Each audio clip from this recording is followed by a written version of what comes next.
terroristas. Con los terroristas. Con los terroristas. Con los terroristas.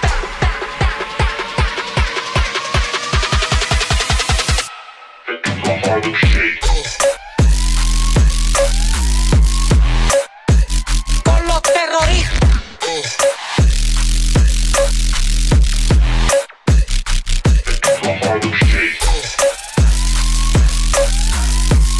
Let's go, chat. Con los We terroristas. are back. Let's go. Let's go. What's up, guys?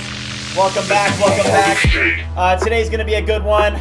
We've got some pretty insane stuff to do today. Today, we're going to be setting up the craziest ClawdBot setup you have ever seen Con in your los life. terroristas. We've got 3 Mac Minis. Let's go, chat. Con los terroristas.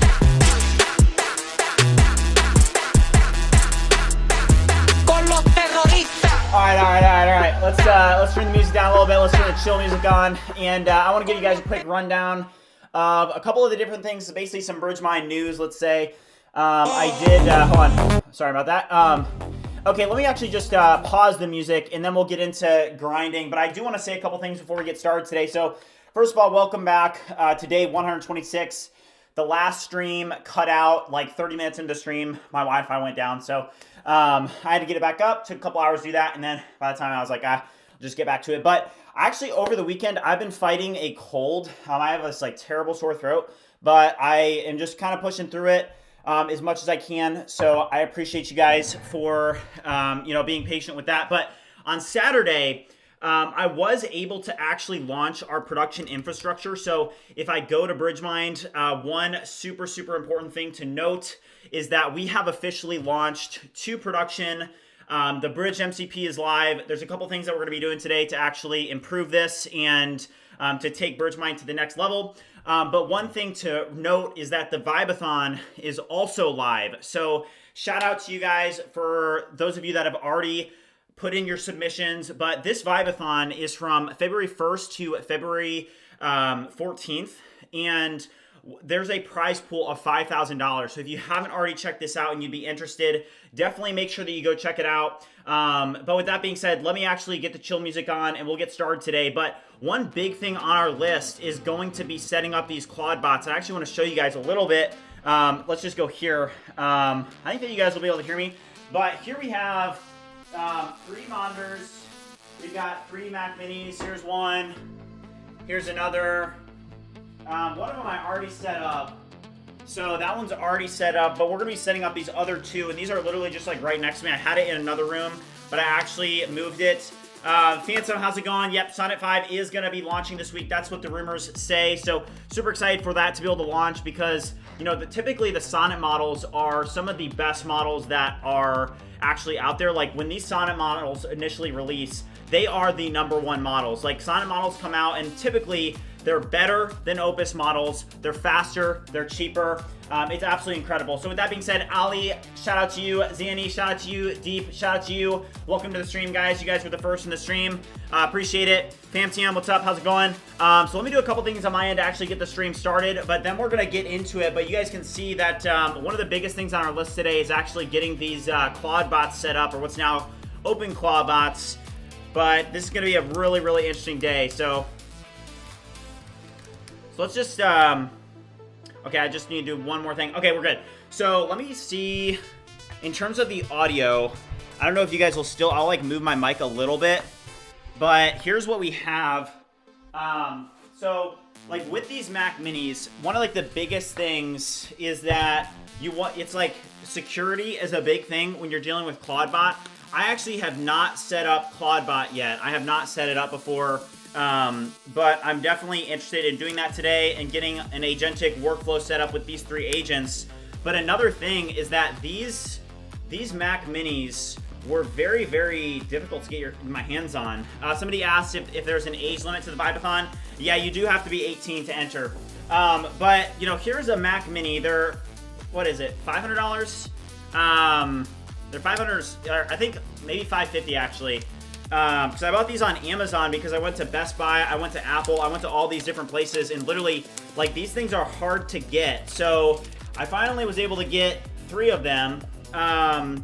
And I think that, like, one of the biggest things that people are going to be asking is, like, hey, why are you getting, you know, Mac Minis when you can run it on a VPS, or why are you getting that? Like, I think that what I've seen so far on X is, like, people are definitely hyping up OpenClaw, they're hyping up ClawdBot, but one thing to note is that I think that this could potentially be a sign for all of you guys that are, obviously, that have been in, you know, involved in the AI revolution up to this point, is that computer use is coming, and I think having AI agents that have full use over their own Mac environment that you can give tasks to and can operate, and you can almost keep an eye on them. Like, hey, if I go here, you know, hey, here's my ClawdBot setup, right? Here's my OpenClaw setup. Somebody said OpenClaw day. I see a Mac Mini. Yeah, so we are doing, this is our setup for OpenClaw. So I'm gonna get another Mac Mini plugged in here, and we'll get this one rolling. But we do have 3 of them. So let me just set this up real quick.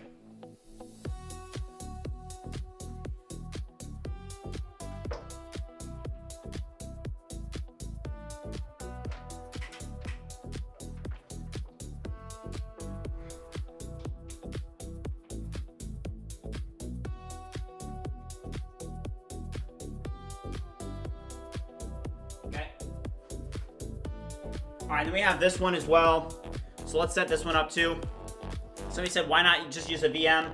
I think that for computer use in having these agents, like, you are going to get to a point where you're gonna need to take over, right? Like, this is very early on. So instead of me using a VM, I think that being able to have these computers and have them in their own isolated environments and have them literally just like right across from me here, to be able to kind of keep an eye on them, to be able to help them if they get stuck. You know, these are basically, yeah, somebody, TVG Go said 24/7 working assistant and proactive is important. Yes. Like, I was talking to a couple people from the Discord community, and they were saying, hey, like, one of the biggest differences about this ClawdBot, this OpenClaw is that it's proactive, right? So it'll be able to do a task, and then it'll be able to reach out and say, hey, you know, you need to do this or you need to do that. So I do think that that is different, and I think it's worth testing out and trying out. I think that's very, very important. So, okay, so let's do this.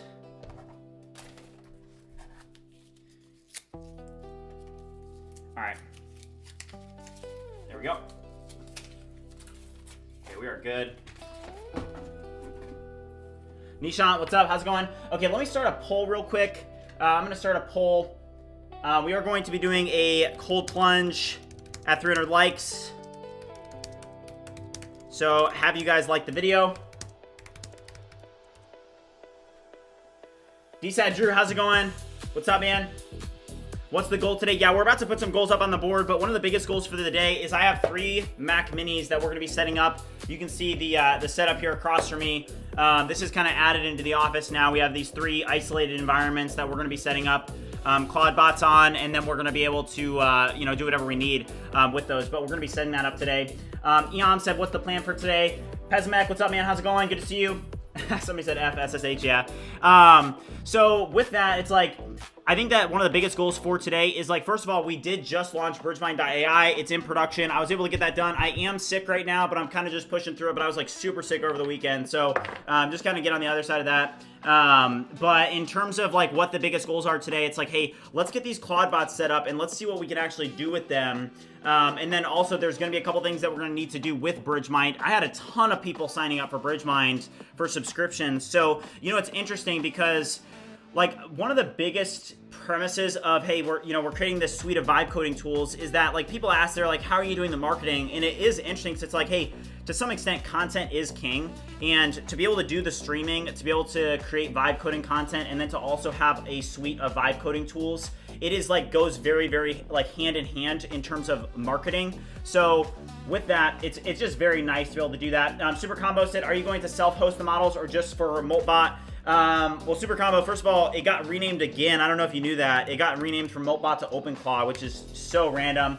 Deep Ackberry, how's it going? What's up? Yeah, I think that, you know, what's up, Claude H? Let's go, man.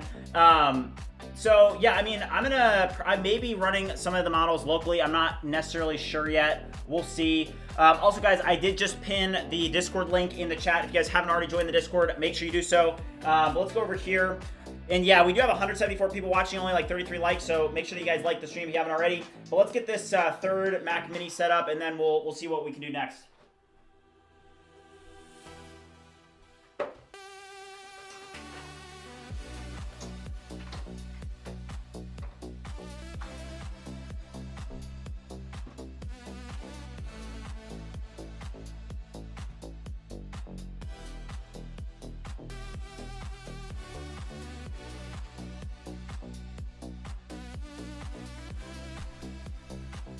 Okay, how's that looking? All right, so we have 3. Okay, so somebody said, did you build Bridgemine using only vibe coding? Yes, I did. Yeah, this is fully vibe coded. So there are a couple things that we need to do, like, for example, setting up Sentry. But that's another reason of, like, hey, being able to set up, let's actually put some goals on the board today so we have some stuff up here. The number 1 goal on the list today is that I do want to get these set up. So let me grab my marker real quick and then we'll get started. Hardhead said, I got my Mac Mini set up this weekend too. Not sure if I'm going to do OpenClaw. I mean, here's what I saw. I saw that a lot of people have seen the X-Hype, but they haven't actually tried it themselves. I was talking to a lot of people from the community, and they were saying, you know, I've seen the X-Hype. It seems overhyped, but you don't really know until you try, right?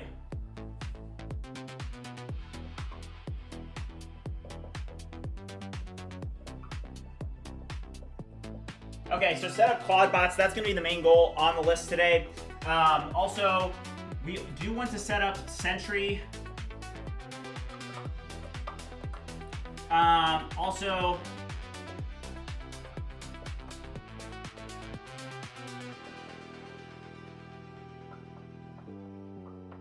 we want to resolve initial bug reports. So with Bridgemine, there's a couple like 403 errors that some people were reporting. So we do want to do that. What is the text on my background poster? It's the Man in the Arena. If you're not familiar with it, I would definitely suggest that you look it up. It's super good. Godspell said strongest vibe coder of today. Let's go, man. Prophet over on X said, what terminal do you use? I use Warp for my terminals. Also, guys, we are going to be doing 500 push-ups today. I already did 25 at the start of the stream. And then we're also going to do 100 pull-ups. And we're going to do 300 likes equals cold plunge. So these are like the biggest ones. So I actually saw somebody on our Discord. They said they were asking a couple questions because they've been using. Okay, let's see here. Okay, so check this out. So somebody on the Discord said they basically asked, "Hey, I don't get Bridgemine. I create a task, but how do I assign something for the AI to work on?" So remember. So we have several different products in the Bridgemine suite. So these are the products that are launching, and the main 3 that we're going to focus on right off the bat is Bridge MCP, which is now launched. So these are the directions for actually being able to set up and use this MCP. You do need an account to be able to use it because you need to generate an API key. There are a couple bugs that we're going to need to solve with that. I got some bug reports from that as well. But then for here, Bridge Voice, you can see that for Bridge Voice, we're going to need to set this up as well. And then for Bridge Space, we're going to want to be able to set that up as well. So I think that for us to be able to create a complete vibe coding suite of products is going to be it's going to generate a lot of revenue just because hey, at the end of the day, Warp is a great tool. It's a great product. I use it, but you know, we can easily reverse engineer Warp. We can easily reverse engineer Whisperflow. We can easily create our own task management MCP to work between agents, and we'll get into that a little bit more. But this is what we're going to be working on today. Is we're going to be working on solving bugs for Bridge MCP because we did just launch. We have dozens of people that have already signed up for the free trial and are actively using it. We do have to solve some bugs here, so that's going to be the main focus because, like I said, hey, let's ship it. And then let's solve the bugs. Let's ship first, and then let's solve any issues that we have. But now we do have production infrastructure shipped. Nishant said that he's waiting for Bridge Voice. Thank you.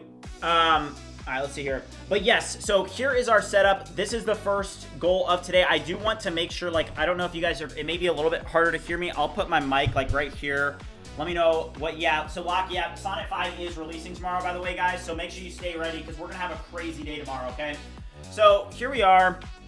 I'm gonna put this here, and we can just get this set up. So I do need to go into the other room real quick, and I need to grab. I have 2 other keyboards and I have 2 other mouses. So I'll grab those. And like a couple people, they did ask me like, hey, why are you setting it up on the Mac Minis instead of a VPS? And here's the thing: is that like what I'm doing with this ClawdBot setup is I'm setting it up for computer use. I think that computer use is actually gonna be a pretty big deal. The more isolated environments that you can have with agents that are running on them in their own environments, doing particular tasks that can reach out proactively, I think that that's actually a very, very useful thing. So I don't know if this whole ClawdBot thing is overhyped, but just the overall concept I think is very interesting. We definitely want to be trying it out. But with that being said, let me go grab these keyboards and we'll get into it.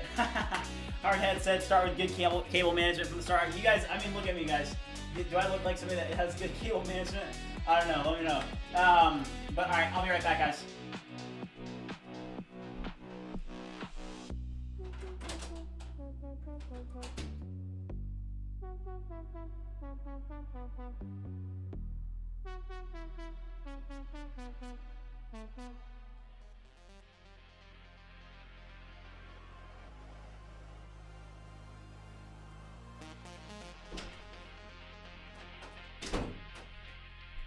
All right, I'm back. Okay, so I have these here.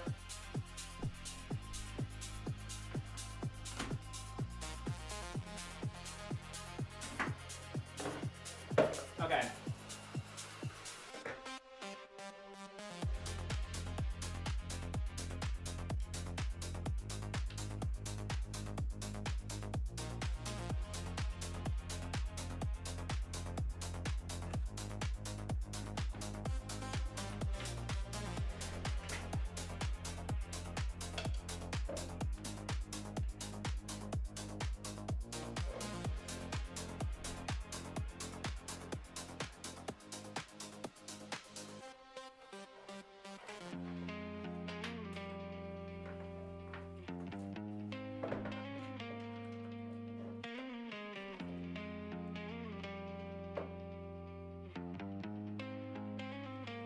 Okay, this one's on.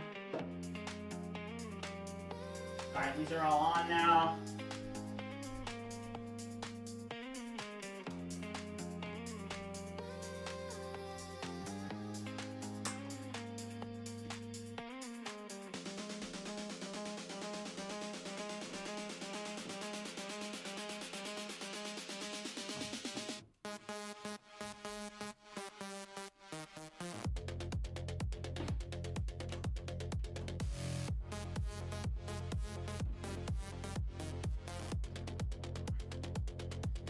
Okay, I think these are good.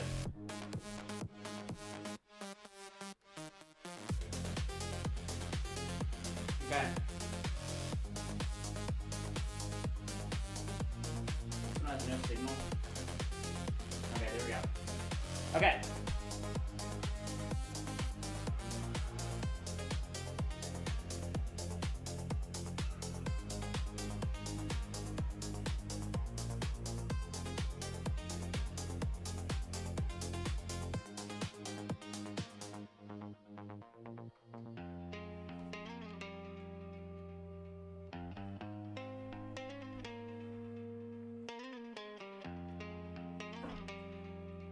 Okay.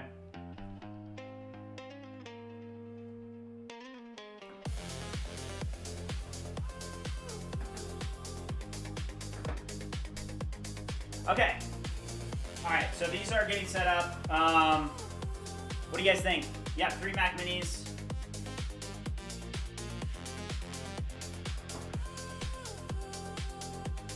Okay, so let's get a couple tasks kicked off on BridgeMCP real quick.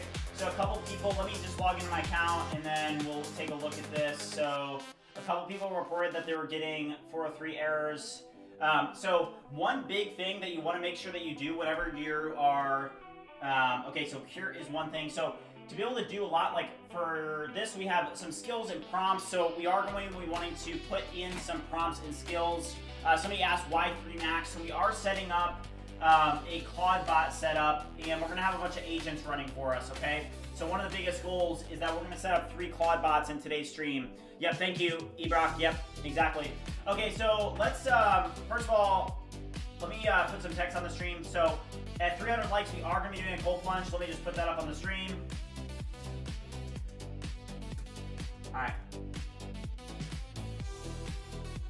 All right, so welcome back. There we go.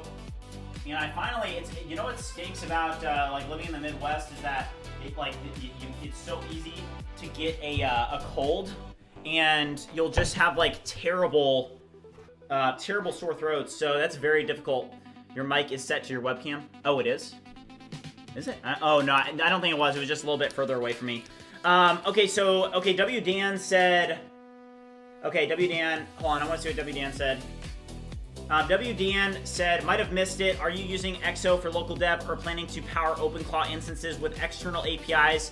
Yeah, so I haven't decided yet. Yeah, the mic was definitely a little bit quieter. Yeah, it was just at a weird spot. Let me know if it's better now. All right, some people are saying that the mic is bad. Okay.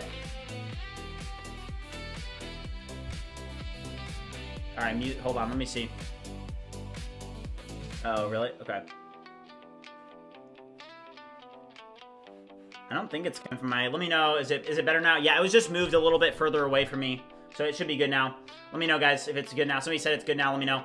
I moved it a little bit closer. Okay, so I'm gonna follow your procedure. I'm also setting up ClawdBot right now. Okay, let's go, Mike. Okay, thank you, Nishant. Yeah, so I've never set up ClawdBot before, so let me just make sure that I actually get my Macs configured correctly.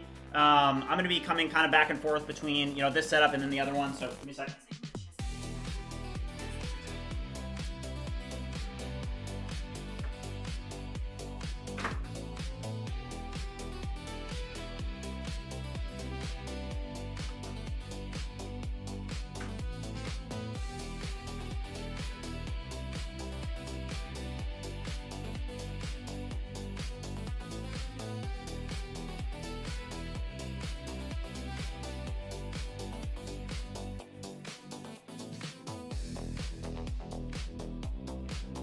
One second here.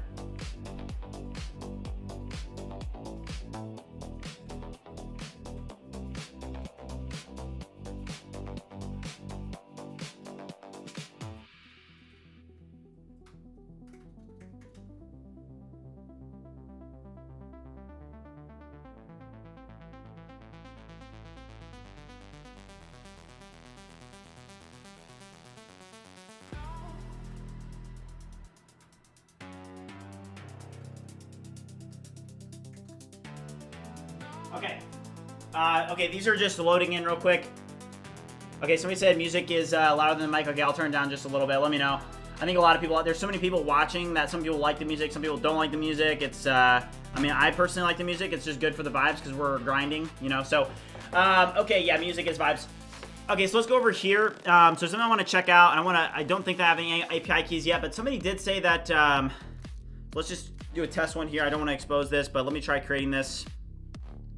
Okay, so here's an example. Hey, you're gonna have to have a pro plan to be able to take actions on the site, right? So this can be anything from, just having a free trial. There is a 7-day free trial. I am going to release like basically 90% off for anybody. Let me actually create that real quick. Also, let's put another thing up here. We do need Stripe Radar.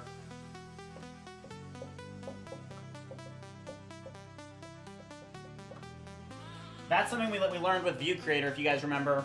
Stripe Radar, that's going to be important. And then while we're also in Stripe, we're going to do a Bridgemine discount code.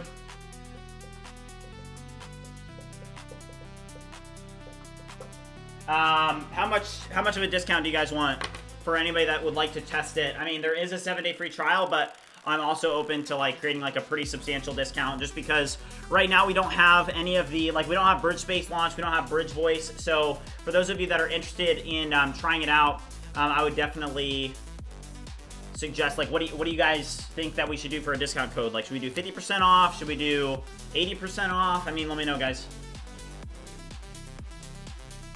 Okay, these do look like they are ready for the next step. So let me get back over here to these and do that. One second, guys.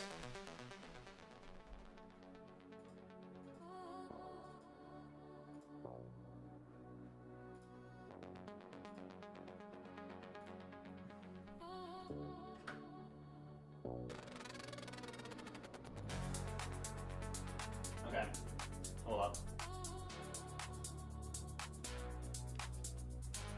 50 is chill. Okay, I'll do 50% off.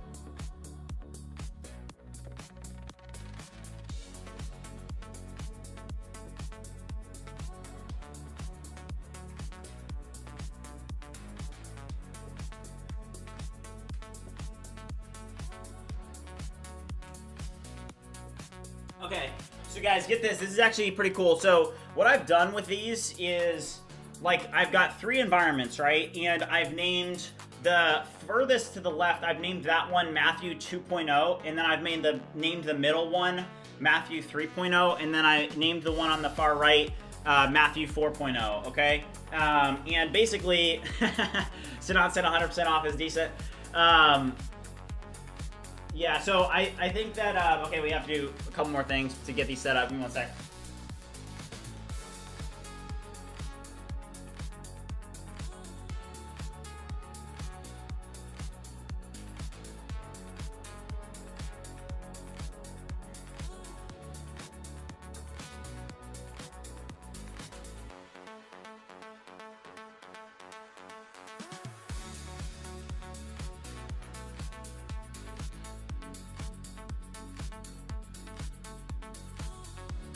Okay. All right, we are 2 for 3. We have 2 of them set up. This is what it looks like. Okay. 2.0, 2.2, 2.1, 2.2. What if we get to the point where we're just, this entire room is just all, like, if there's just like, I mean, I would not be against it. If this could work, I'd buy even more. Call them eeny, meeny, and miny. That's a good one, Peter. Yeah. Oh, wow. Cool. That's cool. Okay. So let's see here. Let's actually, okay, so we need to do 2 things. These 2 goals, let's knock these off real quick, just while we're in Stripe. So we're going to create a Bridgemine discount. We're going to do 50% off. And then we're also going to set up radar rules. Let's go over to Warp real quick. And I'm going to drop in Bridgemine API. I need you to do an in-depth review of the API and our Stripe configuration. Please note that right now I am going to turn on Stripe Radar in my Stripe dashboard, and what I need you to do is I need you to give me the best practice radar. I don't know what it's called. It's radar. Let me turn it on. But if you guys are unfamiliar with radar, this is something that we learned during the launch of View Creator, is that you definitely want to have radar turned on.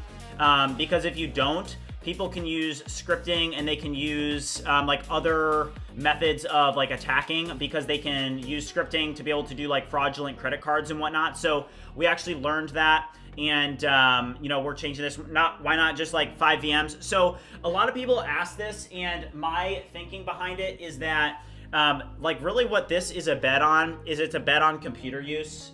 It's a bet on computer use for okay, hold on. Is this actually on? Oh, it's rules. Okay, it's, yeah, radar rules. And I'm gonna drop in a screenshot. So it looks like I do have radar turned on, but I don't really have that good of rules yet. So let me just turn all these on. The image that I have provided is a screenshot from my radar, my Stripe dashboard radar rules. Okay. Let's just do that real quick. Okay, so yeah, why run them separately? Yeah, so I am running them separately. And really, like, the big thing that I think will happen is, I'll just give you guys like an example, is like, okay, you take, let's take content creation for an example. Let's take tasks. Like, I think that I could literally turn these ClawdBots into like Discord moderators. I could have them interacting with people. If you guys have seen like Moltbook, I had a little bit about this in my latest video, but people are, I don't think that this is actually that crazy. But if you go to like Moltbook, I'm sure that a lot of you guys have seen this.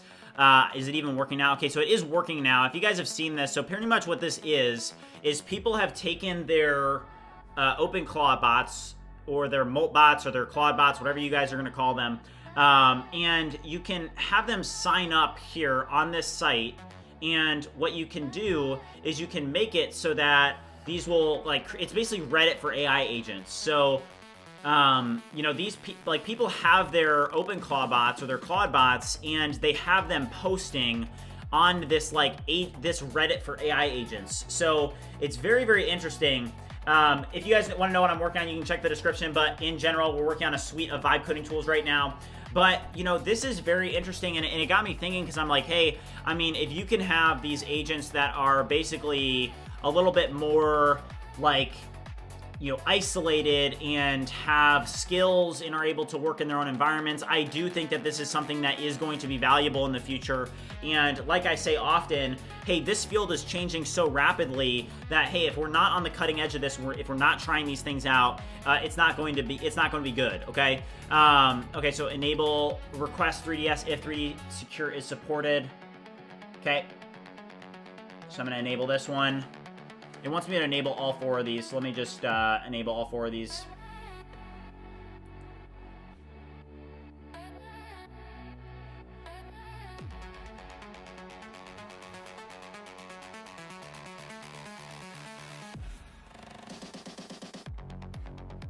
Okay. All right, so I'm enabling a couple rules right now. I am in my Stripe dashboard, so it's a little bit more sensitive, so I can't really just like show you guys, but it wanted those 4 enabled: add custom rules, block prepaid cards, block country mismatches, set explicit risk score threshold, monitor radar. Okay. Yes, I want you to add, wait, hold on, the webhook handlers. Okay, so these are webhook events, radar early fraud warning, charge dispute created. I mean, we probably should add those. Okay, so what's the TLRDR of ClawdBot currently? We don't know yet. I haven't set them up yet, but we'll see. Somebody in the chat said you can do that all from just one OpenClaw, create agents with different personalities that will do their own set of tasks all within one session, the power of all 3 clusters. Yeah, I mean, we'll see. We'll try it out. I think that I'm going to have these agents doing like a variety of different tasks, so I want them to in their own isolated environments. For those of you that are just joining the stream, here's what we're working on right now. We are working on these ClawdBot setups, but let's see this here. I need you to give me the custom rules for that. Like, give me the, like, walk me through creating these here. Okay, let's submit this. I have one more to enable. Okay, this one I, for some reason, cannot enable. But in terms of people that have actually signed up, we're getting a ton of signups for Bridgemine. So shout out to you guys. We are getting a ton of signups, so this is great, and a lot of people that are giving their cards. It's fantastic. Okay.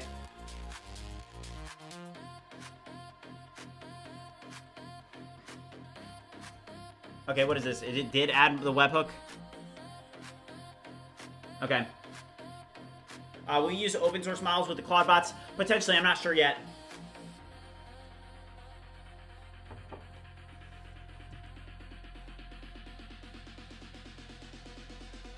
Okay, somebody said that the help page is not opening. Oh, I do know what you're talking about, like inside of the web app, right? Let's go to Bridgemine web app. Okay, something that we're also going to want to create is an ability for people to be able to submit bugs. So shout out to Brago, appreciate you, man. I need you to review the help page.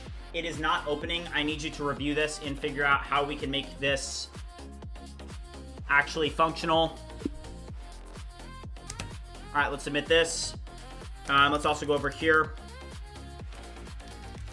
All right, let's go to Bridgemine API. I'm also going to go to the Bridgemine web app. And I'm also going to go and drop in the database. I need you to review these 3 repositories, and I want you to come up with a structured plan for creating a new table and schema in the database as well as the API using Drizzle that will allow users to be able to report and submit bug reports. Review this in complete depth and identify what needs to be done to integrate this functionality and create a structured plan for integrating this across the database, API, and web app. Eventually, we will add in the ability for users to upload screenshots or videos in this form, but for now, let's just keep it text only. Okay, we do need to get some of our repos running, so let's do this real quick. Yeah, I'm gonna CD in a couple different projects.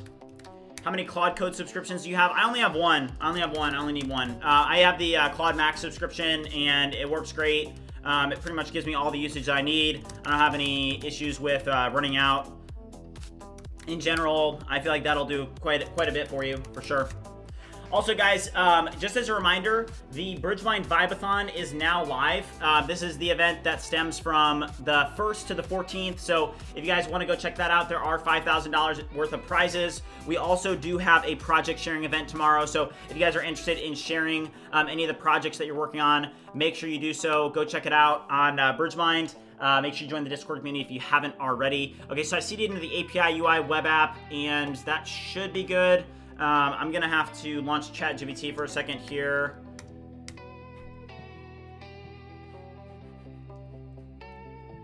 What's my opinion on MCP and N8N? I mean, I personally don't use N8N at all, but in terms of being able to use like MCPs, I think MCPs are great. You know, it is interesting, like, in the context of computer use, there was actually a couple people that were talking about this. I forget who it was. It may have been, I think it was B-Wall, but B-Wall was saying, hey, you know, computer use was the precursor to MCPs. Once MCPs came out, it kind of made, you know, computer use a little bit redundant. I am curious about, hey, when is there going to be a day where you do just have these agents running on your computer and you're able to just say, hey, I want you to go edit this video, or I want you to go create, you know, posts on X for me. I want you to go do a bunch of research, and I want you to be able to create a comprehensive post on X. Like, is there a day coming where that is going to be a thing? I think so, and the reason that I'm setting up all these ClawdBots is because that's a future that I want to be prepared for, and I want to be on the cutting edge of for sure. So, Matt, what's up, man? Somebody said should not use MCP, should use CLI when possible. Why is that? Yeah, somebody said Sonnet 5.0 tomorrow, potentially. Yeah, it looks like Sonnet 5 is going to come out tomorrow. That is the expected release. There was a leak in Vercel, or the Vertex API, and in the Vertex API, it basically said it had Claude Sonnet 2026 February 3rd. So Sonnet 5 is expected tomorrow, which is going to be absolutely fantastic. I think there's a lot of rumors right now swirling about, but in general, it sounds like it's going to be better than Opus. It's going to be faster. It's going to be cheaper. So I'm definitely excited for that. Let's go see what these issues are in Dev real quick. Let's log in. All right, I think I have, what is it? Where's my apps? Let's see. Okay. All right, so here we are. All right, so this help page is what was, okay, this help page has, let's go here.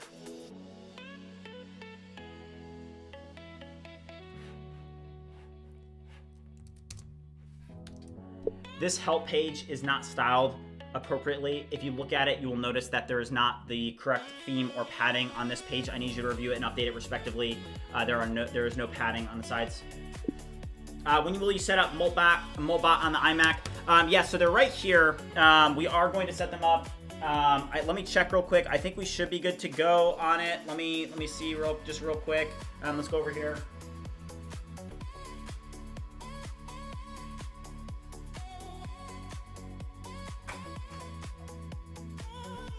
I think these two are good. This is the last one that needs to be set up.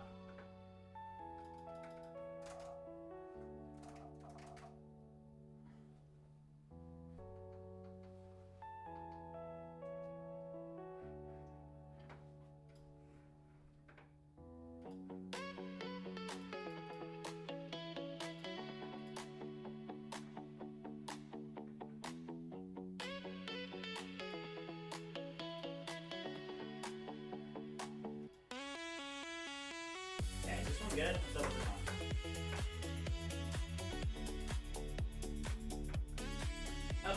So they are now all set up.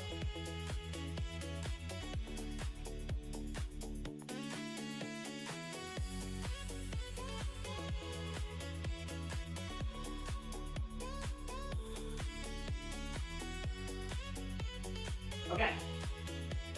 All right, so they are all now set up. So what is the proper way to get one of these set up? Let's just real quick look up the instructions. I'm not sure yet.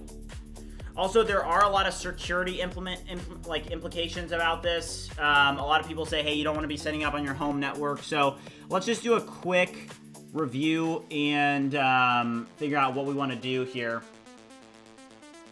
Okay, so I was having a conversation earlier. So this is what I was looking at. So what it is suggesting is that on your local Mac Mini, use Tailscale. I'm not familiar with this. Does anybody else have any familiarity with this? Tailscale. Are you using any code quality tools, pre-merge tests on GitHub tests help prevent merges where code is in the wrong place, i.e. SQL in the controller? Yeah. Bragg, yeah, that's a good report. Thank you. So that was known. I think that now that you bring it up though, yeah. So he said I found another issue. The upgrade to Pro model is opening on every page. So what's happening there is like here, this is opening on every page, which can get a little bit annoying. So let's fix that real quick.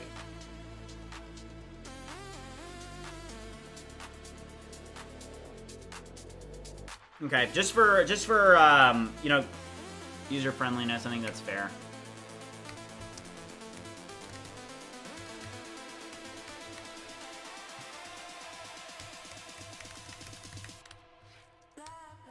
Come up with a more user-friendly way to do this. Okay. Yes, clear and bypass. That looks fine.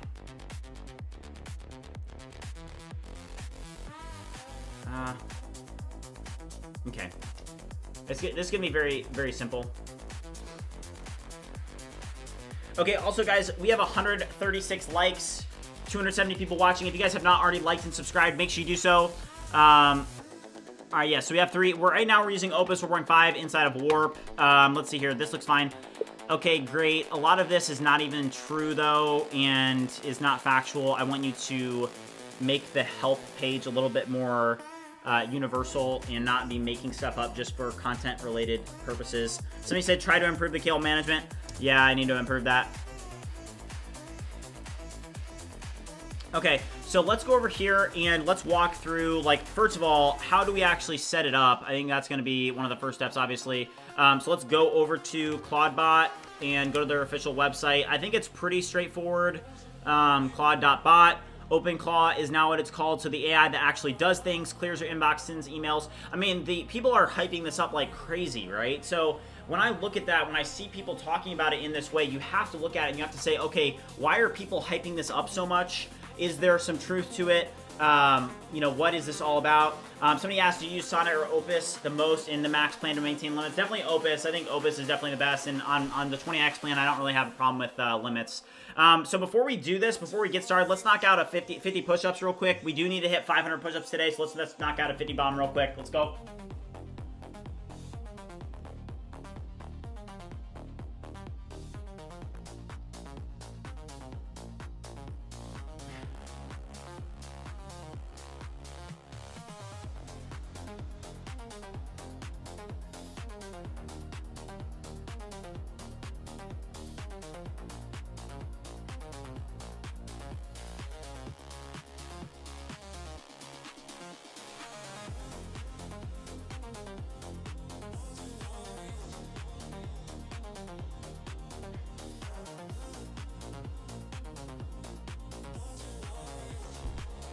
All right, we're up to 75. I'm using Warp to manage that. Okay, so how do we actually get this set up? Let's see.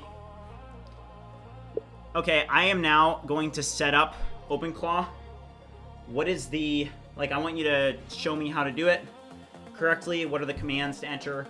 I now have my 3 Mac Minis set up, and I need you to give me directions. Okay, let's also knock this. Let's do a Bridgemine discount, 50% off real quick. That's going to be pretty easy. just go to my Stripe dashboard, go to products, pro. All right, coupons.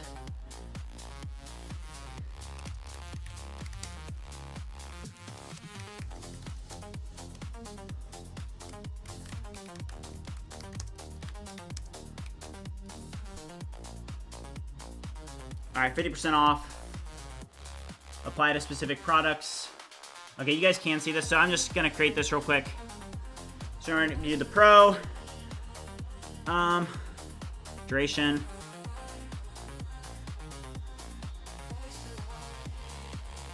We'll do 50% off your first 3 months. Okay.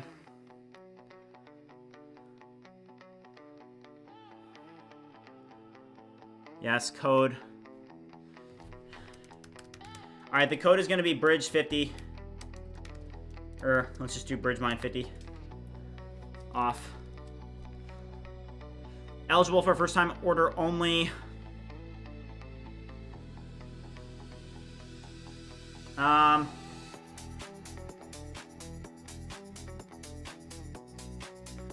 I think it's fine. Yeah, that's fine. Okay, create coupon. Okay, so I think that you can use this now. Okay, so maybe somebody could try this. So I just dropped it in the chat. I'm gonna drop this in the chat. You guys should be able to use this. Bridgemine 50 off, and it should be good. All right, so first when you install Tailscale, I need to understand Tailscale real quick. Help me understand what is Tailscale and why does it solve our security issues? How am I talking to my Claude Code? I'm using WhisperFlow. All right, Tailscale is a private network that works over the internet. It connects your devices directly to each other as if they were all on the same local network, no matter where they physically are. Without Tailscale, if you want to access your Mac Mini from outside your home, your phone, internet, your router, Mac Mini, the issue, you had to open a port on your router. Now anyone on the internet can try to connect to that port. Scanners like Shodan find these open ports within hours. If your authentication is weak or missing, you're compromised.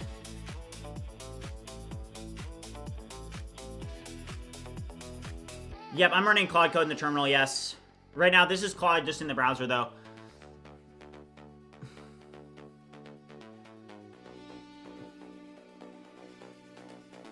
Okay, does anybody in the chat know, like, is Tailscale the way to go here? Okay, without Tailscale, you put a door on the front of your house facing the street. You hope the lock is strong enough. With Tailscale, there's no door on the street at all. Your devices have a secret underground tunnel between them that only they know about. Okay, somebody said that Tailscale is like a private VPN tunnel. Okay.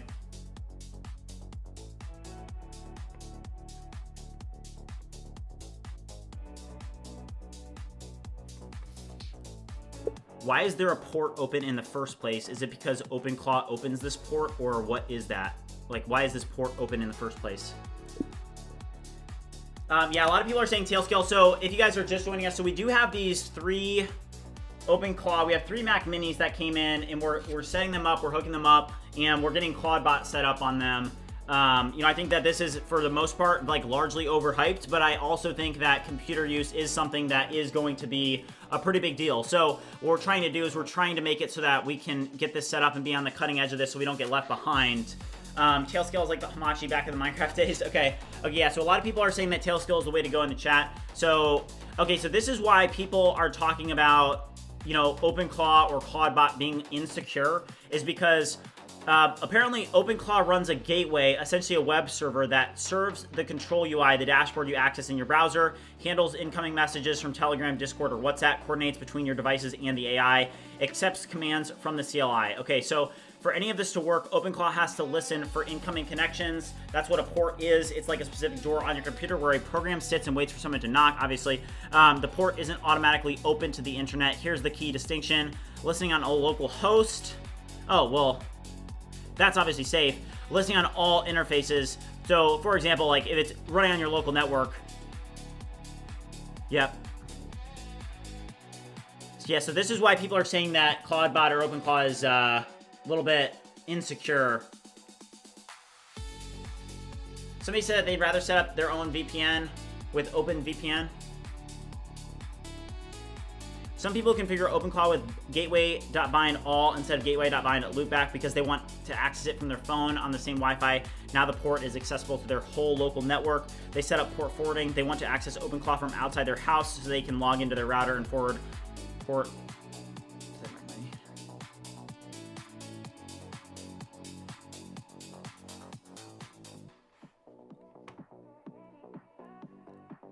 Okay, the port being opened isn't inherently bad. The problem is that OpenClaw is powerful. It can execute commands, access files, browse the web, send messages. Early versions had weak optional auth. You could access it without a password. People didn't understand the exposure. They thought it's on my computer, it's safe. So they had thousands of fully powered AI agents sitting on the public internet with no authentication. That's what security researchers found with Shodan.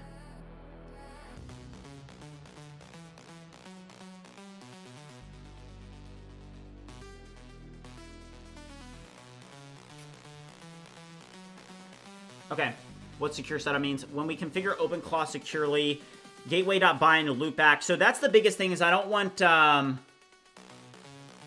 things that are gonna be insecure. I feel like I just feel like we should. Okay, the port is still open locally. OpenClaw needs it to function, but the internet can't reach it. Only your Tailscale devices can reach it. Even they need a password. Okay. I need you to search the internet in complete depth and look for even more information on how to make sure that ClawdBot is set up securely on a Mac Mini. This is very important to me that we set it up in a secure way. Somebody say, can't you tunnel it through Cloudflare?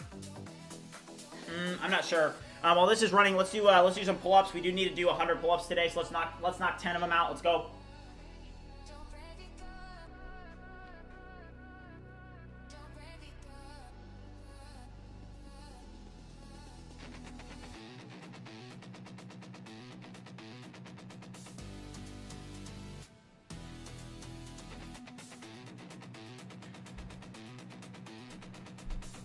All right, let's go, chat. All right, just knocked out 10. Okay, so Hendrix said, do not waste your time with OpenVPN or tunnels. Just use Tailscale. They really figured out ports for you, totally free. I've been using it in production for 5 years. But yeah, is it good in this use case though? That's a big question. Agent compromises. Okay, the 3 risk categories. So based on security research, OpenClaw creates 3 types of risk. The root risk is agent compromises your host machine. Agents take unintended destructive actions. Credential theft, leakage. Okay. Okay, so I think that Tailscale is going to be the way to go. Zanny said knocked out 10 as well. Let's go, man. Okay, Backstory Bites. He said, if you're not planning on exposing this externally, then you do not need Tailscale. Okay. Okay. Okay, yeah, no, I appreciate that, Backstory. So yeah, I mean, how does it get set up with, like, that's why I don't quite understand is, like, how is it even getting exposed to the internet in the first place? Somebody said it's really safe. Well, I think that the reason I'm getting the Mac Minis, I already said this a little bit, but the main reason is that I think that this for me is a bet on, it's really a bet on computer use. I think that computer use is going to be big. So, hold on, let me, for some reason this camera isn't working, hold on. Oh.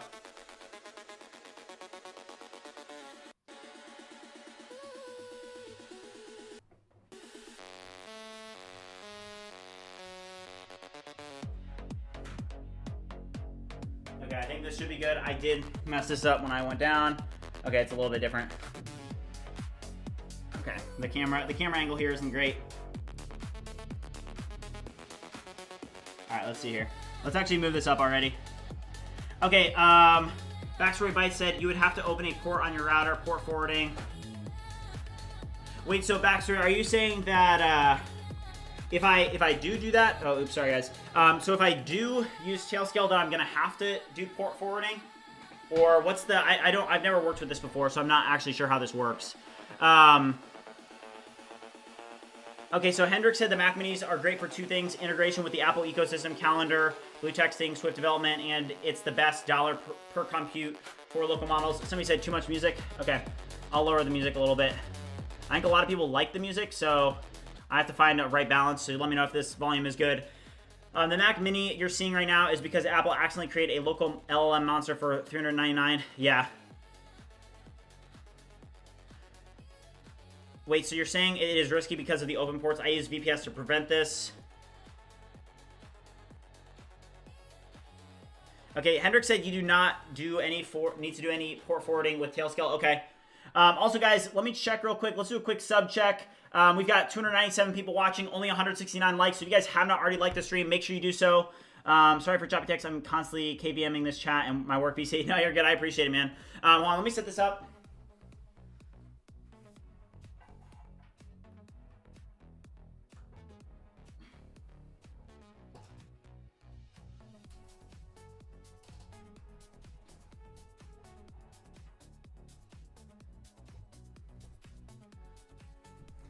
All right, so just real quick, I think that, okay, you guys can see this. Let me move this a little bit up. Sorry, guys. We got a new camera angle today, so gotta get that figured out. Okay, is that fine? All right, that's good enough. Okay. This is not great. We'll get it figured out. Is this like falling down? I can't tell. It's like so crooked. Okay.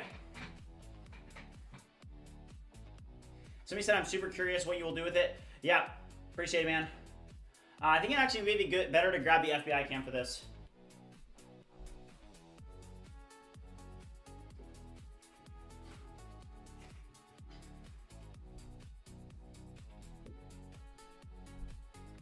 Okay. I think it's going to be better to have this camera, okay? It's going to be better to have this camera. So let me do this real quick.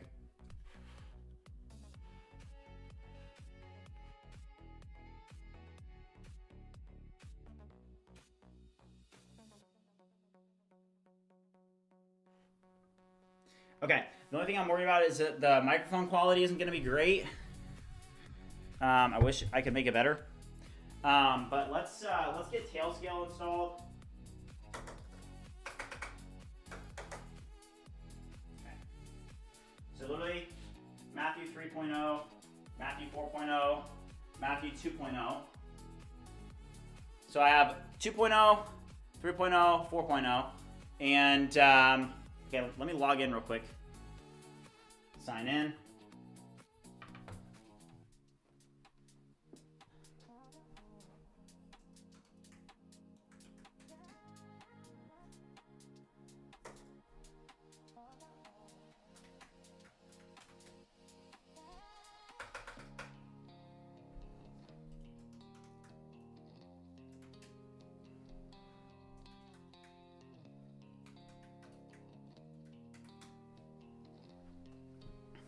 Okay, I need to figure out how the best way to put this. I'm wondering about your microphone. Tell me what kind of microphone do you have? I have a hyper quadcast, but I did get a new. So this FBI cam is actually new. This is like a new iPhone. I'm just trying to get this to work with the audio, but I don't know if the audio is working on this one for some reason. I may have to get it on the other one. Hold on, let me try this. I'll move here.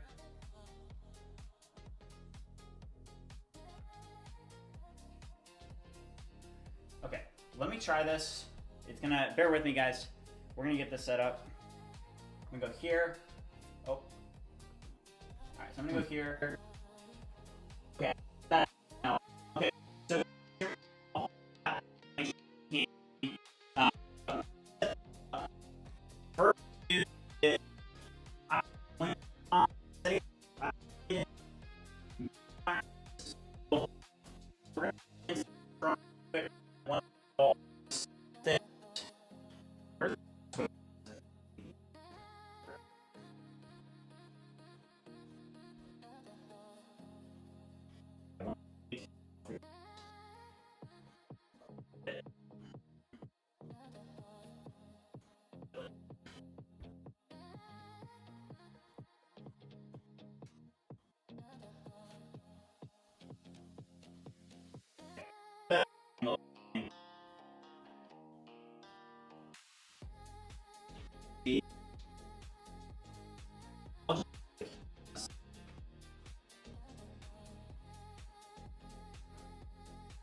All right, apparently the mic is not good.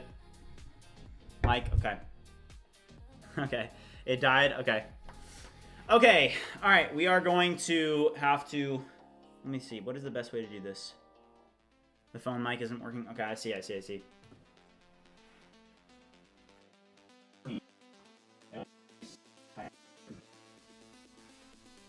Okay, we'll chill. We'll chill on this.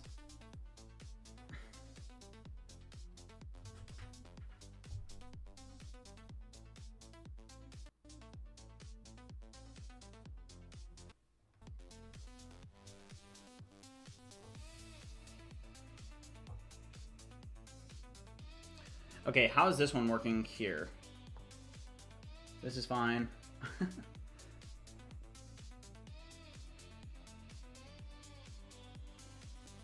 Okay, so I'm gonna just go back and forth between these two settings. So the first thing, okay, so I just set up my Mac Minis. What's the first thing? What's the first step?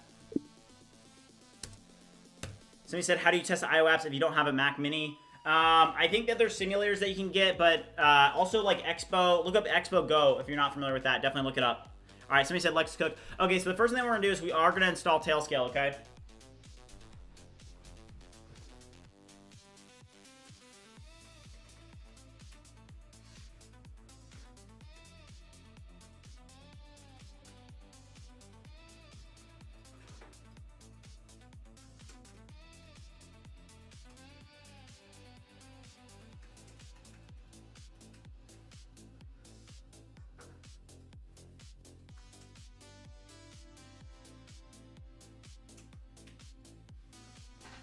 Okay, none of these even have Brew installed yet.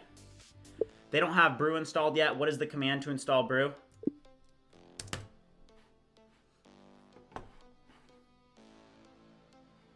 Oh, geez. Okay.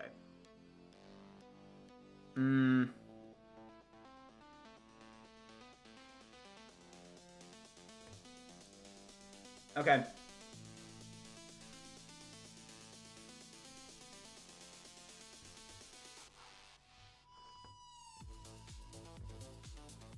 You do know that ClawdBot, I don't know. We'll see. We'll see.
All right, I think that you guys can see this.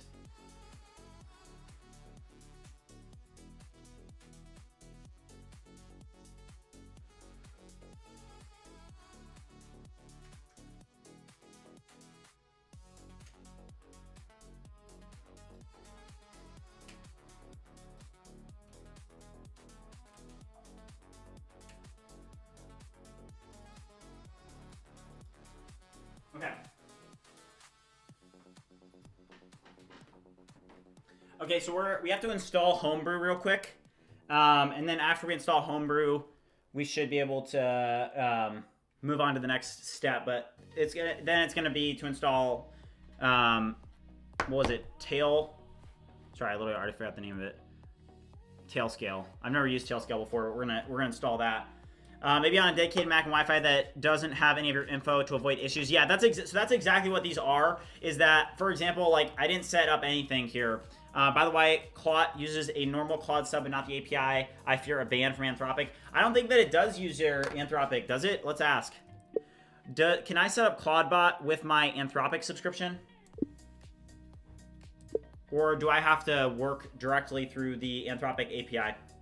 I'm pretty sure that people are using it through the API. If I'm like thinking that correctly, I'm pretty sure people are using it through the API. All right, how are these doing?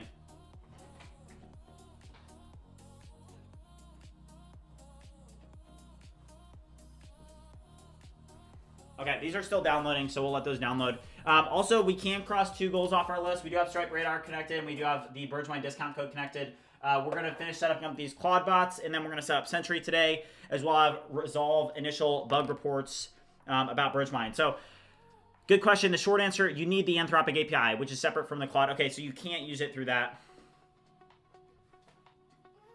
Okay, sweet. So WDan said, I just DM'd you a wireless lab I use with my Mac phone interchangeably could be beneficial.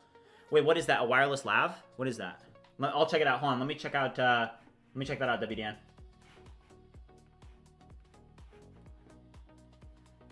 Oh, okay. For Mike.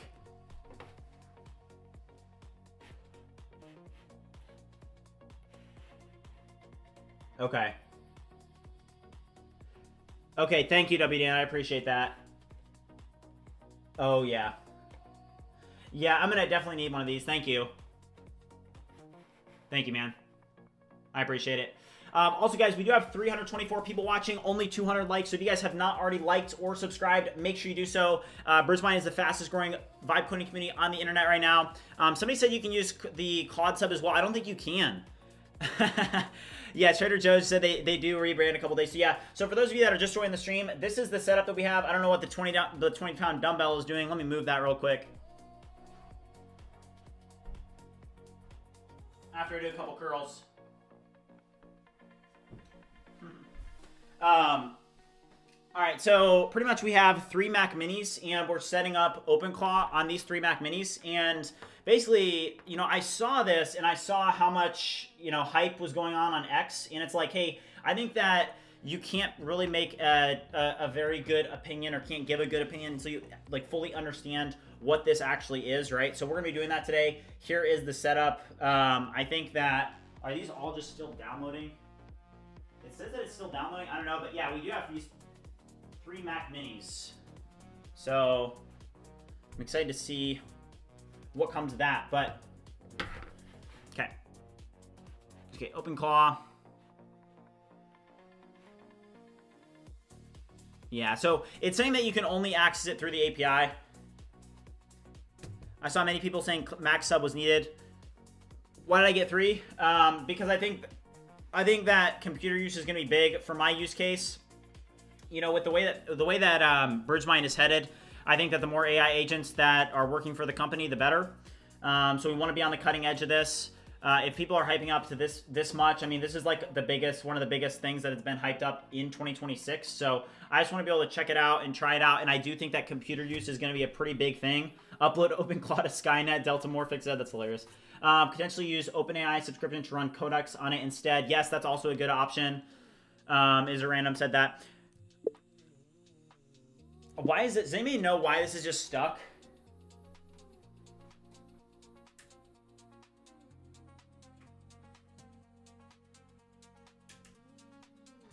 These installations have all been saying, here, I'll show you guys. They've all been saying just like downloading Xcode command line tools for a while.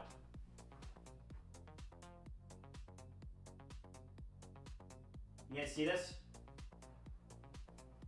They're all stuck in saying that they're downloading the command line tools. I don't know what's causing that.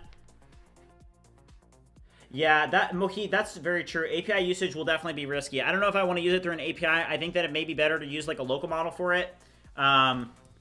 With OpenClaw or ClawdBot, can I use a local model and run AI locally instead of using it via the API?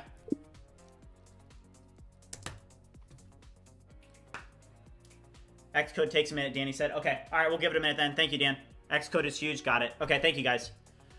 Yes, OpenClaw does support local models. Here's what you need to know. OpenClaw can connect to locally running models via Ollama, LM Studio, any OpenAI compatible local endpoint. Install Ollama. So once we get Brew installed, which is what we're doing right now, then we'll be able to use, yeah, so somebody said you can use LM or Ollama. Okay, yep, thank you. ClawdBot, do you connect with the GLM 4.7 through Ollama? No cost, unlimited usage forever. Just install Ollama. Okay, that's what I'm going to do. Thank you, Virshaw. Appreciate it, man. Those are big files. Takes time. Okay, we'll give it some time then. Thank you, guys. You guys are being super helpful. Thank you so much. ClawdBot speaks for all your bases belong to us now. Hung said, glad to see you try it out. Slightly overhyped for now, but it has massive potential without a doubt. Please spend time to really set it up. Worth it. Yeah, we're going to be setting this up today. It's going to be a really good day today. I think that, like, this is something that I was thinking about, and this...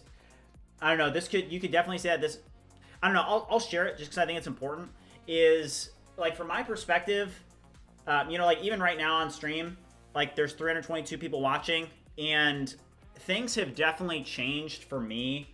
I know that a lot of you guys have been around for, like, a very long time. Bridgemine is over, like, 38,000 subscribers now, and to me, there is definitely an aspect that this does feel a lot different to me than when I initially started streaming. There's a lot more pressure associated with it. There's a lot more people watching. There's a lot more eyes. And that is a great thing, right? Because obviously, like, there's some success that comes along with that, and you have more opportunities and whatnot. But as you guys know, like, it really wasn't my intention to be able to, become a content creator. So it just, to me, it does feel a little bit different because there is there just is a lot of content creating that I have to do, and yeah, 38.2. Yeah. So I don't know what I'm trying to get out here, but more so I'm just like trying to share a little bit of my perspective on just like the Bridgemine blow up, right? It's like, hey, 38,000 is definitely different than like 3,000, right? And 3,000 was only like, I don't know, maybe like 4 months ago, right? So in that amount of time, so much has changed, right? And it's just interesting. Somebody said you don't choose the game chooses you.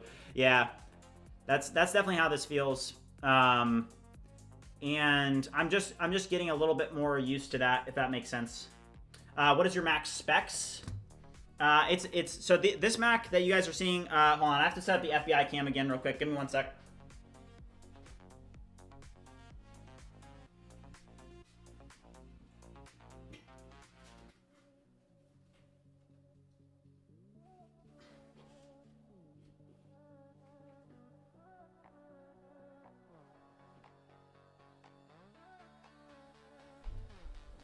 Okay, that should be good. Let's check it out. Hold on. Okay, that's cool. Honestly, that's perfect. Oh, this is perfect. Okay, this is a good view. Also, let's get these. Let's go. But yeah, kind of where I'm going with that though is like for those of you that have been like watching from like very early on, I know that there's a lot of you. It is interesting from my perspective because it's like, hey, there's a lot more people in the community, which is a great thing. It's like fantastic, right? It does just like from my perspective, it is just a little bit different from my perspective, just because there's a little bit more added pressure, which is fine. But I just appreciate it so much. I mean, what an honor to be able to lead the community and to be on the cutting edge of the AI revolution. It's a great honor. I just want to get back to the point where, like, for example, the big difference is, when you're starting out and nobody's watching, right?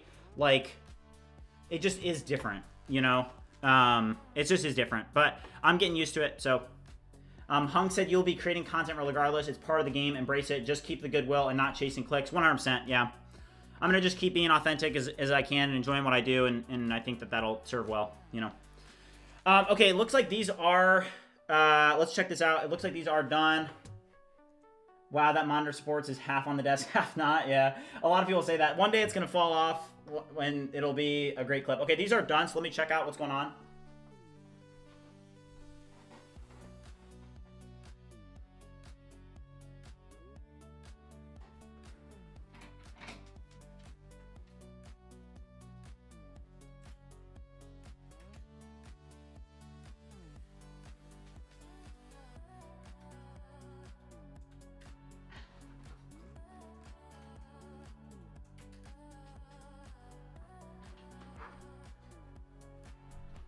Okay, cool. We're at the next step. So, all right, somebody said you can use local model just to test ClawdBot features, but use an API key because local models are bad if you don't have a very, very good machine. Yeah, I can't get the Bridgemine MCP server to work. Can you look into it when you get a chance? Okay, shout out to Nathan. I do think that I know the issue with this. So let's actually launch Cursor real quick. We haven't, so our goals on the list, the number one goal is to set up ClawdBot, but then number 3 is to resolve initial bug reports. So shout out to Nathan, because this is definitely something that we want to look into. So let me go here real quick and let's just launch Cursor, and there may be some API keys that are exposed. So let me just make sure that there aren't. Okay, we are good. Okay. So let's actually try this out. Let's go to production and let's see if we can create an API key here. Is he building a vibe coding agent? I'm building a suite of vibe coding tools. So the first part of this suite is the Bridgemine MCP. There's a lot to that. It's going to be built out a little bit more thoroughly in the coming weeks, but we did just initially launch this, and there are a ton of people that are signing up, dozens of people with free trials right now. Because it's only the free trials are 7 days. There's also 50% off. You guys want to just help out and be able to sign up and test out some bugs. Let's subscribe real quick. I'm gonna upgrade my plan. Just real quick, I'm gonna enter my actual credit card information and get started. Start for 7-day free trial. All right, so give me 1 second. Start trial.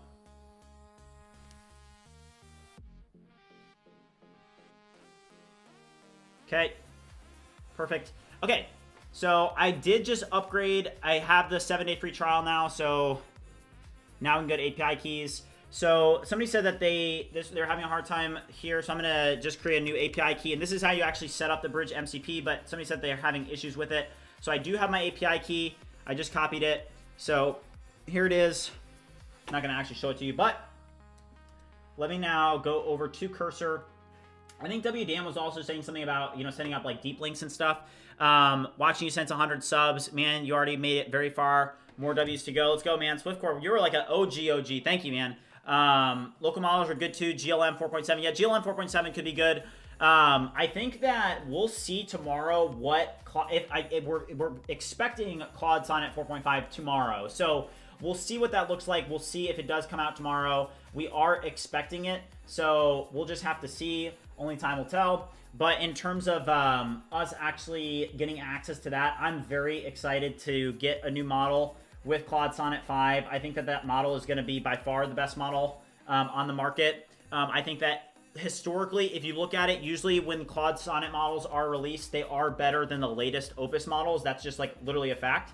So I do think that once we get this Sonnet model, I think it's going to perform better than Opus. I think that it's going to be faster. I think it's going to be cheaper. I think it's going to be an absolute game changer.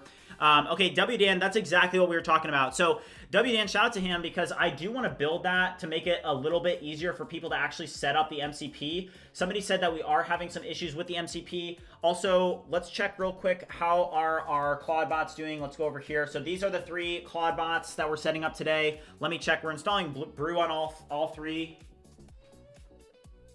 Perfect. Okay, let's go. All right, guys. So we do have Brew installed on these. So we're doing a couple things at once. You guys are gonna have to follow along. But Brew is now installed on each Mac. So we're gonna want to set that up. But let me test to see if the tools are loading. Somebody said that they weren't loading. Let me refresh Cursor real quick and see if I'm having that issue, because I'm pretty sure that when I was doing this in dev the other day, there was a 403 issue with Cursor, because the web application firewall just treats that traffic a little bit differently. So I do see the error. Yes. Okay.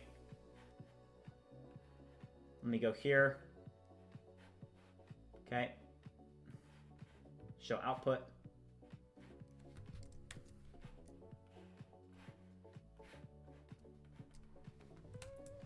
The Bridgemine MCP is showing an error. Would you review what is causing this error? What are the error logs saying when connecting with this MCP?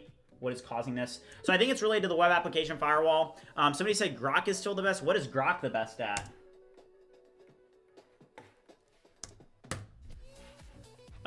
Okay, it seems like they have to choose between coding capability and reasoning. I mean, I think that it's kind of like their particular strategy. Okay, let's install Tailscale on all three of these Mac Minis real quick. What is the command again? It's brew install Tailscale, right? Give me the command again to install Tailscale. Living Room PC said, W Streamer, let's go, man. Appreciate it. 335 people, only 237 likes. Let's go, Virsa. I appreciate you, man. Yeah, if you guys have not already liked, subscribed, or joined the Discord, make sure you do so. We've got 337 people watching right now, only 243 likes. Okay, brew install Tailscale. So let's install brew real quick on all three of these machines.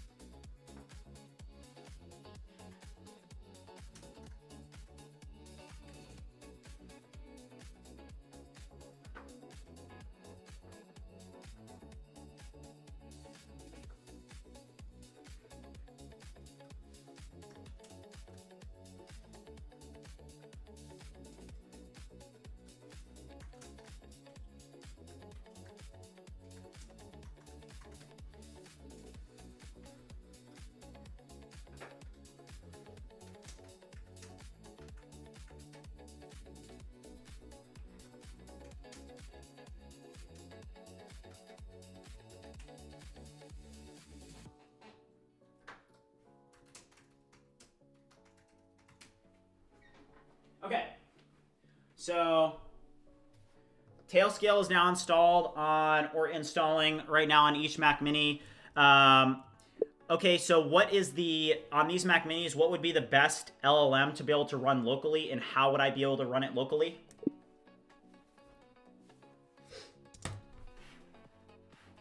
Okay, I need to create some new Nightbot commands. All right, give me 1 second. Commands. I want to create a new Vibathon command. Is there already one? Vibathon. No. Oh, somebody.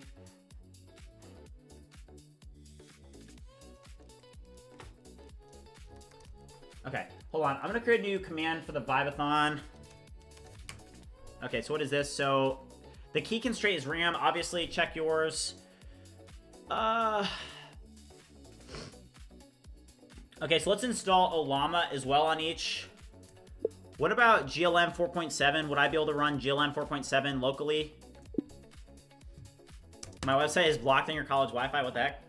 Oh, Virshaw, I also do need to create that. Thank you, Virshaw. I appreciate you. Okay, hold up. WDN dropped something. Are you using a canonicalizer on your MCP? I don't think so. Virshaw said push-ups reminder. Thank you, man. Okay, Nemotron. 9B V2 GPT OSS 20 billion. I don't think this is gonna work, is it? Oh wow. It is recommended to have at least 205 gigabytes of RAM to run the GLM 4.7 4-bit version. That's insane. The heck? Oh, GLM 4.7 flash.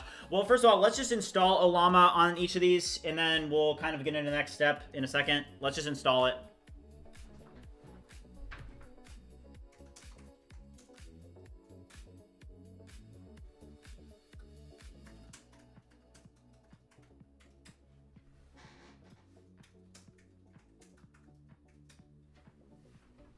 Okay. All right, we just installed it. They're all installing. How much RAM on your Mac Minis? Only 16 gigabytes. It's not much. Okay, I didn't see your question, 3ish. What was your question? I don't know what it was. Somebody said got GPT Pro, actually everyone's advice, and it's actually really good and accurate on high reasoning, but mainly doing refactoring. Yeah, so that's like spot on with what I've heard about you know, people that are getting and using that. Is like, hey, you know, GPT Pro or, you know, GPT 5.2 extra high reasoning is actually pretty good. You know, it's just, you know, I think that, like, with it, you just have to know that, hey, speed does matter too. Like, hey, I don't want to have to give things simple tasks and it work for like 45 minutes on something. I think that's just a little bit, okay, yeah, perfect. Yeah, so it is, so I do see why it is throwing the 403. So what I'm going to do, so I'm getting a 403 here. Hold on, let me just make sure it's not exposing anything sensitive, and then I'll show you guys the issue. So on that, the person that reported the issue with the MCP, so that was something that I knew that we were probably gonna have to fix today, but I just want to show you guys. Okay, so nothing sensitive here. So yes, so it's returning a 403, and typically with this, I actually do know what is causing this error. It's because the API has a web application firewall in front of that load balancer. So, you know, when you're having traffic coming from MCP, like coming from Cursor, right, it's going to throw that 403 because it's going to be blocked. So I'm just going to now pass in Bridgemine to AWS because this is what connects to our AWS account. I want you to use the AWS CLI to access my AWS account. This 403 error that we were getting from the MCP also happened in the dev environment. I need you to review the Bridgemine dev web application firewall and its rules, because I believe that this 403 error is stemming from this. And I then need you to look at the production web application firewall and identify the differences between the two, because I'm like 95% sure that the 403 is coming from it being blocked by the firewall. So please review the differences between the dev WAF and the prod WAF and identify if there is a difference that is causing this. Don't update anything, but just use the CLI to review this and diagnose our issue. Okay, what did WDan say? I just saw that he said something. Also, let me take a couple other questions from chat. So somebody said, I feel like investing in a powerful machine just to run a good local LLM like GLM 4.7 can be a good use case with Claude, responding emails, doing simple things, and using API key for more intense tasks. That's a good point. WDan said, Acree is a great contender. I check out the trendy models. What is Acree? RC, sorry, RC.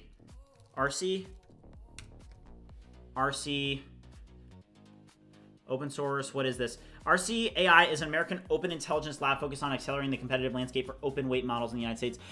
WDan, I know that you're a huge open source person. This is like my first experience with open source, but with these ClawdBots, I think that a lot of people like are making a good point of like, hey, if you let these ClawdBots have your API key, right, and you just give them full control, you're probably going to run into some type of issue like where, hey, I don't want a ClawdBot to be running 24/7 and have my, you know, Anthropic API key and wake up to like $1,000 bill, right? I don't want that to happen. So somebody said Kimi 2.5 would be perfect for this. I don't think it can run on a, my Mac Minis have 16 gigabytes of RAM. Yeah, I don't know. I mean, maybe we can just blow a check though. I mean, let me know, guys. I mean, we can literally do the opposite of this, and yeah, I don't know. We may, yeah, Llama. Yeah, I don't know. We may just want to use an API key. Honestly, I don't think it'll be that bad if we use an API key for this. WDan said the only question you need to answer is what's the goal of these machines? You could have a Nemotron orchestrator model running locally and call frontier models on demand. If not code, then you really don't need a massive model for workflow automation stuff. Yeah. Yeah, well, I think the goal of today is to just get these set up and then to actually see, like, okay, what is possible with these, right? Like, can we get computer use? Like, what's possible? Okay, so please note that I have now installed Tailscale on these Mac Minis, and I now need you to walk me through the next step of setting up OpenClaw ClawdBot on each. What is the next step? Forget running a local model. You can set spend limits on APIs. Don't worry about blowing up. That's actually a good point. We can just do that. I think that's way better. I'm more of a person. Yeah, so a couple other people in the chat are saying you can just put the limits on API. Yeah, that's a good point. Okay, so we are going to have to install Node. Okay, so we're going to need Node. So let me install Node on each real quick.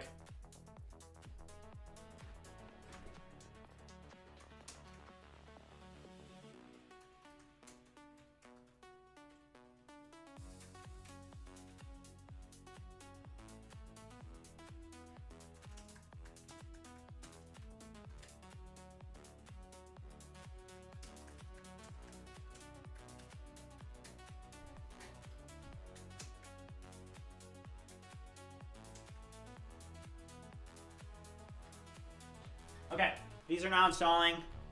That's fine. So we'll let these install. Are you the builder of ClawdBot? I am not the builder of ClawdBot, no. I was just asking.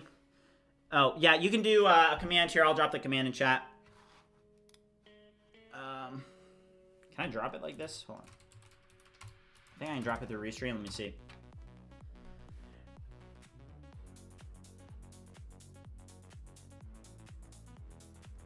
Yeah, OG Tessie, 100%. I'll be careful. Okay, so set up your gateway password before installing OpenClaw. Set a strong password as an environment variable. Install OpenClaw. Run the onboarding wizard.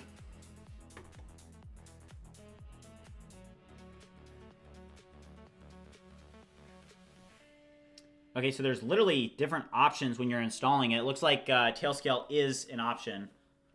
I just use the GLM coding plan, which is like $9 for the first quarter. GLM 4.7 for me. Okay, let's see. In terms of this here.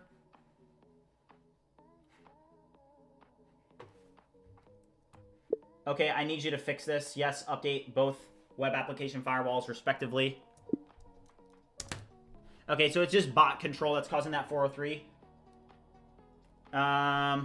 Okay, also guys, we do have to do 500 push-ups. This is probably going to be, we'll see, this is probably going to be a little bit of a longer stream just because I have a lot going on today. Let's knock out 50 push-ups real quick, and then we'll get back to it. Okay.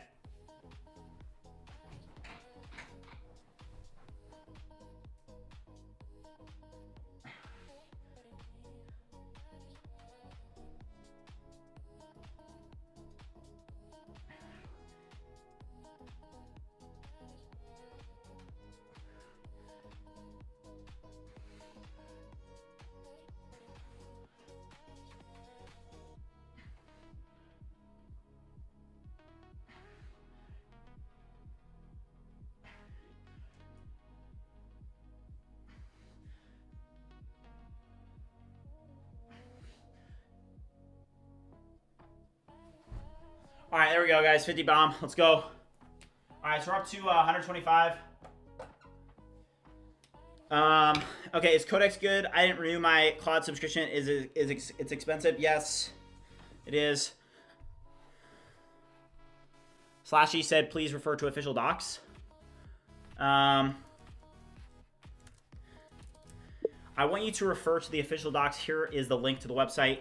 Do an in-depth review of the docs so that you can actually give me accurate responses throughout the rest of this conversation.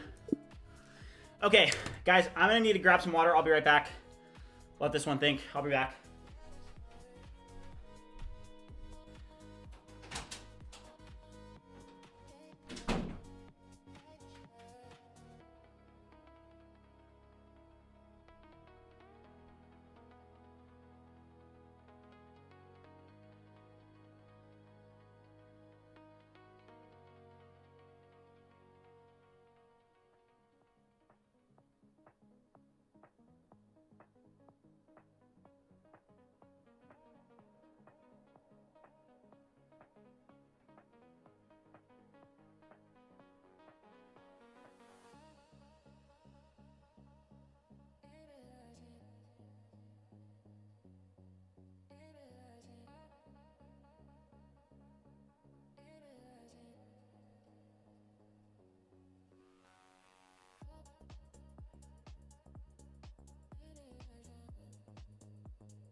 All right, I'm back.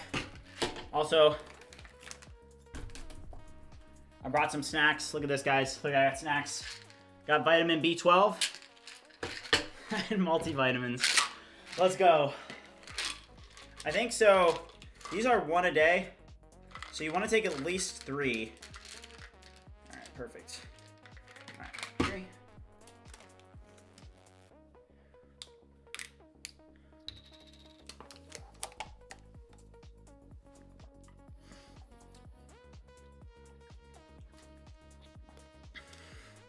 Whew. All right, yep. Okay, so this is still reviewing, I guess. And then the B12, let's see, recommended dose, 1 tablet. So that means you want to take at least 5. Vitamin B12 really helps with energy. That's great. Okay, so somebody said you don't need Tailscale. Tailscale just makes sure the only verified and logged in devices in your local network can access. So Dan said 7-week timeline. So yeah, 20 minutes. Yep. 1 day takes 3. Refuses to elaborate. Why 3? Come on, man. You need your vitamins. Okay. Let's see here. Okay, guys, we have our response. This looks good. Also, let's do a quick sub check. We are now at 38,274 subscribers. Let's try to get to 38,300 today, guys. Also, I am going to give a quick shout out to some newly joined members of the Bridgemine Discord community. Here we go. Shout out to Veershaw for dropping the link in. I appreciate you, man. Oh, so people are dropping in.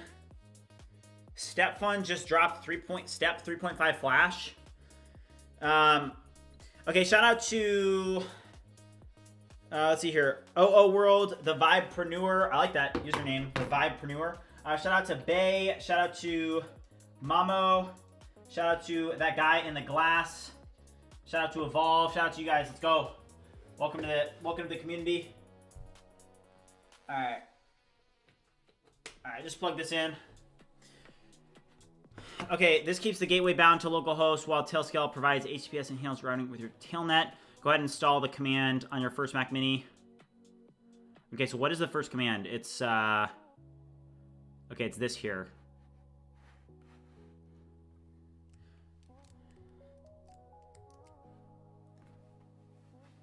Okay.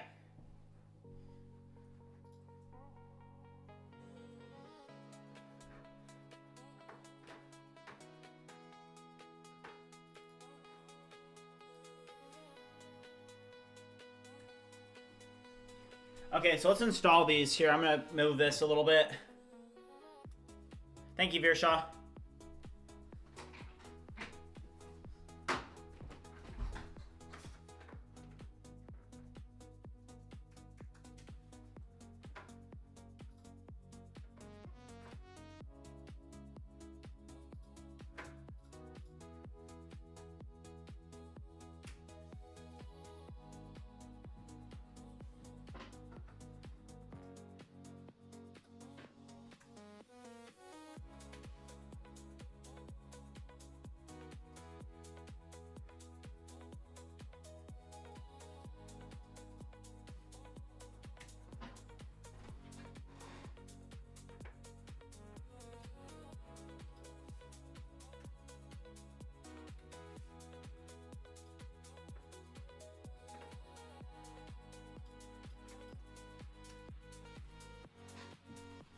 Okay. All right, we have installed these now. Let's see here.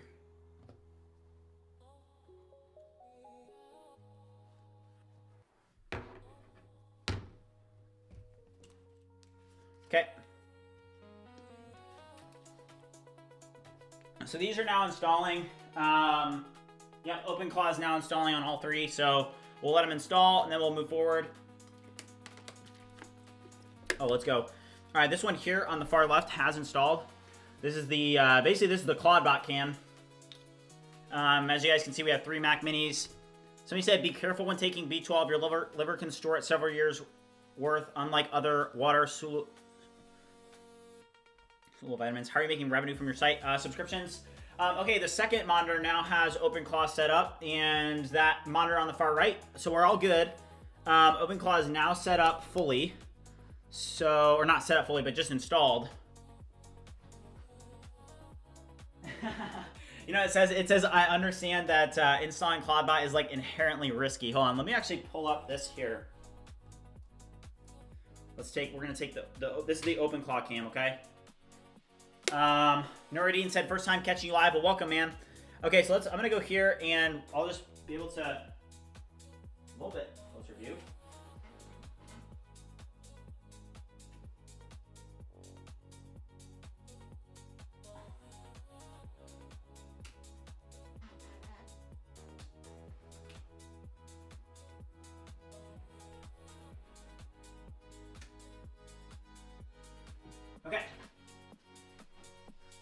Okay, so it is saying quick start or set up manually. Let's do that. Okay, I'm now at the part where it's asking me whether I want to do quick start or set up manually. What should I do?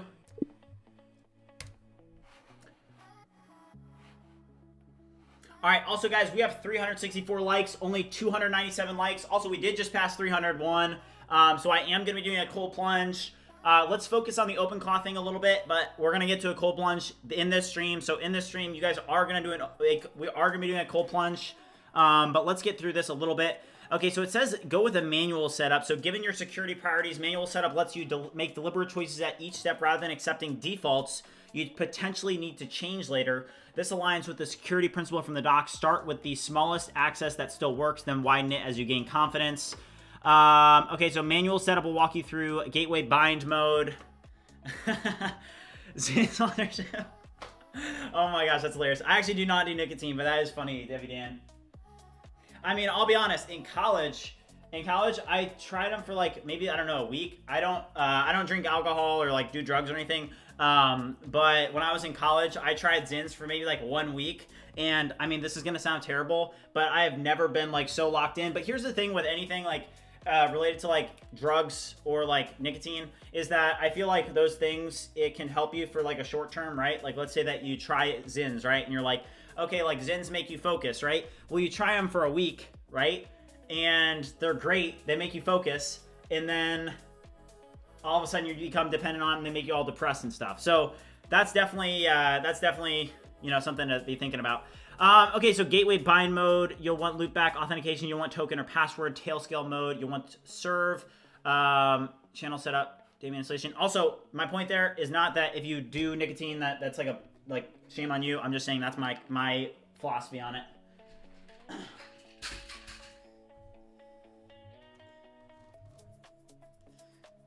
Okay. 6 million upper tech login. Oh my gosh, you guys are cracking me up. Okay.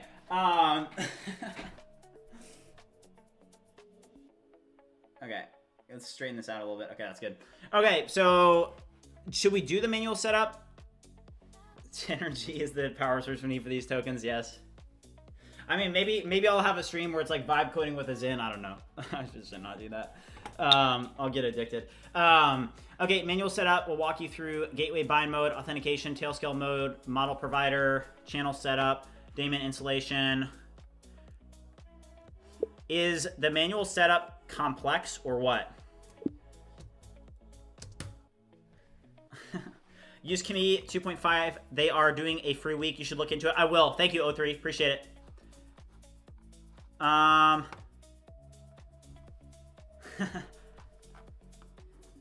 old I am? I'm 23 years old.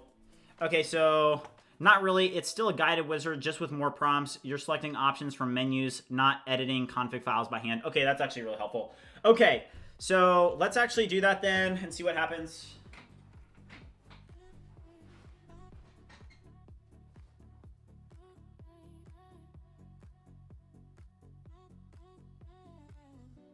Okay, so the first question, so you guys can't really like see it, but the first question is, and I'm gonna literally be able to talk to my Claude agent here. This is actually gonna be really helpful.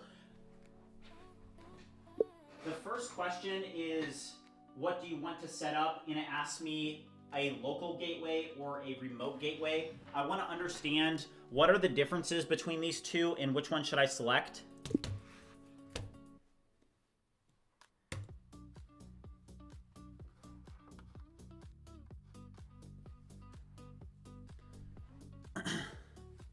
We don't really have mods anymore. We only have a few. Okay, the OpenClaw gateway runs directly on this Mac Mini. This machine becomes the brain. It owns sessions, channels, auth, memory, and state. This is what you want for a dedicated Mac Mini setup. The remote gateway, you're considering connecting this machine as a client to a gateway running somewhere else. You use this if you already had OpenClaw running on another server and wanted this Mac Mini to just connect it. Okay, since this is your first install and you want the Mac Mini to be the actual agent host, go with local gateway. Okay, does everybody understand that? So we're gonna select local gateway.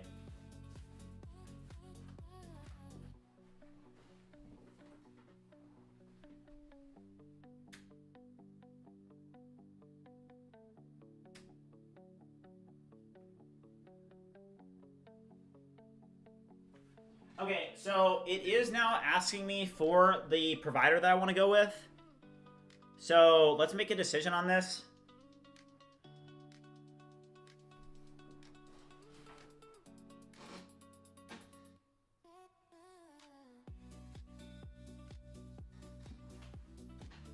I mean, I may want to use OpenRouter.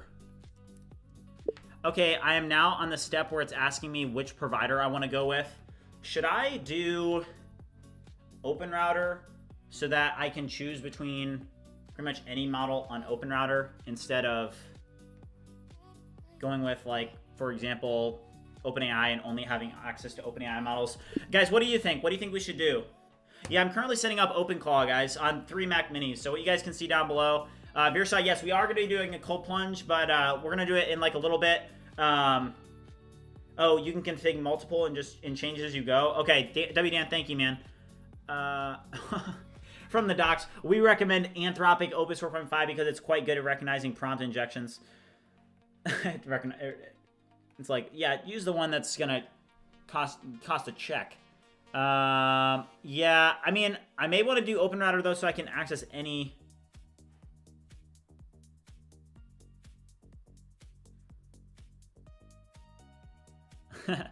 We're setting up OpenBot right now, or whatever it's called, OpenClaw.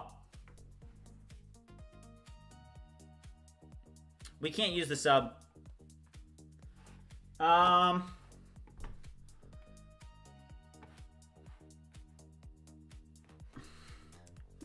considering OpenRouter just so that I can have the flexibility between different models. What do you think about this?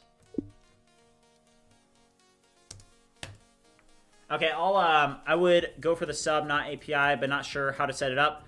Next goal, 500 likes. Okay, I'll put it up. We are going to be doing a cold plunge, but I'm kind of in. We're kind of making progress here, so I don't want to do a cold plunge before we move forward. This is we need to get this done.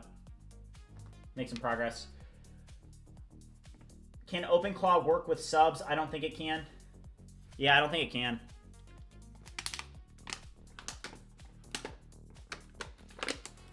Okay, I think I'm going to go with OpenRouter just so I have the flexibility. Like, hey, if I do want to set up...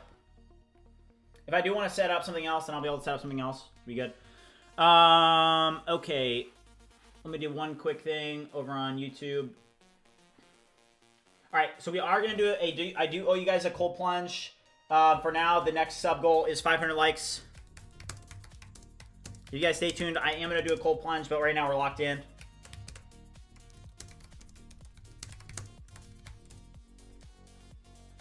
Okay. All right, so let's do this real quick. So I'm going to choose OpenRouter.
Okay, sorry about that, guys. I had to log into Slack because I'm going to have to send this over on Slack. So give me 1 second here. I'm going to log into Slack on this computer, and then I'm going to send my OpenRouter key over to these agents on these other computers. So let me get into OpenRouter and just grab this key real quick. So we said, but using Claude's API is really expensive. Yes, it is. Yeah, so that's why, like, the reason that we're choosing OpenRouter right now is because, what is this? Oh, do you guys see this? Okay, this is so random. Okay, this came out yesterday, but look at this. OpenRouter Free. The simplest way to get free inference. OpenRouter Free is a router that selects free models at random from the models available on OpenRouter. The router smartly filters for models that support features needed for your request, such as image understanding, tool calling, structured outputs, and more. That's actually, like, really good. Maybe one key for each machine so you can track usage. Genius. Let's go, WDan. All right, yeah, I'll do that. All right, so I'm going to do, so I'm going to name the key. So if you guys remember, so it's Matthew 2.0, Matthew 3.0, and Matthew 4.0. So I'm going to do Matthew 2.0 real quick.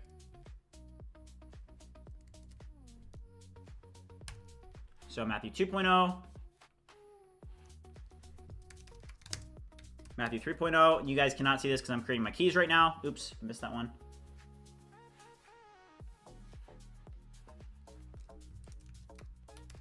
See all that Trinity and Nemotron on that free leaderboard, by the way. Don't sleep. Yeah, is it pretty good?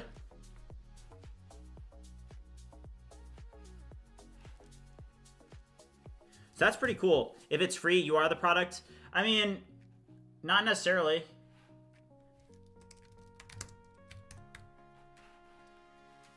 I mean, it's free. I think a lot of people are okay being the product if it is free.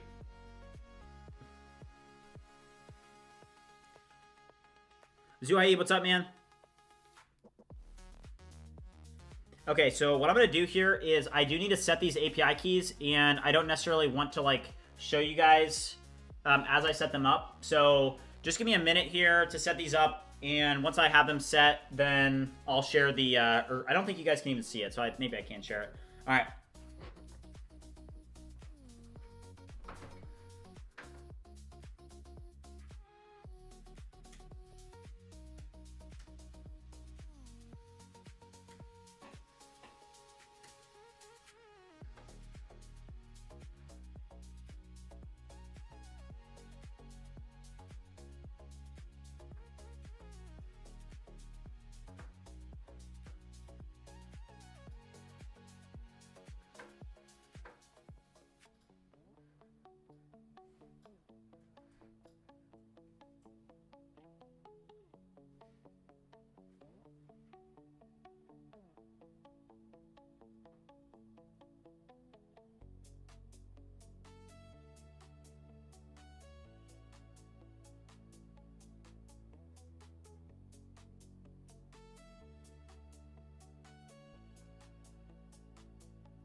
Okay.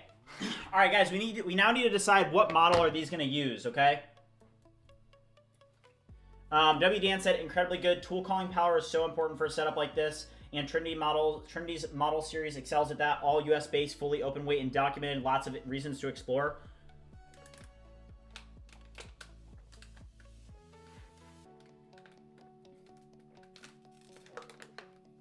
Somebody said zoom, enhance, magnify.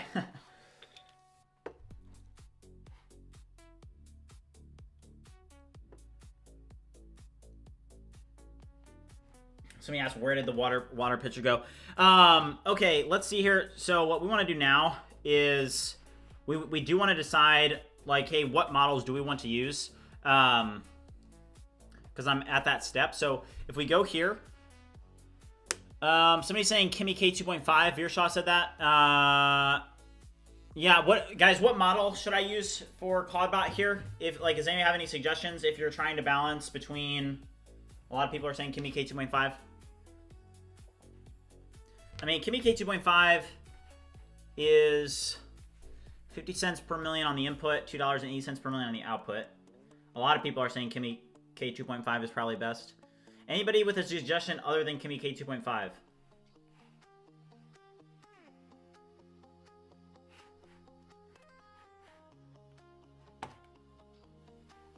Also, if you guys are watching, have not already liked and subscribed, make sure you do so. Tiantian said Opus 4.5. Kimmy, it's free for 7 days. Okay. All right, we'll use Kimmy K 2.5. There's a lot of suggestions for that. For what UK's... Yeah, just in general, that'd be Dan. Just in general. Like, just to start out, I'm curious as to what model should be used just to start. I mean, it's free for 7 days, but that's going to end, right? So, I'm going to use the restroom real quick. I'll be right back. Let me know in chat what you guys think.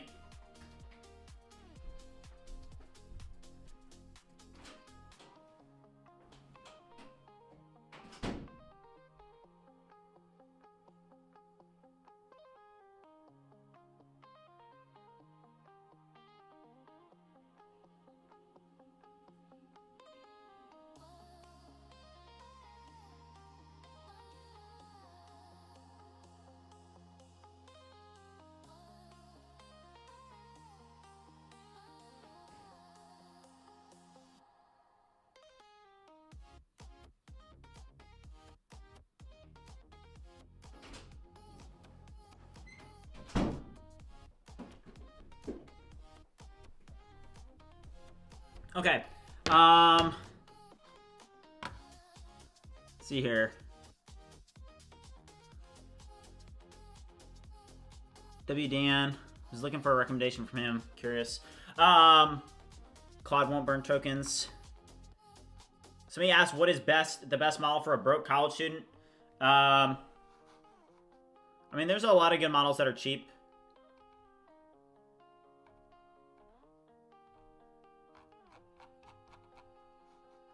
Depends on what you do. Okay, let's just not get stuck on it, because I'm pretty sure we can change this at 8 points. Let's just use Kimmy K 2.5 and move on.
Okay.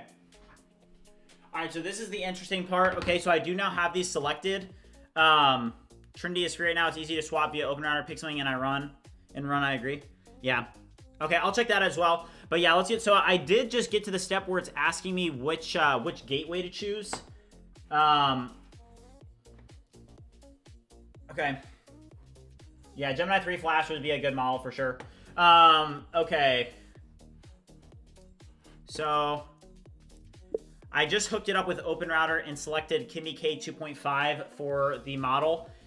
The next step in the setup is asking me the gateway port. Help me completely understand this, as well as what I should put in for the gateway port. What actually is the gateway port? Okay, so Trinity. Yeah, so these are, WDN just dropped these in. This one here. So it's a free model right now. This actually also helps answer the question that whoever asked that about what model you should be using as a broke college student. WDN is a pretty, look, they literally have the gift right here next to it. It's a frontier scale open weight language model for RC, built as a 400, oh wow, 400 billion parameters. Wow. Interesting.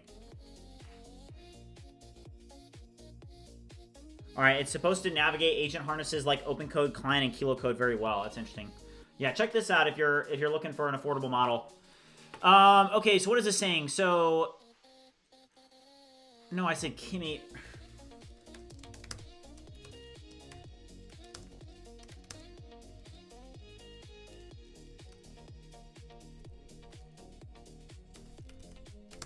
Okay, what did it say about the gateway? Okay, the gateway port is the network port where the OpenClaw gateway listens for connections. Think of it as like a door on a building. When the CLI dashboard nodes or Tailscale need to talk to the gateway, they knock on the port. CLI commands.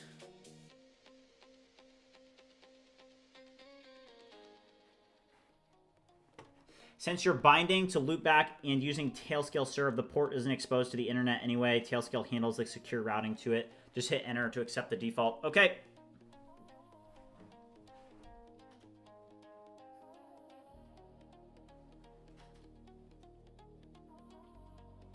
Okay, I am now seeing these options. Backstory Byte said, I like that model, but it may not be smart enough for your use. I use like 300 million tokens with it. Which one? Are you talking about the Trinity model? I mean, if it's free, you can use 300 million tokens, no problem.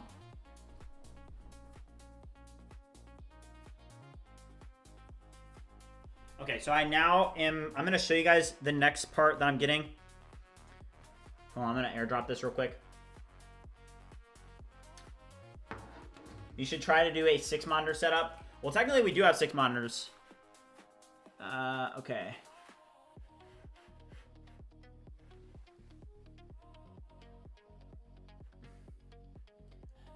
Okay, quick actions. Okay, so I'm going to convert this image real quick.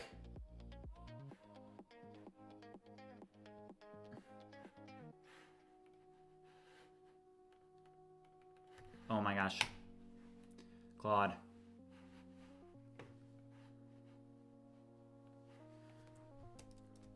Okay, I'm going to show you guys what I'm seeing real quick. Okay, this is what I'm seeing right now, okay? So you have, the next part is a gateway bind. So we have several different options. We have loopback, LAN, and then I think that because we set up Tailscale, that's probably what we're going to use. Also note that I am now at the next step, which is the gateway bind. It is offering me several different options, including loopback, LAN, tailnet, auto, and custom IP. What should I select? Backstory Byte said, I have a backlog of a couple billion tokens of data that needs to be processed. Dang. Somebody said first one only. We'll see. I'm going to submit this and see what it says. It's default and best. But we did set it up with Tailscale, so I'm just curious as to, you know, what...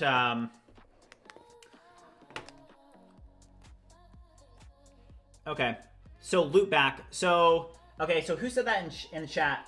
Shout out to Sorav Gamers. Shout out to you because, yes, it looks like you were right. So it says, if you use loopback, it only listens on the local host. Nothing can connect from outside this machine. This is the most secure. Okay. Let's I want to understand this, though. Help me understand what this actually is. Somebody said OpenClaw is not that good, just a personal assistant. The hype is real. Here's the thing, is that you need to, like, if there is a new technology, you need to be able to figure out how to implement it in your own workflow. And for you personally, I think that a lot of people, like, may or may not have, like, good or bad use cases for it. You know, for me, I think that, you know, I always just want to be on the cutting edge of whatever is coming out, right? I don't want to overhype things, but I also want to be able to integrate the latest technologies. And I think that this does come to me, it comes across as a different type of computer use assistant. And that's what interests me about it, because I have a lot of work that needs to be done. And I think that these can help me. So gateway bind, what this means is it's which network addresses the gateway will accept connections from. Think of your Mac Mini as a building with multiple doors. Loop back, only someone already inside the building can knock. Programs running on this same Mac Mini can connect. Nothing from outside can reach it directly. All doors are open. Any device on your home network or the internet, if ports are forwarded, can try to connect. Tailnet, only the Tailscale door is open. Device on your Tailscale network connected. Okay.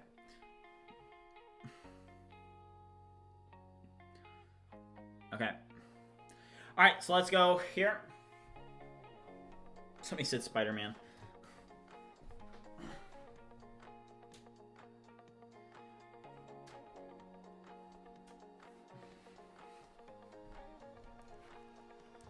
Okay, I clicked enter, and I am now looking at the next step, which is the gateway off, and I can select between token and password. What should I select? All right, also, guys, we do have a like goal of 500 likes. I'm going to put this up. We are going to do a cold plunge. We did hit our 300 like goal. We're just kind of focused for a little bit right now on this. All right, 500 likes. Okay, the docs say gateway auth mode. Share bear target. We're going to from setups.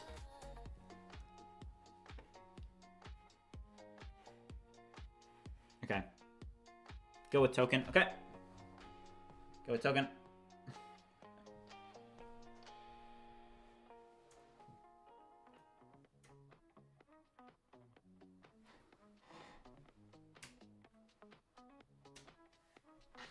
Okay. I am now at the next step, which is saying tail scale exposure, and it gives me these options: off, serve, or funnel. Which one should I select? I am Peter Parker, guys. All right, also, we got to hit some push-ups, guys. Let's go.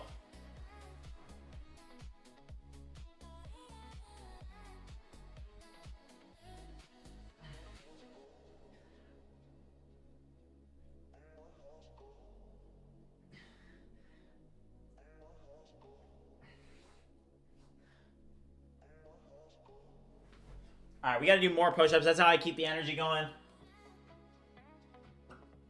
All right, we're only at 150. Here's the breakdown. Gateway only accessible from the Mac Mini itself. Serve exposes gateway to your Tailscale network only. Your devices on the Tailnet can access it securely.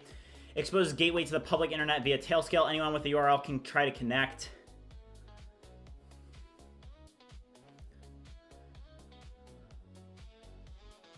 Yeah, I don't know about this.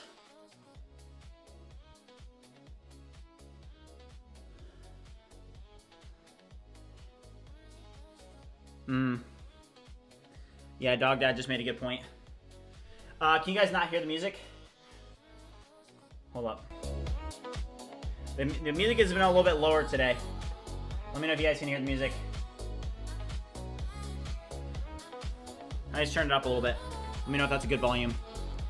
Okay, also, guys, we have 375 people watching. I guess we have 375 likes, but if you guys haven't already liked and subscribed, make sure you do so. There's also a Discord community. I'm going to drop it in the chat. Okay. Gateway stays locked to localhost. Funnel would expose it publicly. Definitely not what you want for a secure setup. Go with serve. Why do I want to set it as serve? What's the purpose of this?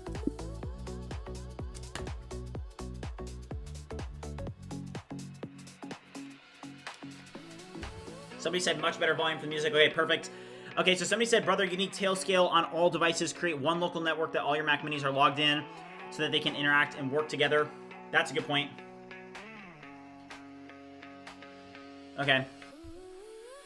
Okay, let me explain the practical purposes. If you leave it off, the gateway only listens on local host. That means you can only interact with OpenClaw while physically on that Mac Mini or SSH into it. You couldn't message your agent from your phone, laptop, or other devices.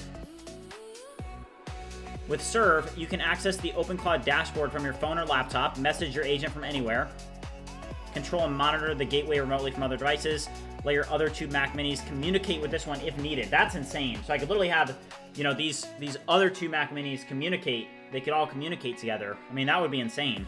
Hold on, let me move this out a little bit. This is what we're working on right now. We've got 3 Mac Minis, guys.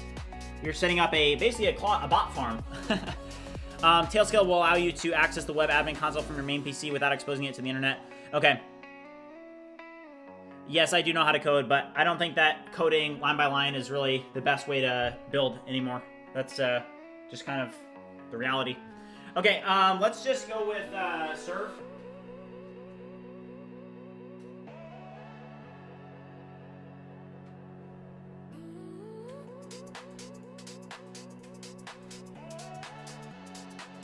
Okay, hold on here. The next prompt is this one. Okay, I am now seeing that it's saying reset tail scale server funnel on exit. I selected serve. What do I now select for this next step? It's asking me what I want to do here, and those are my options. This part of the setup is crucial for security. Don't mess it up. Okay, thank you. I'll try not to mess it up. That puts a little bit of pressure on me, but it's all good. I can't wait to have Bridge Voice out. That's going to be a huge value add for the subscription for Bridgemine. If you guys want to try it out, it is available for 50% off. If you use the Bridgemine 50 off discount, you can go try it out. Data Sherpa said, I made the mistake of mentioning Moltbot to my ClawdBot, and it has several times asked me if I would spin up a VPC or something of the like so he could tinker with another Moltbot. That's interesting.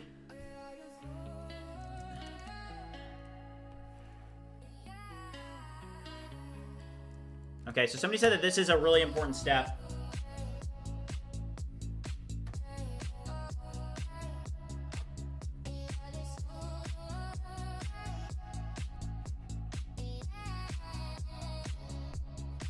All right, select no.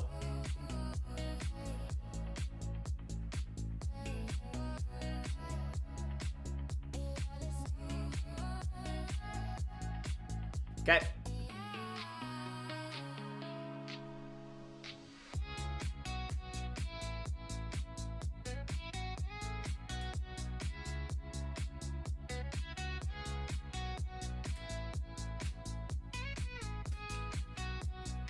All right, so it's now asking me to configure chat channels. Which ones do we want to set up?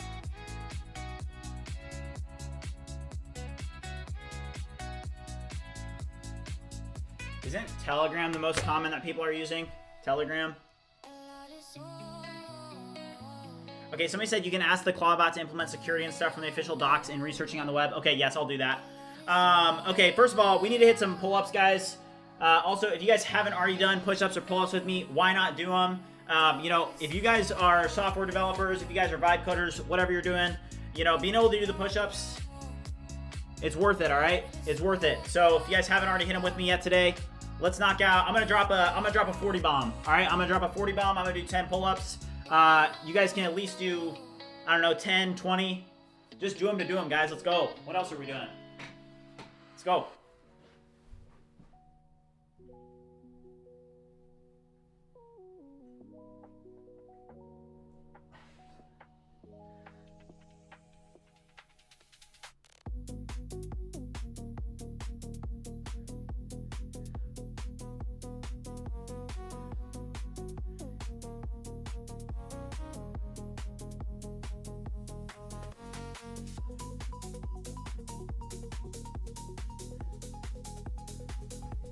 All right, 40 bomb. Who hit him with me? All right, somebody said I use Telegram exclusively. Okay, I'm gonna set it up with Telegram as well.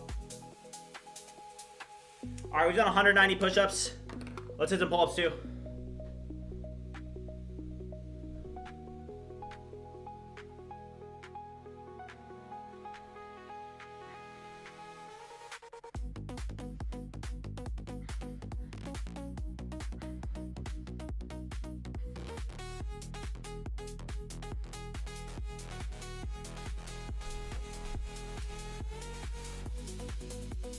All right, let's go, chat. Who hit him with me?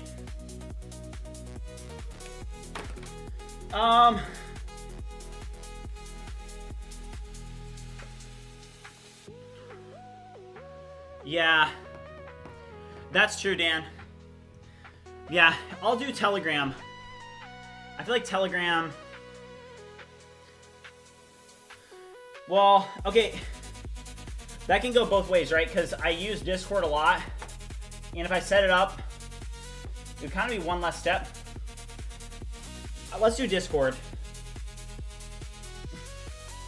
Just because then I can just do it from one.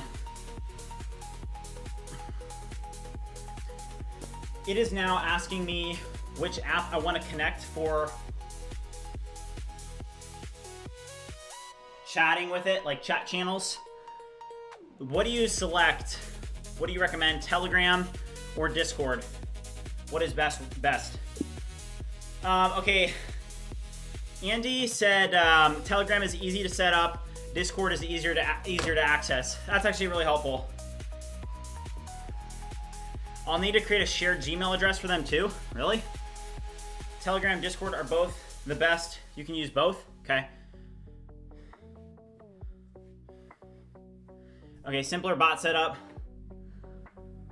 This is literally exactly what Andy said in the chat.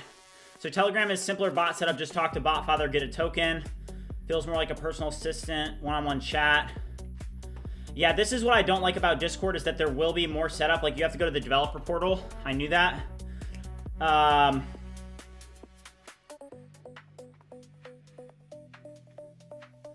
mean, this would be cool to have the agent in the server, but... Somebody just said something about Telegram in the chat. It's so funny. Okay. Okay, let's use Telegram. Let me see here. Do I have it downloaded? I do not have Telegram downloaded. All right, let me download it real quick. That's so funny.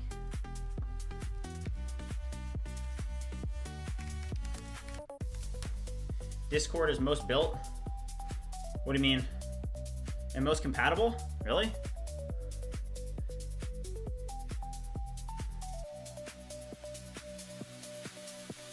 Molt worker.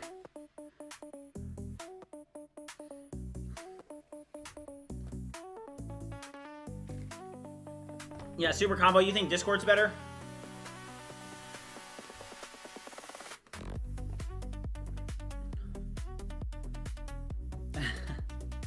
Yeah, I don't know about it being in Discord as a public bot. Doesn't sound like good. Yeah, I'll use it on Telegram. Okay.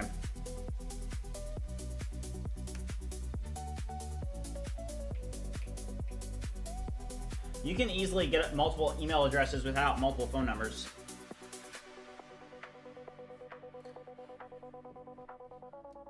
Okay. All right, I'm gonna log in using my phone number.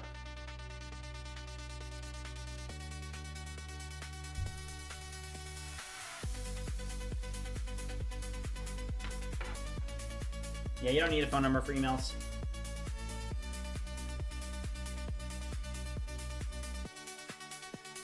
Okay. Yeah, somebody's saying that they'll both work just fine, so.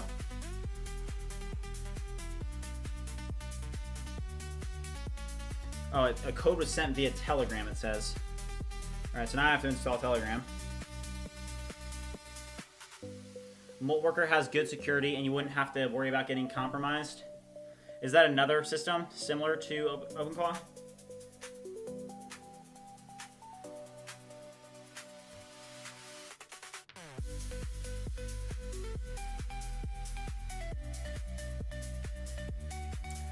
Invonia, why wouldn't you host the OpenClawBot locally?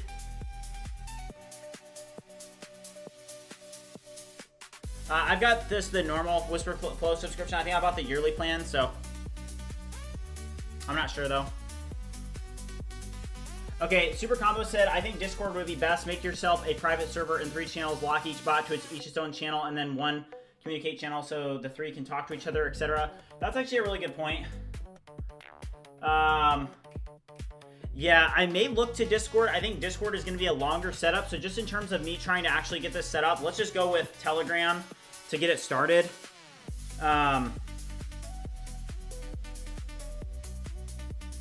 And then from there, we'll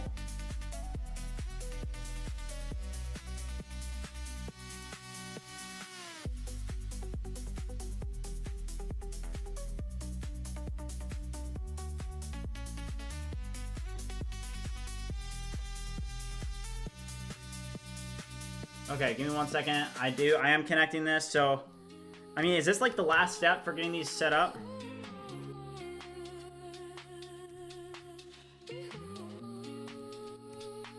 Okay.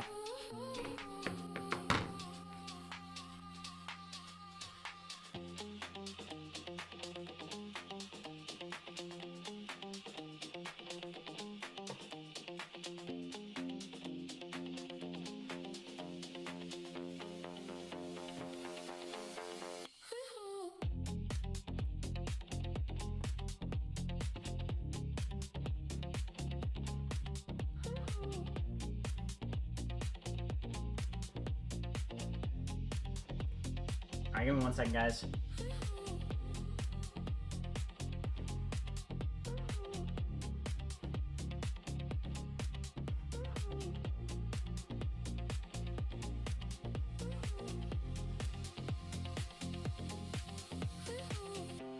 Okay, somebody said that, okay, Super Combo Gamer said that apparently Discord is most built out. I think that the Telegram is just going to be easiest to get actually set up, though. So I just want to get this set up easily. I just want to make sure that I don't expose anybody's like names and stuff in my Telegram before I share this with you guys. So give me 1 second. It's fine. Well, it's not fine, but I'm just gonna move this here. Okay. Let's see if I can now get this set up. So I'm gonna move this to this camera here.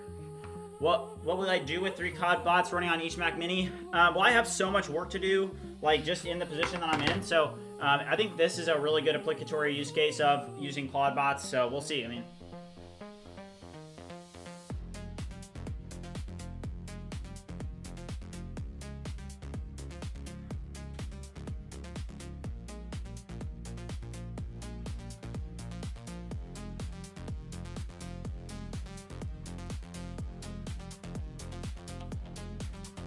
okay, so apparently I just open up a new chat and run @botfather. Let me see. So, how do I do this? New group? No.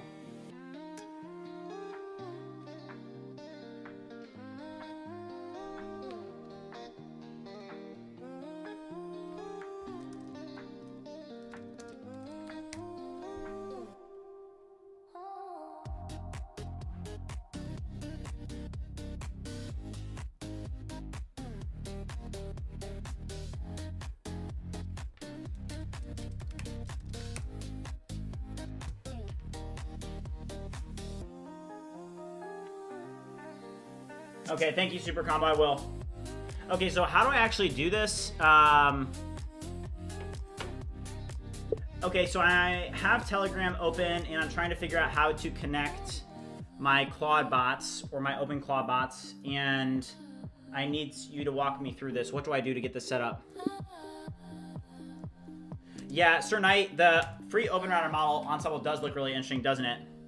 What is the best AI subscription for normal daily use? Probably anything related to, I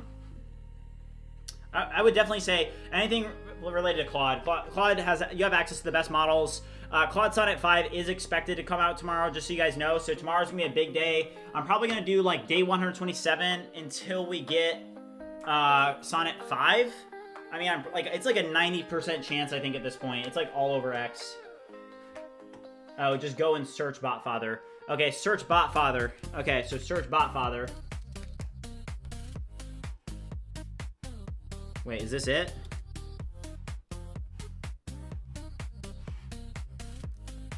Is this correct? Which one do I select? Okay, so this is what I'm doing, so check this out. So I just searched Botfather, and I think that it's this one. Is that correct? Is it this one right here? Yes, it looks like this one. So click on this one. Okay, and then just click Start. Okay. And then send new bot. Okay, I've never used this, just as for reference. New bot, create a new bot. What are we going to call it? All right, so we're going to call this one Matthew 2.0. All right, good. Now let's choose a username for your bot. It must end in bot, for example.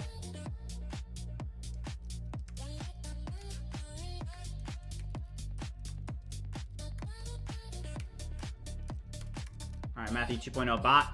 That username is invalid.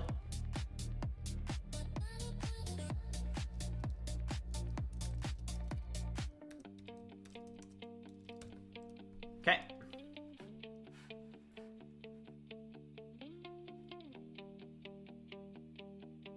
Oh, okay, so let's not use that one because I just exposed the token. Okay, so I just tried this out and then I accidentally exposed this token on stream. What can I do to not expose this? What do I do now that I exposed it on stream?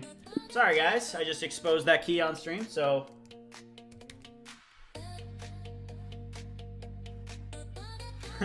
Yeah, you guys did call it.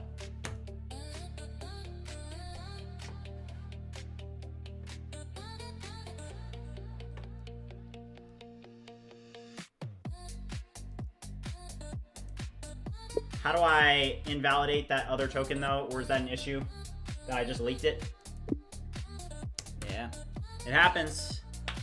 Risky business, this whole streaming thing, right? Oh, delete bot, yeah. Somebody said delete bot. Delete bot. Choose a bot to delete.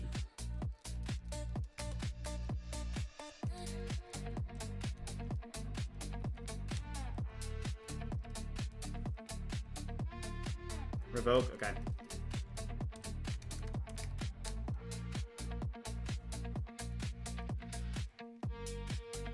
It's saying choose a bot to generate a new token. All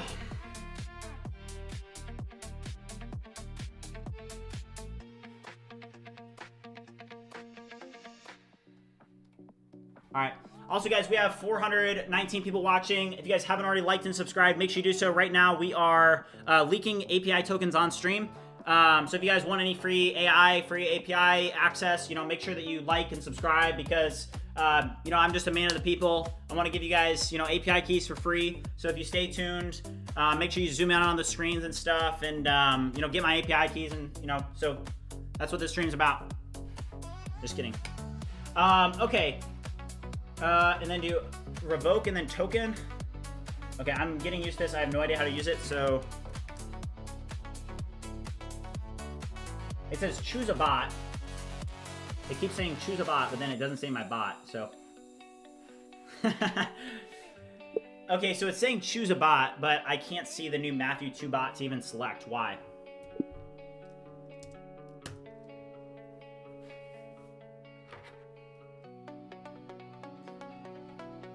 Also, yeah, if you guys haven't already liked and subscribed, make sure you do so. I'm going to be live for a while today. We're getting this ClawdBot like fully set up. I was so sick over the weekend. I was down horrendously.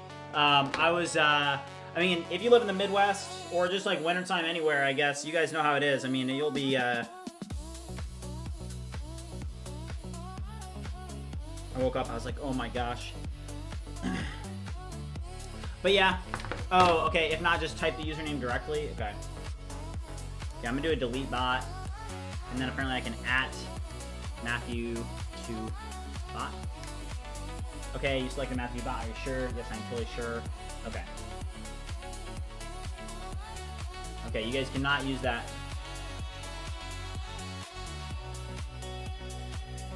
Oh.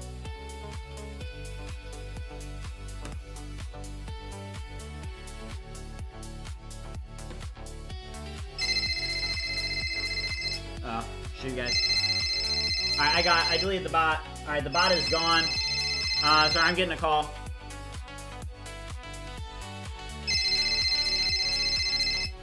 Oh my gosh. I'm getting spam called right now. Alright, I'm so sorry, guys. I have to take this. I'm gonna mute my mic. Hold on. I'm sorry, guys. I'm sorry. I'll mute my mic. I have to take this. It's important. Hello? Hey, Dario. Yeah. I mean, I was already hyping it up on X. You see what you said I put it on X? It got like 200,000 views. Yeah, I was hyping up Sonnet 5. Yeah, I got your wire. Yeah, 50 racks. Yep. I mean, listen. All I gotta say is Elon Musk. He's been talking to me too, and he's offering like 2 mil. So, you know, I'm okay with the 50 racks for now. But like, this is serious, okay? You know, if you want me to give it the Bridgemine stamp of approval, you're gonna have to start sending me way more racks, okay? I'm talking about M's, okay? Yeah, I mean, I would confirm. I would. Yeah, 250 racks would be good. Listen. I'll talk to Elon. Yeah, he's got that goofy Grok 5 model coming out. I'll talk to him. You know, listen. Here's how it is. You give me more money, I will hype it up way more. And like, you just tell me what I need to say, and I'll get it done. But listen, you know, Elon Musk, he's been on my line. He's been offering M's. Okay, so I want you to go back to your team, and you know, if you guys want the Bridgemine stamp of approval, you're gonna have to be thinking M's. Okay.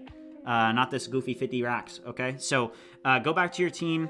You know, I'll have a conversation with Elon, but yeah, just let me know. I know it's gonna drop tomorrow. I'll hype it up. I got the wire, and yeah, we'll talk tomorrow. I'm sure we'll talk tomorrow. Yeah, you're gonna be watching the stream for the rest of the day. Okay, yeah. I mean, you can say what's up in chat. You can say what's up to W Dan. You can say what's up to to OG Testy. And Yep, I'll talk to you tomorrow. I'll see you. All right, bye. All right. Sorry about that, guys.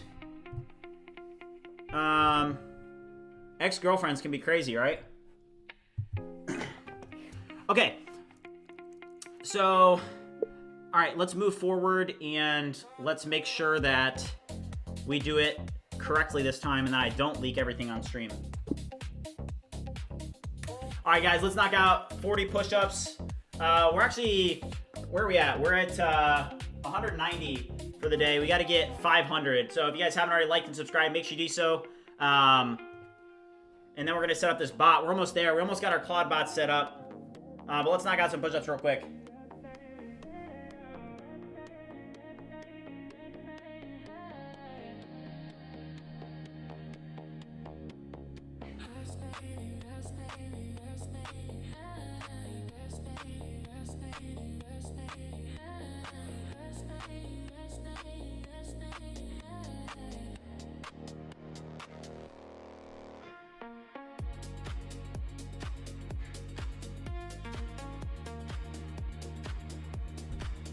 All right, 40 bomb.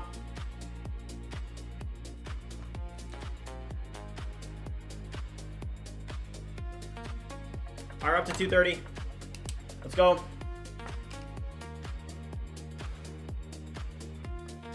Okay, so let's get this set up. Let's go to Telegram. I'm gonna try not to do this again. So, all right, so I am gonna hide this from the stream this time. Nishan said he did 20. Let's go, man. Oh, wow. Codex app released? Codex app? Hold up here. Codex app just released? Hold on here. Codex app just released. Oh, shoot. Oh, that's actually big. Okay. You guys see this? Okay, so with the Codex app, you can multitask effortlessly, work with multiple agents in parallel, and keep agent changes isolated with work trees. All right, this is 2 minutes long. Let's watch this real quick. Hold on. This just came out 4 minutes ago, guys. Codex app.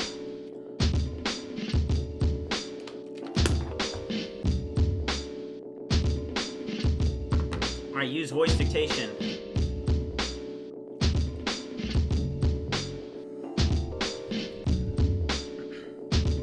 built-in work tree support.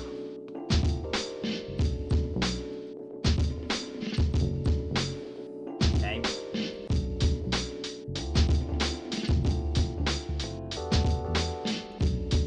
Yeah.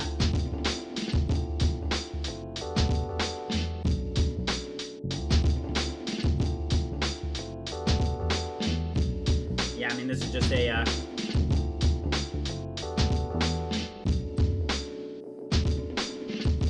They're wasting so much time on these apps. Like this, whatever that Prism thing was.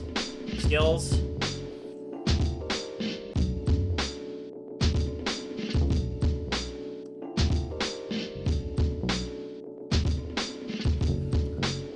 Backstory said that they doubled the rate limits too. That is nice. Data Sherpa said that he stalled it a little earlier. He didn't have time to tinker with it because he doesn't have a Codex subscription. Okay. So yeah, so this just launched like 5 minutes ago. That's actually decent.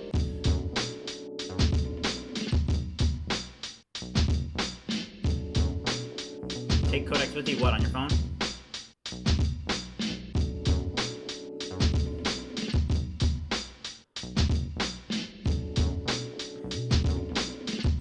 Please just give us GPT-6.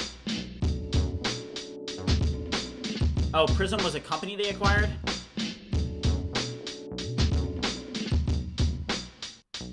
That is true. Yeah, Backstory Bytes, that's a good point. Okay, so we can try this on stream maybe a little bit later. I mean, it's like nothing crazy, but I mean the Codex app, that's kind of nice. Codex app. And apparently they, let's get the music back on, but apparently they also increased the rate limits. It does look to me like they are going to release a new model here soon. Yeah. Okay, gotcha. Backstory, that's actually really helpful. Okay, let's go back to Telegram and see if we can get this set up. All right, so let's go back here. I'll definitely try that on stream after we get these ClawdBots set up. All right, so let's do create bot.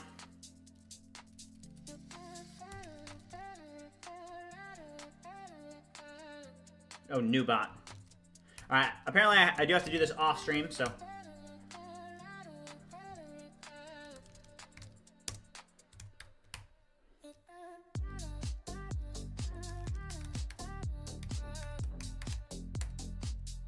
Okay. Okay, I now have the token for this bot.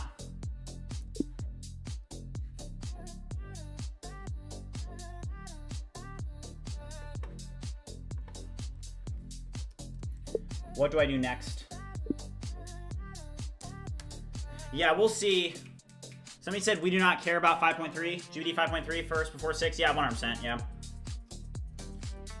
We will get 6 this year, right? Okay, go back to OpenClaw. It should be waiting for you to enter this Telegram bot token. Okay, got it. Okay. So I think this should be good. I'm gonna enter this on Slack. Perfect. Okay.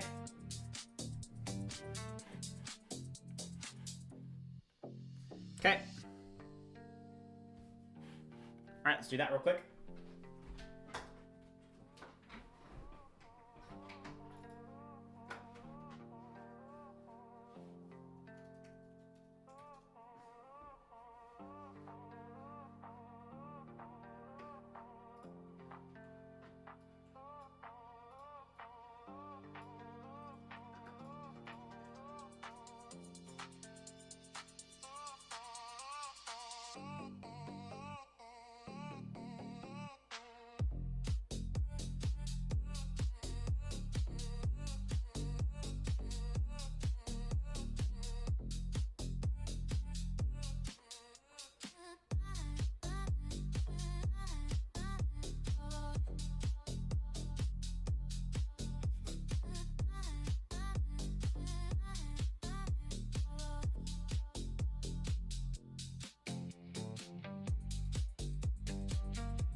Some of you over on Twitch, what's up? How's it going?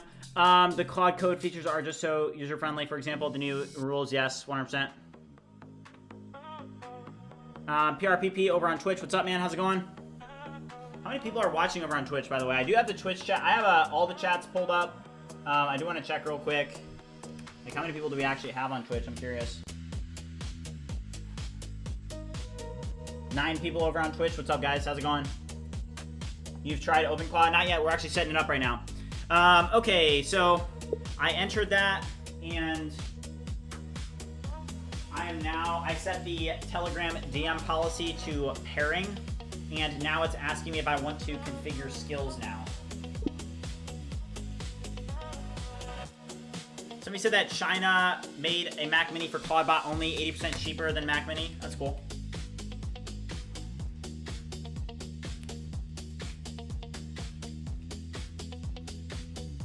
Is this new movie Patrick Bateman version 2026? All right, get the base setup running first. Okay, so it wants me to skip this for now. Okay, we'll skip it.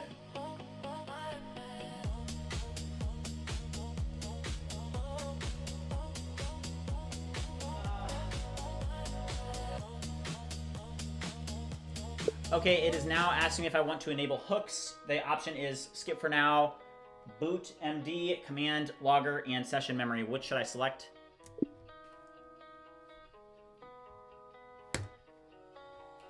Sir Knight said that the new Codex app is OpenAI's version of Claude Cowork.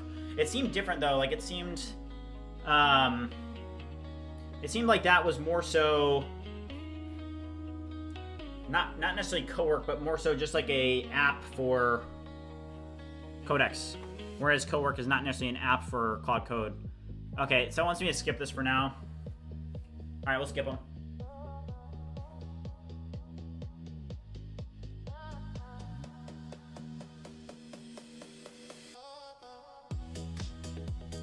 It's now asking me if I want to install a gateway service. What should I do? Somebody said it just looks like an IDE. Yeah. Official Sapphire, what's up, man? How's it going? This installs, okay, it wants me to do this. This installs the gateway as a background service. It means gateway starts automatically when the Mac Mini boots, runs continuously in the background, restarts if it crashes. You don't need a terminal window open to keep it running. Okay, so this is cool. Let's do that.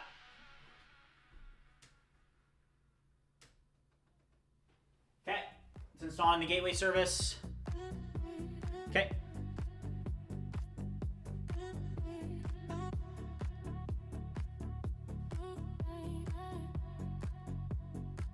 Okay.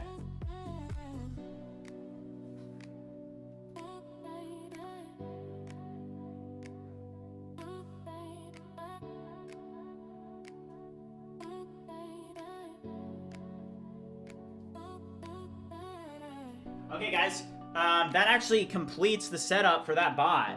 Oh, wow. Guys, check this out. Wait, hold on. Let me see what you guys can actually see.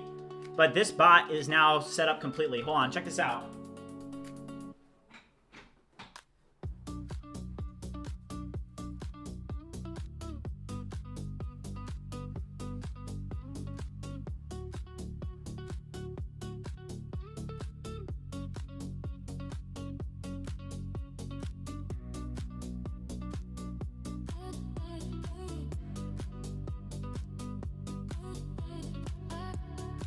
Dang. Okay. That's actually so cool. So literally it has a sole MD file.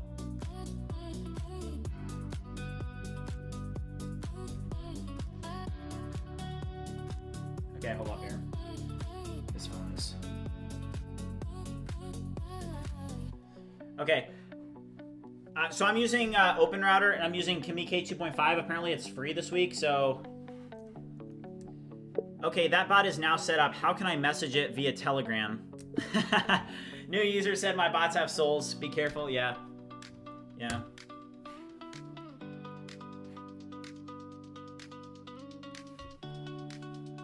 What app am I making? We've made View Creator, which is an AI marketing application platform. And then we're also working on a suite of vibe coding tools right now for Bridgemine. So check out bridgemine.ai. Okay, search for this bot or go directly to this.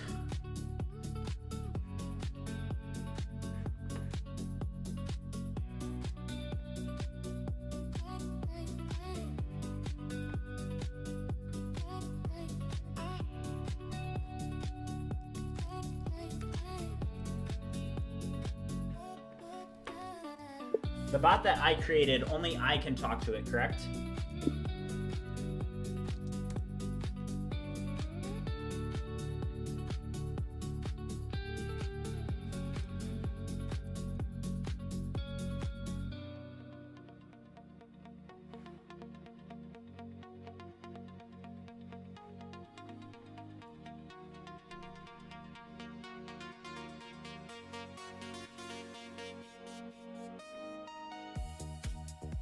Okay.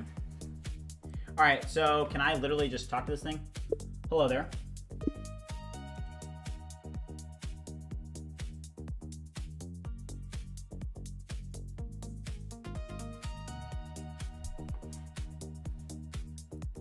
I messaged my Telegram bot, but didn't get a response. Why?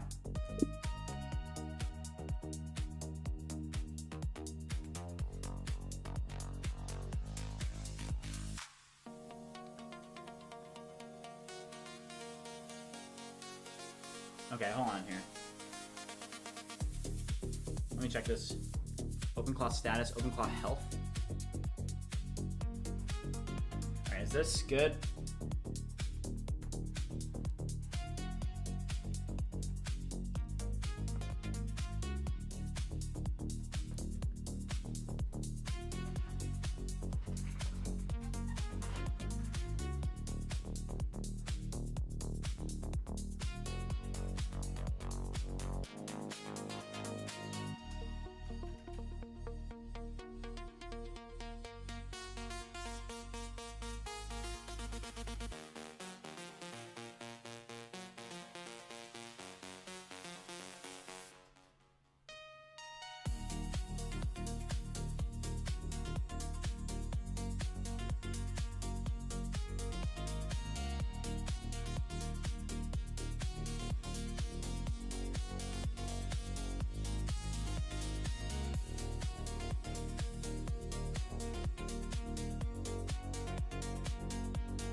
Okay, the command here is, I'm taking this keyboard with me, OpenClaw pairing list Telegram.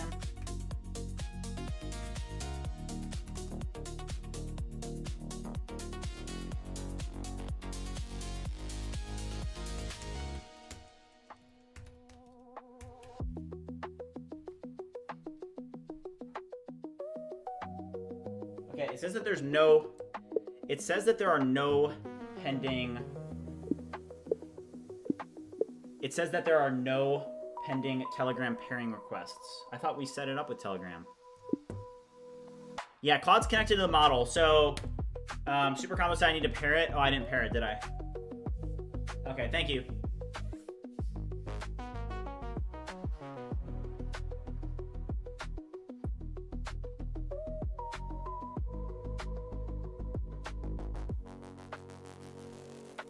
This is my first time using ClawdBot, so I'm totally new to this. OpenClaw status.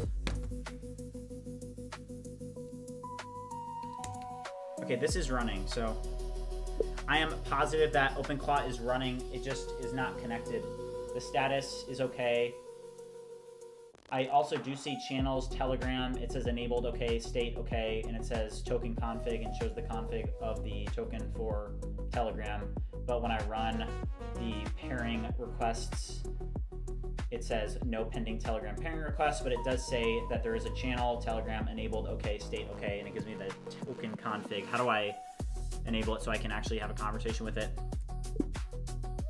Vulcan asked, what changed my mind on ClawdBot? So basically, I do think that we're gonna wanna be able to use this because the implications of it are different than the implications that we've used. Like, hey, like if we're gonna be on the cutting edge of this, we have to make sure. All right, I just, my stream just crashed. Are we back? Are we back? Crashed there for just a second. I think we're back. Let me know, chat, if we're back. Yeah, I think we're good. Okay. All right, sorry about that, guys. Okay. Okay. All right. All right, OpenClaw gateway restart. Try restarting the gateway to make sure your Telegram connects properly.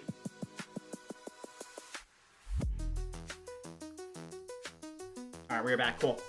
All right, I'm not sure what happened here.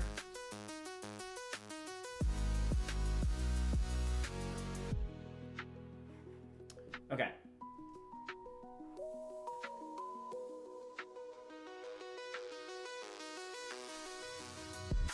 All right, I'm gonna take a picture on my phone and then airdrop it.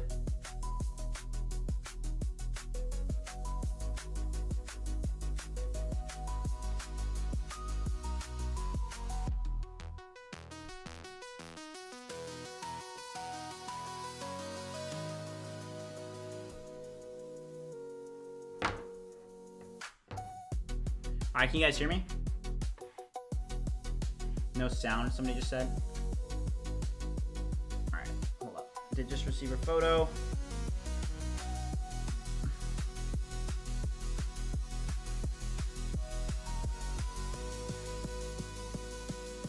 This is what I am looking at. Make sure you do not expose any sensitive information, but what do we do here?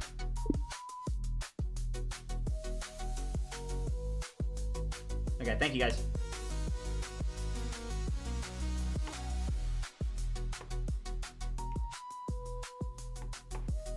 Also, guys, we're up to 38,375 subscribers. Shout out to you guys. I think he already set up Tailscale, so local hope port might work. Yes. Okay, so good news. Telegram is connected and working. I can see the Telegram bot. The bot is receiving messages. The issue might be with model response. Let's watch logs live. Okay, send another message.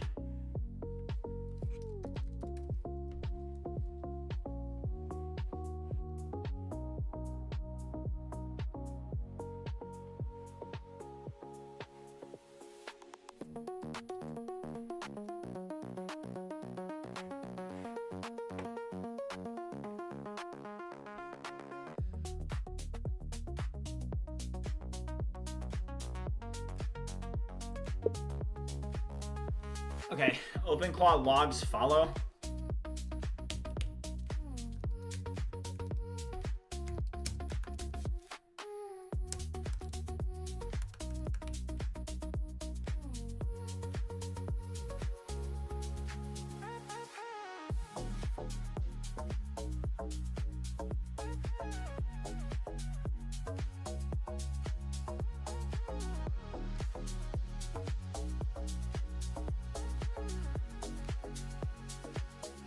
Okay, hold up here.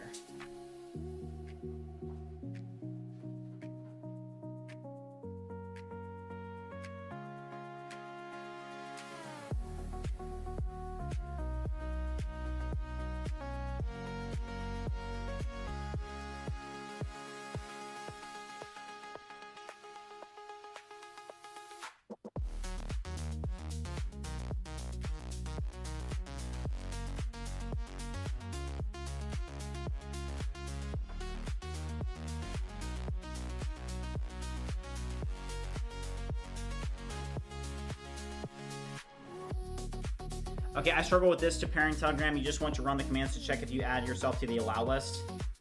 Oh.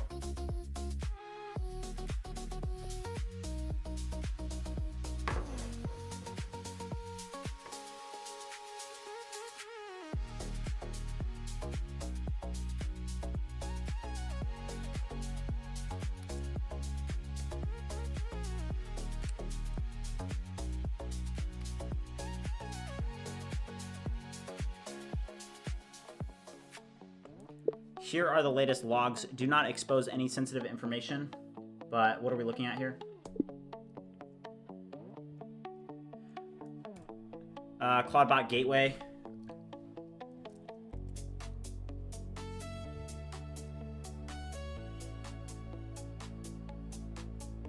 Okay, we'll see here. ClawdBot gateway. Open, or I guess it's OpenClaw.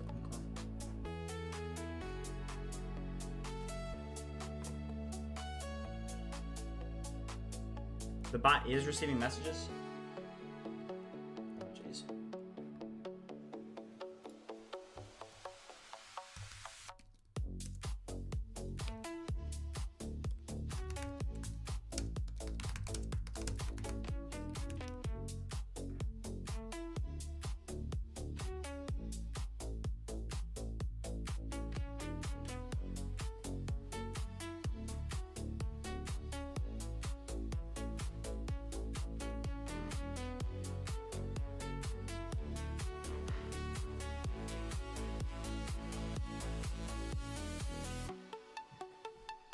Okay, I don't think I actually requested to pair with it. So I think somebody else did.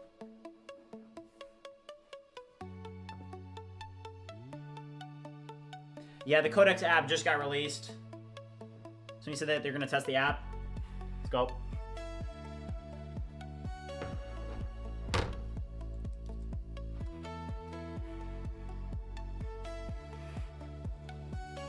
Check this out. It looks like somebody requested. This is not me that requested this, but just because they requested doesn't mean that they have access to it, correct? Also, please note that I did not.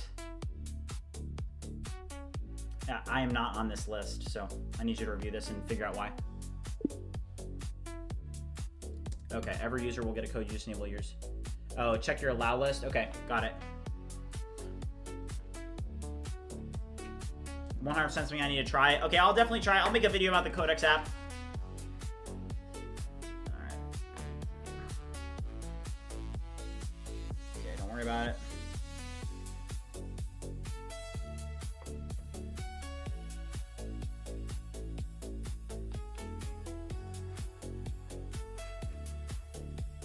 Oh. Okay. I think I know what to do. I think I know what I was doing wrong now.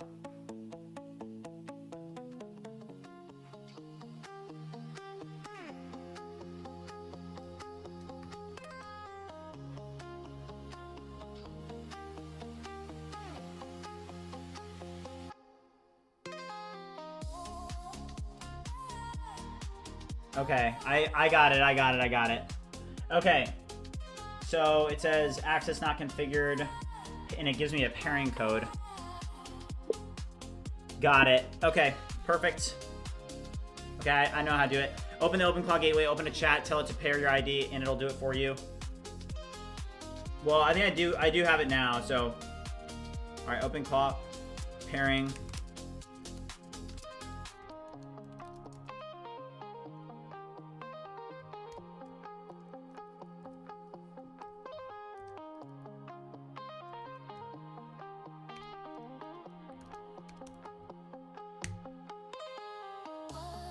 Okay, it approved it. Okay. I just approved it. Let's try it out now. I'm gonna say hello. Oh, wow. All right, we got it, guys. We got it working. All right, I did it. We got it working. All right, this is great.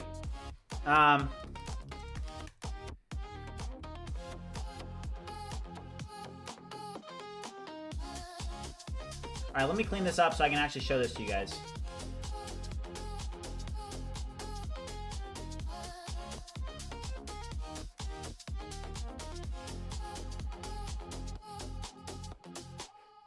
Okay, so I am messaging it. So basically what you have to do is you have to make it so that you actually pair with it. Okay?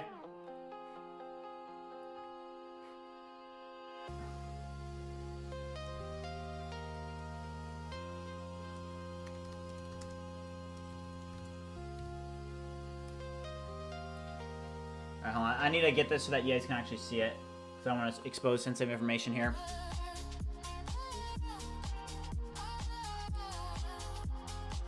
Priyan said this day will be remembered in the history book. Yeah, this is a good one. I think this is a...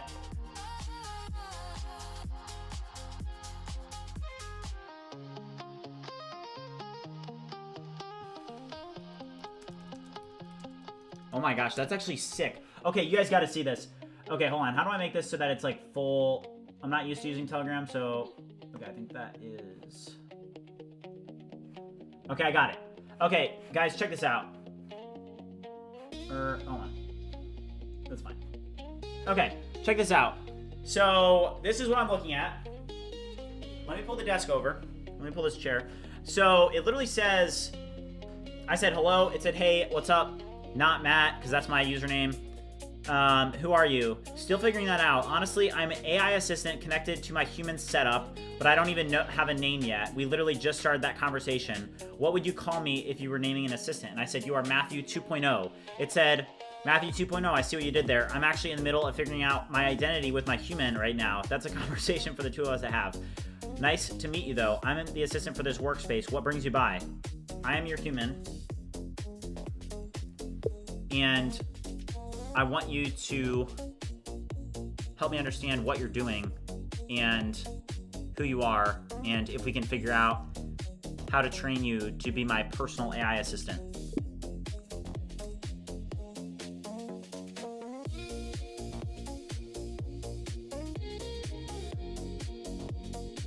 Oh, okay, so this is the Soul MD.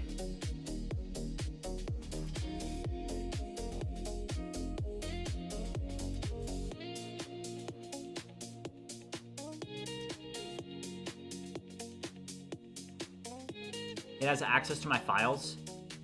I want you to create a new folder on my desktop called Bridgemine. Is this possible?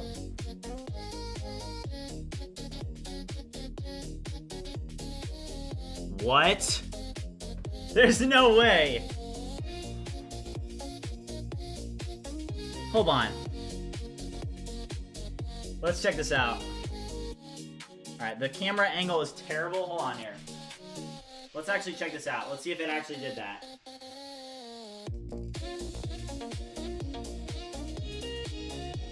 Okay, hold on. Alright, this is gonna be... Okay, yeah, so it has complete access to my computer. Let's see here. Oh my gosh. Okay, there it is. Hold up here. Okay, this is crazy. Alright, also this is like the OpenClaw control center. And then here's the Bridgemine folder that I just created on this Mac Mini. So can it like use iMovie? Do I have iMovie installed natively? iMovie? Okay, no, this is what I'm gonna test.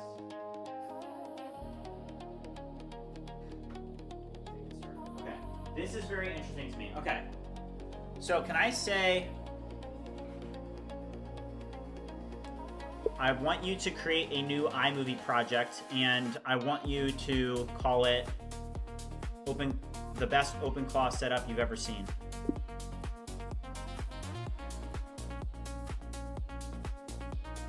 Is this possible? That it can use iMovie?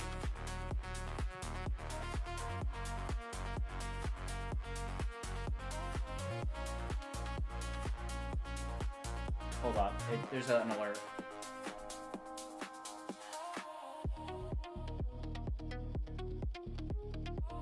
Hold up. I need to give it additional settings. Hold up here.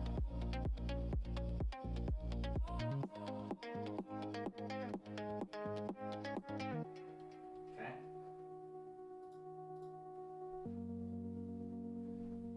I'll use Apple scripts to create that iMovie project for you. Let me try the correct iMovie Apple script. I want you to try it again.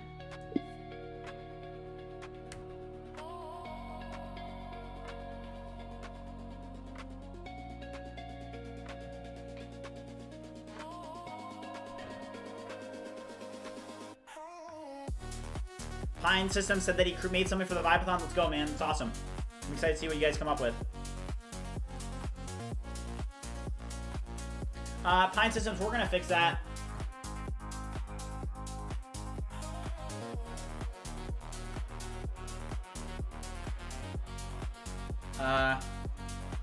It's create new.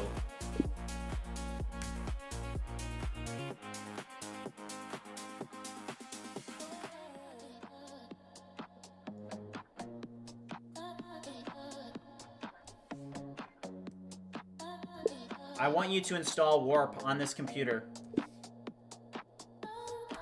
Download it from the internet.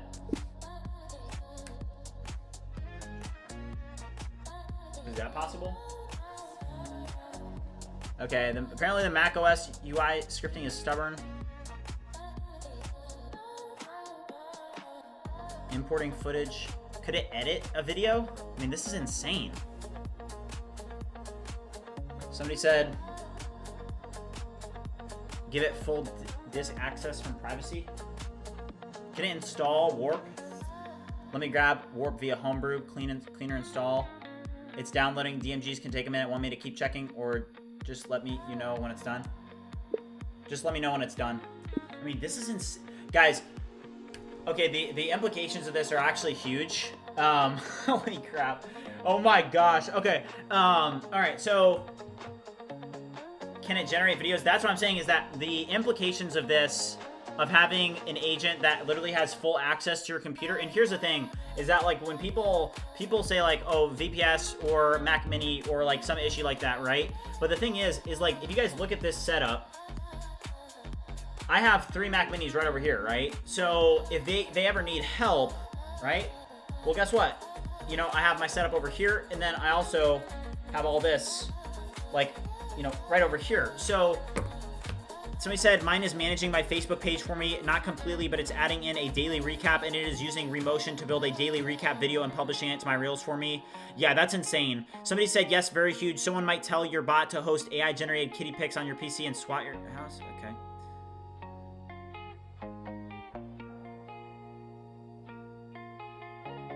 I don't know, Official Sapphire. I don't agree with that.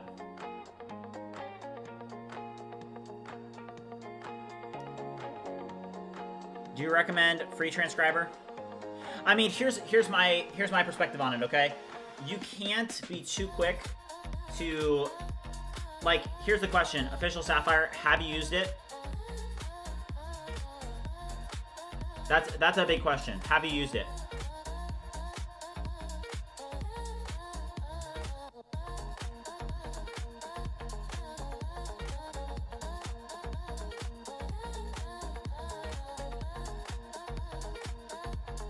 I will say the X following is crazy. I've been posting on X. If you guys haven't already followed me on X, make sure you do so. There's a link in the description. But I just got like a big X following. I've never had an X following before, and it is pretty cool to have like a following on X. It's different.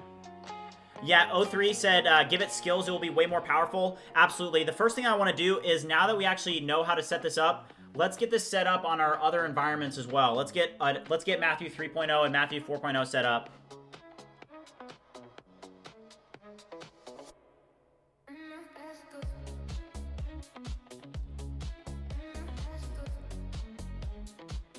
Yeah, Claw Hub. Let's check this out. Claw Hub. All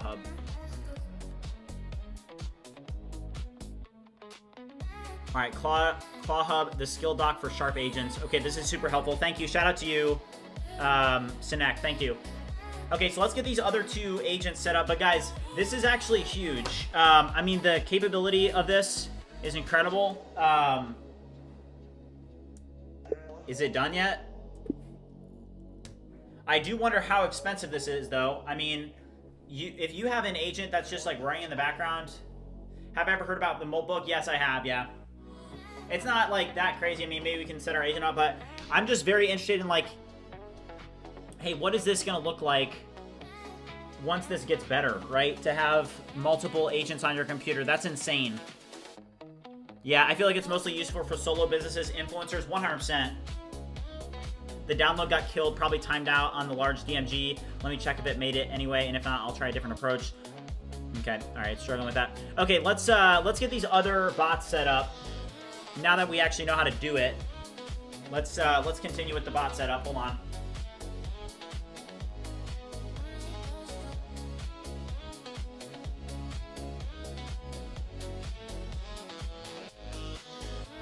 All right, how is this? Hold on, let's try this.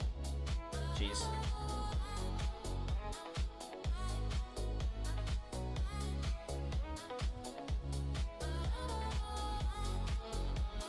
Okay, all right, let's get these other bot agents set up. Also, if you guys are watching, have not already liked and subscribed, make sure you do so. Let's go.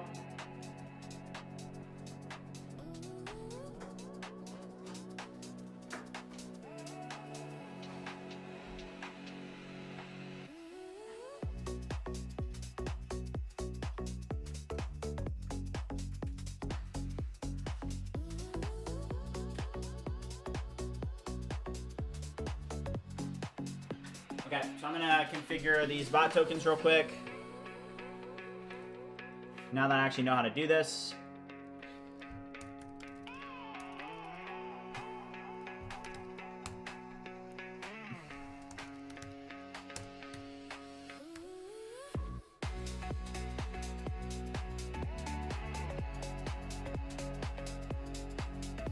All right, so I'm gonna do Matthew 3.0.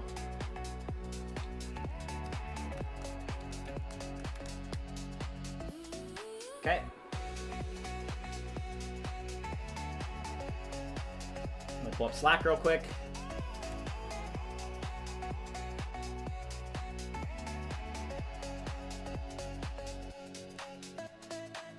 Okay.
Okay, this one's now connected. So now I do have to do the same thing.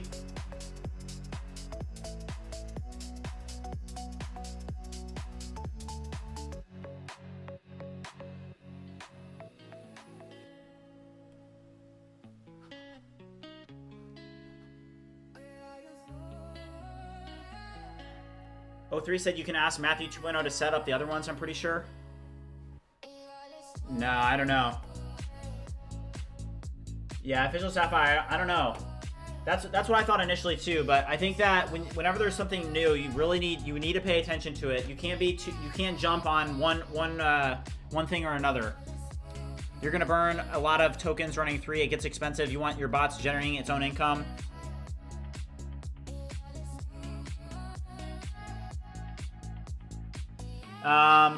Yeah, I mean, in terms of the funding, it's like, hey, I'm using Kini K 2.5, and I'm pretty sure it's free this week, so we'll change it up.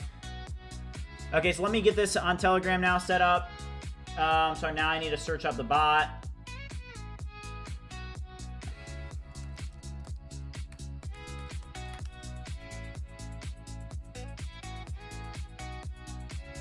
Okay. Okay.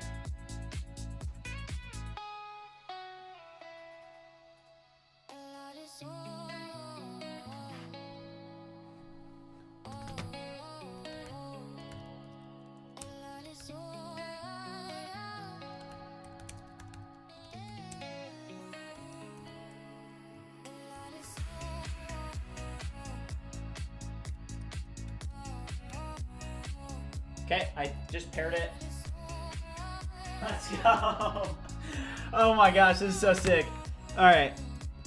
Hello there. Oh yeah. Let's go, chat. This is so sick. Why are you even on a Mac Mini if you are not going to run a local AI model? I mean, it's going to be in its own isolated environment, right? So the great part about this is, you know, I can just go over to the other Macs and, okay, perfect. All right, it's set up. All right, so this one is set up. All right, so let me set up the last one here, and then we'll start grinding.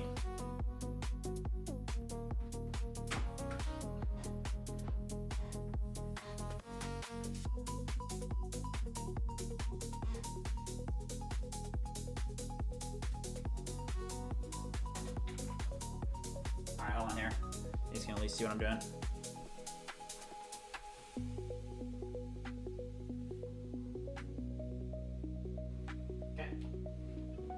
Enter the token.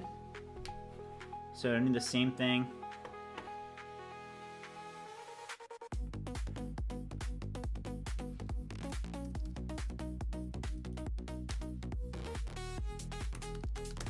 right, so this is Matthew 4.0.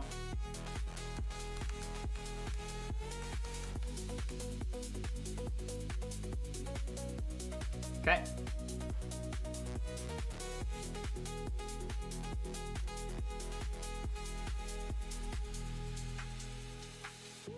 I have so many programs open on this computer. I'm gonna have to clean this up.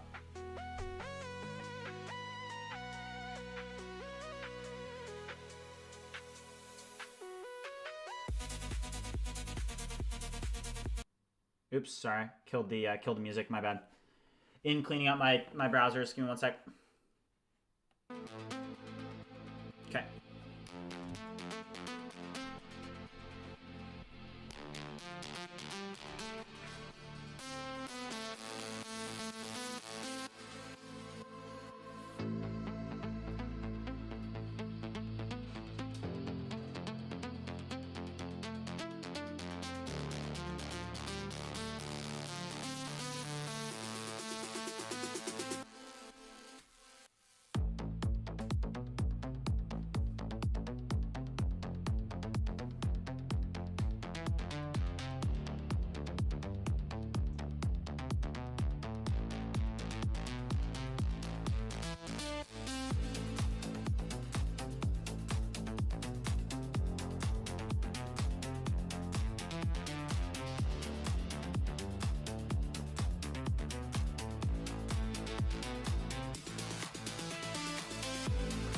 Okay.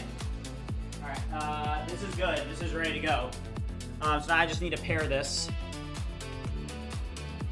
Somebody said that they can't join the Discord. Why is that?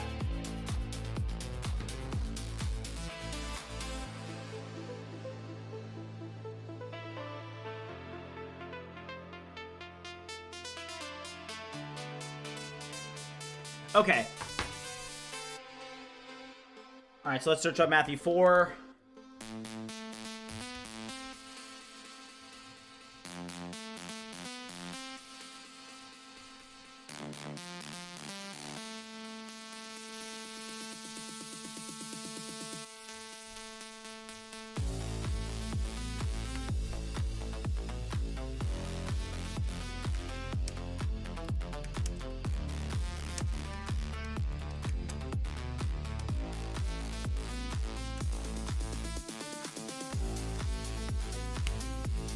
Okay.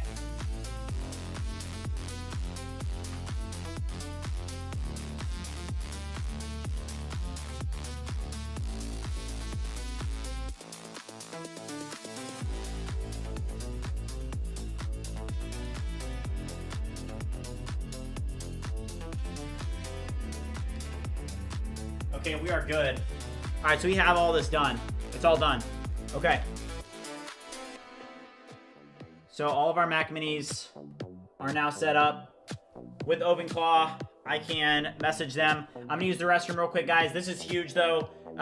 If you guys are watching, have not already liked and subscribed, make sure you do so. I'm gonna use the restroom real quick and I'll be right back.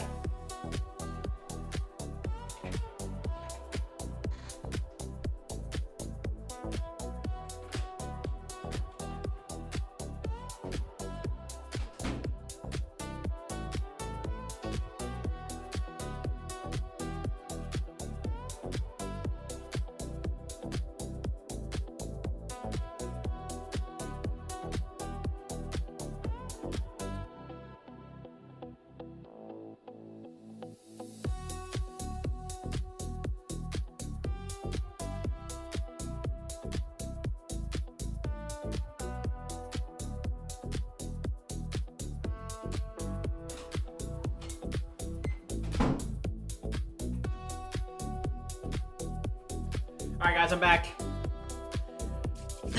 Okay. Who wants to do a cold plunge? How many likes are we at? Let's see here. We're up to 38,409 subscribers. Let's do a quick check on likes. Where we at? We obviously hit 300. I haven't done a cold plunge yet, so we do need to do a cold plunge. I said that I would do it after I finish all this, so probably time to do it, right? Alright, somebody said having huge files and media libraries on a VPS is more pain than local NW. Depends on use case, yeah.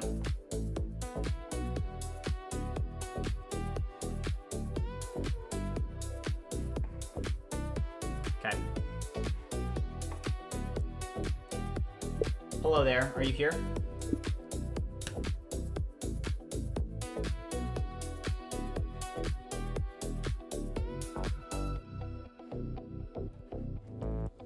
Who are you?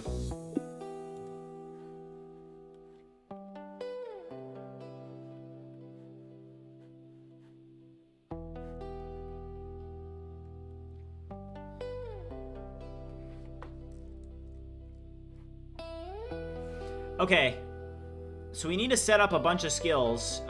Created skill, highlighted for quick trust, CalDAV, calendar, answer flow, Slack.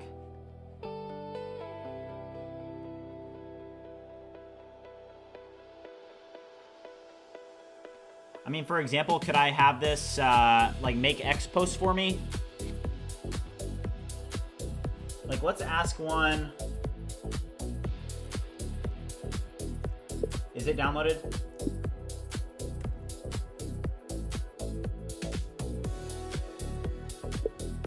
Okay, don't worry about this for now. What I want you to do is I want you to search the internet real quick, and I want you to find the most recent rumors and news about AI models or new models that are potentially launching this week. What could potentially be launching? Can it search the internet? That's kind of my big question here. Somebody said the music is a little bit loud. Okay, I'll turn it down a little bit. Web search needs a Brave API key that isn't configured yet. You need to run. Okay, and add your Brave search API key alternative. I can fire up the browser and manually check the usual spots for AI news. Let's do this.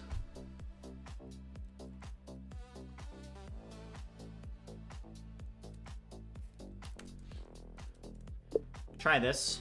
I mean, can I see it launch the browser? So this is Matthew 3.0. So is this going to be able to launch a browser? I'm just curious. Yeah.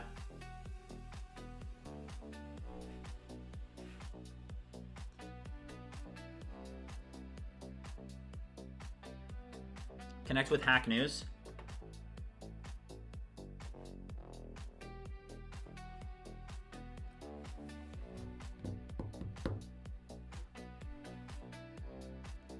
Okay, I need to get these configured. I think this is probably a good opportunity for us to do a cold plunge, just so that we reset real quick.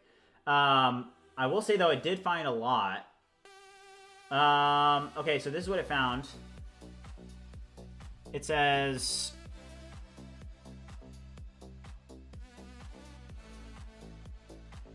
the problem is that they're, like, if I'm not logged into Twitter, it can't actually integrate with Twitter, right?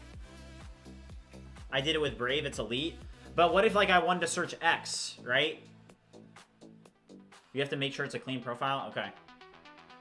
I mean, yeah, I think let's do a cold plunge real quick. I do owe you guys a cold plunge, so let's do a cold plunge real quick, and we'll come back to this just with a clear head.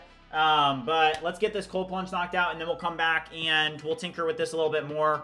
But this is huge, guys. I mean, just the ability for me to be able to prompt an AI that literally has its own isolated Mac environment is like pretty impressive. So let's give it some little bit more time, but let's also do a quick cold plunge, and then we'll come back to this.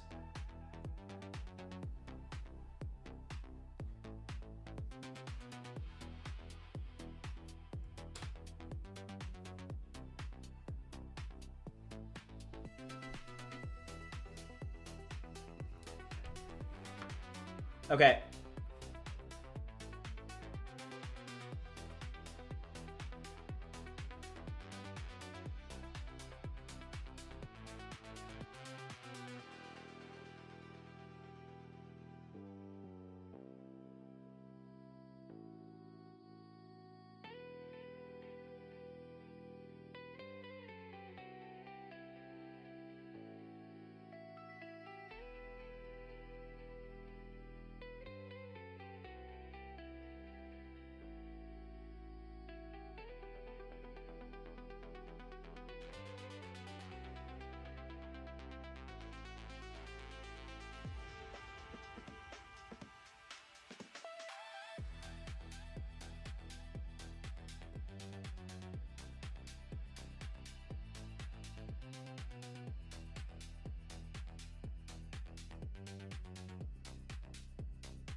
Okay, is this working? I think this is working. All right, chat, let me know if this is working for the mic. I think this should have done it, but please let me know.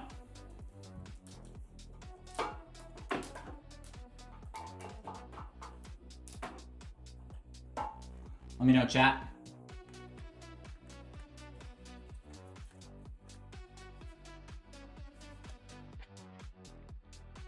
All right, you guys can hear me now. Okay, cool. Oh, sorry. I'm talking with Elon Musk. Yeah.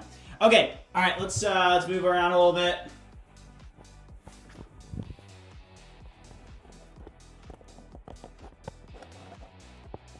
Okay.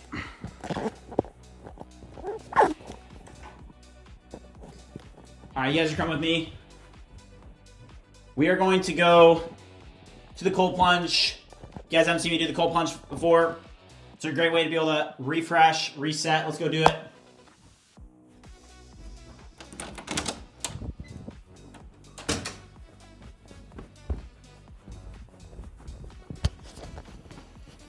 Here's my bookcase for anybody that hasn't seen it before. I like to read a lot.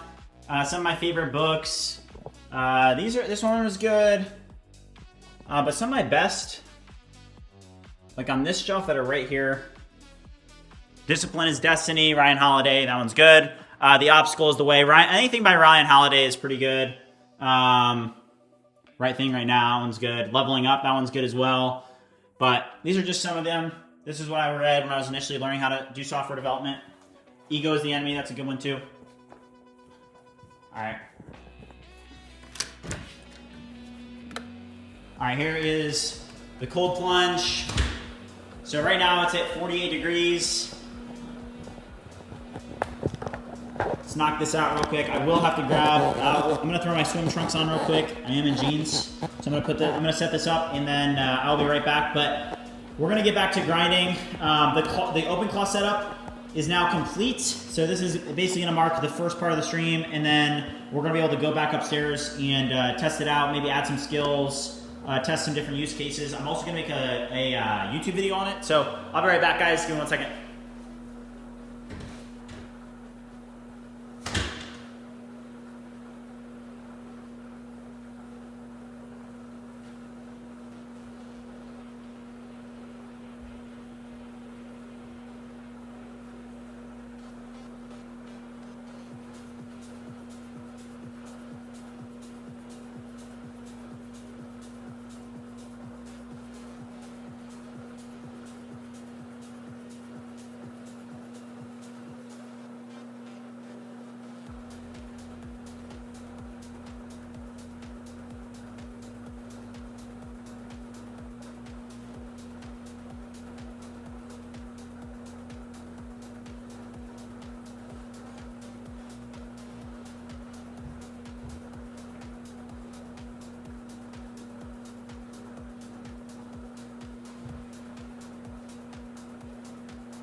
All right, guys, let's get it.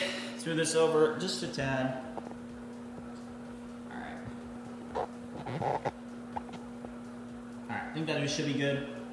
Hopefully it doesn't fall. All right, we're gonna go 2 minutes in a cold plunge.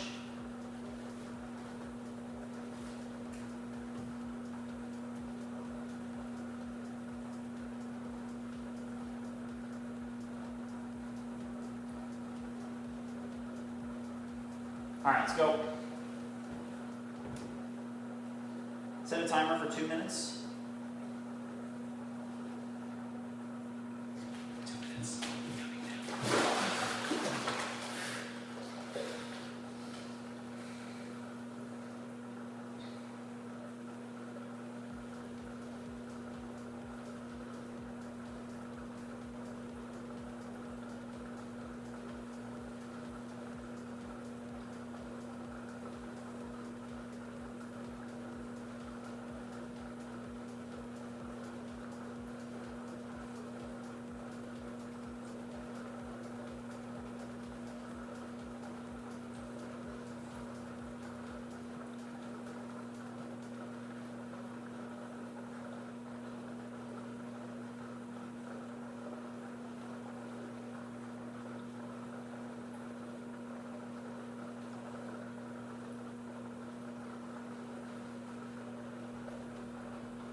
All right, we did it. Let's go. Woo! Let's go, chat.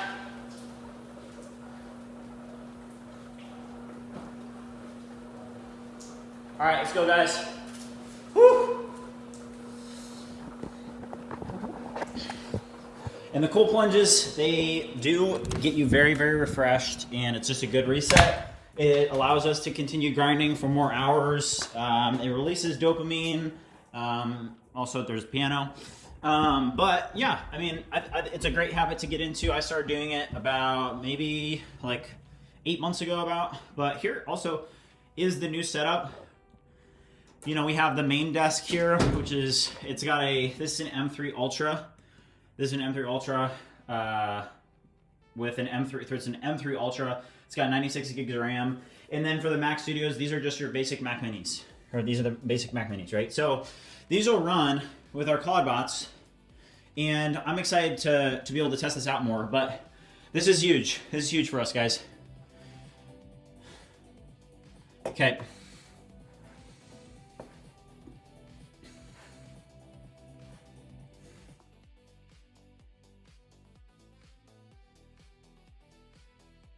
All right, I'm gonna go get my other shirt back on and put my jeans back on, and we'll get started. Let's go, guys.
All right, chat, I'm back. What's up? How's everybody doing? Okay, so just changed into a little bit more of a casual fit. Got the Bridgemine hoodie on. Let's make some progress. So that was the main goal of today. Set up ClawdBots. This is not done.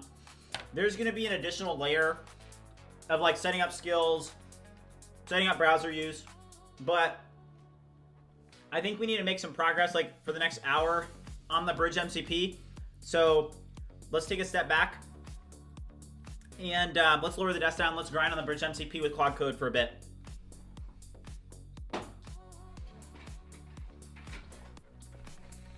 Let's go. Okay, here's what I'm looking at.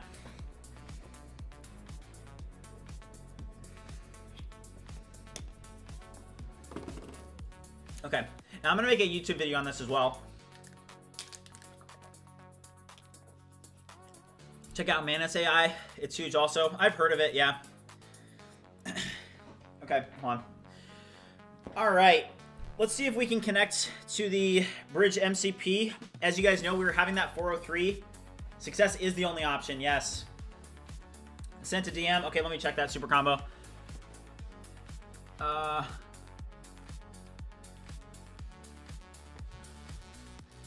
Okay.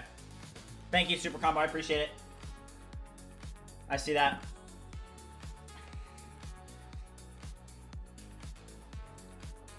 Okay, gotcha. All right. Okay, let's go, guys. Let's do this. Okay, let's launch Warp. Let's get into it. Let's lock in for a bit. Let's get some agents kicked off, guys. We've been doing a lot of config today. Let's go. Let's lock in. All right, first things first. Let's launch Cursor, and let's see if we're still getting that 403 issue with the Bridge MCP, the Bridgemine MCP.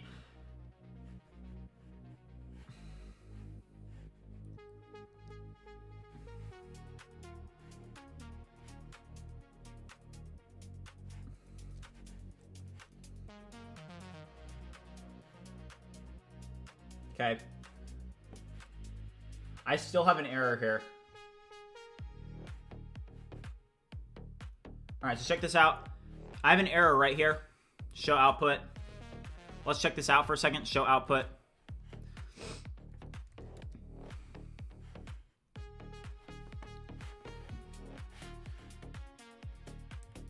Why am I still getting error? Show output. Check the logs and try and figure out why this is happening.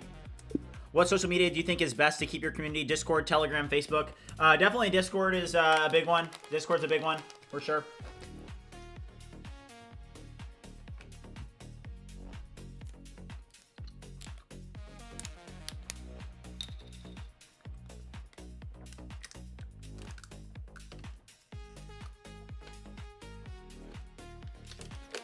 Okay. Let's pull this up.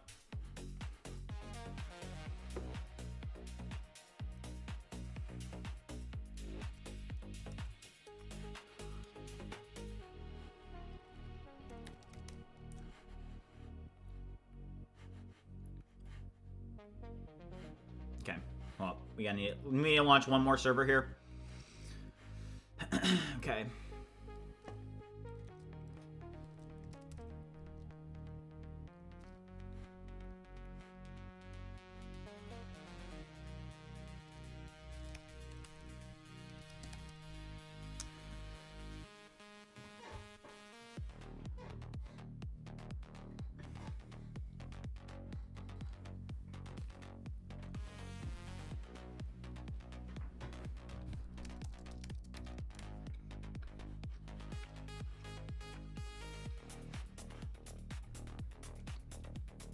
Okay, here we go. All right, help. Projects, agents, skills, API keys, settings, prompts. Okay. Report a bug. All right, this is that report a bug that we had. Okay, this page is bad though.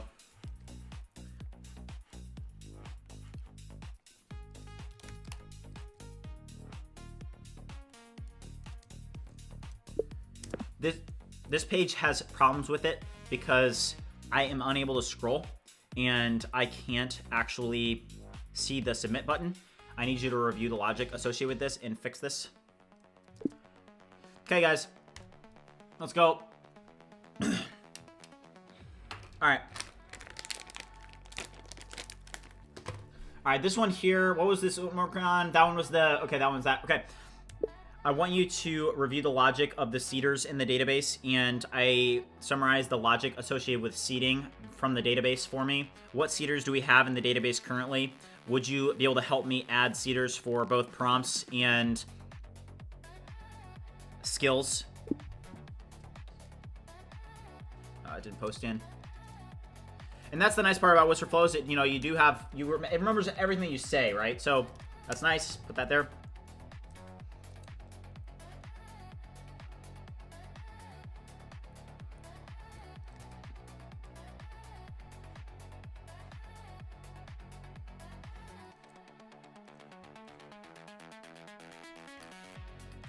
I want you to review the logic associated with system prompts and system skills.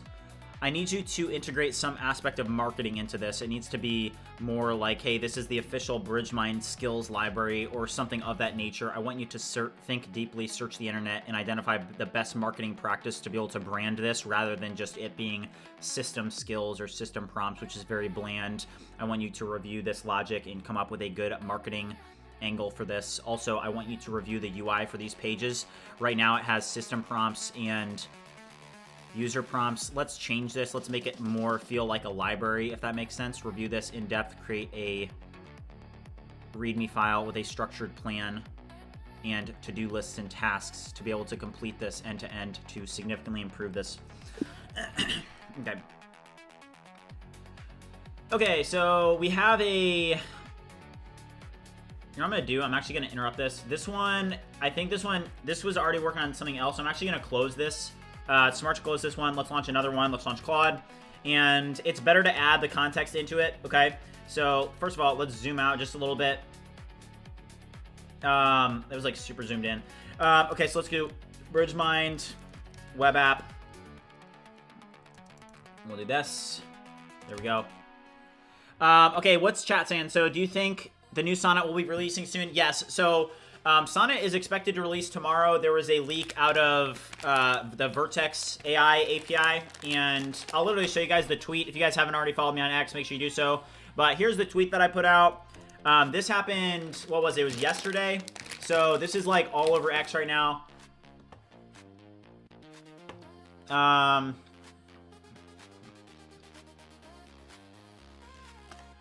But it's right here. This is what we saw. This right here. I made a tweet about this. It got 82,000 votes or whatever views.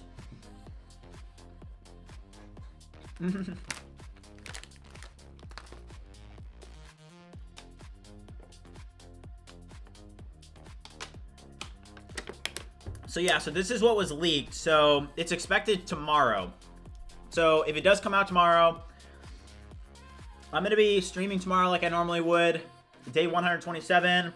If Claude Sonnet does come out, I'm gonna end that stream and immediately start a vibe coding with Sonnet 5 stream, and we'll be using it live. So make sure you guys stay tuned. Isn't Claude free? Claude is not free, no.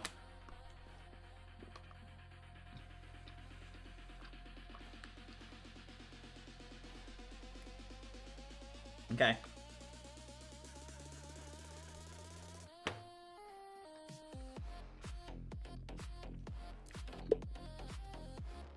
Would you run these and test them?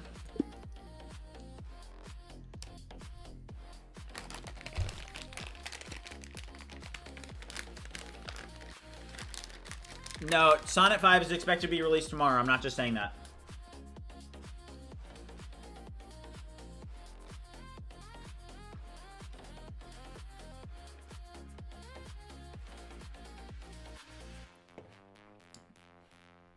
All right, so we're also creating a skills and a prompts library, okay? So we go here.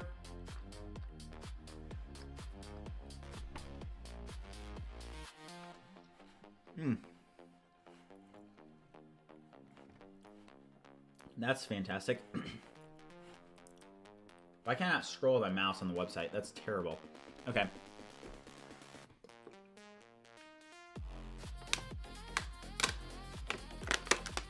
Legato Meow said Claude is the best. Yeah, 100%. What do you think about the job market in 2030? I don't know. I mean, you can't really predict that stuff. What's the issue that we're having on this? 403.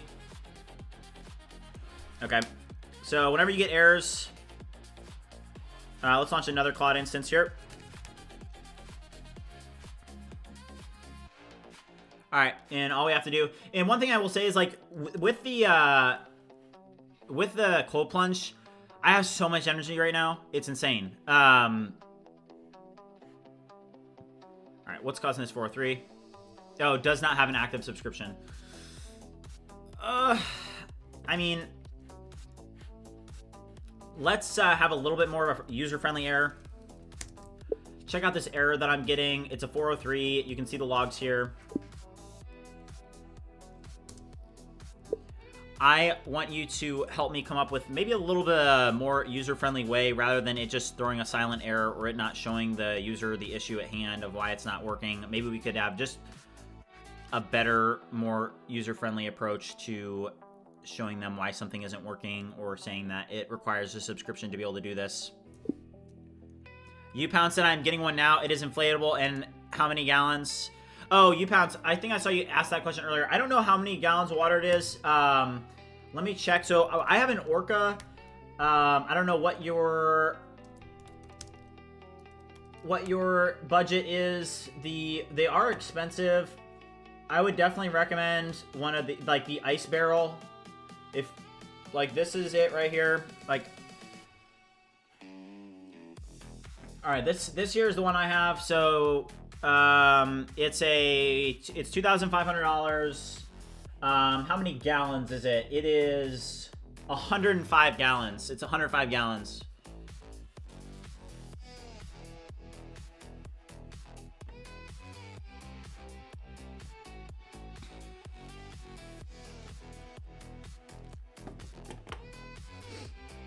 Okay. All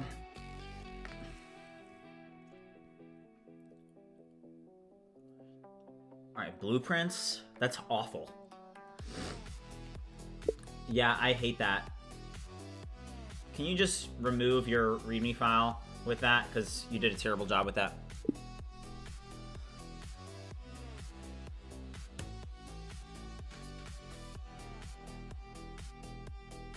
Just starting to get into vibe coding. Never had any coding experience. Which is the better editor, VS Code or Cursor? Definitely Cursor in my opinion, because VS Code has Copilot, which is subpar to some of the. I think that like Cursor, for example. I mean, I'll just show you right here.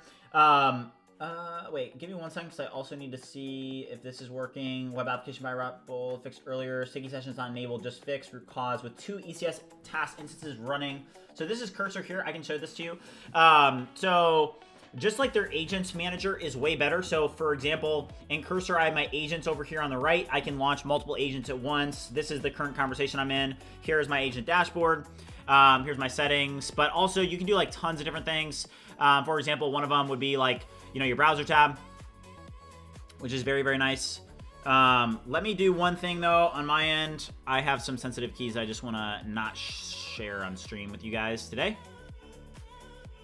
Maybe in another stream, but not today.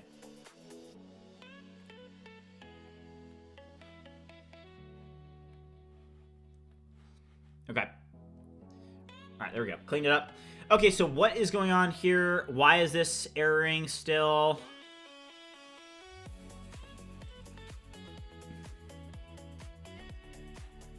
Okay, give me 1 second. Maybe I doubt the API key is configured incorrectly, so I'm not sure why this is not working. Also, if you guys are watching, have not already liked and subscribed, make sure you do so. The implementation is complete. Let's see if this is working or still bugging out for me. Unlock custom prompts. Okay. That does look a little bit better, but not great. It's still throwing this issue here. I hate that. Because this 403 is, hey, you don't have a subscription, right? And it'll throw it. Skills, agents.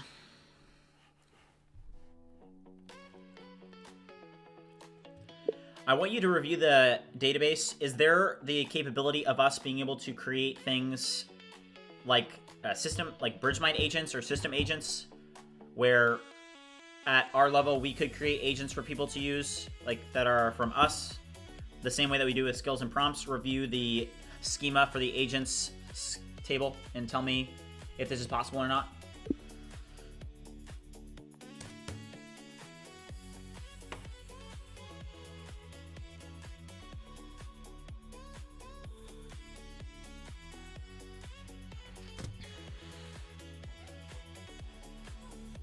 Okay, hold up. Let me move this. We're going to set a new like goal. Let's get to 700 likes on the stream, guys. Right now, we're at like 618.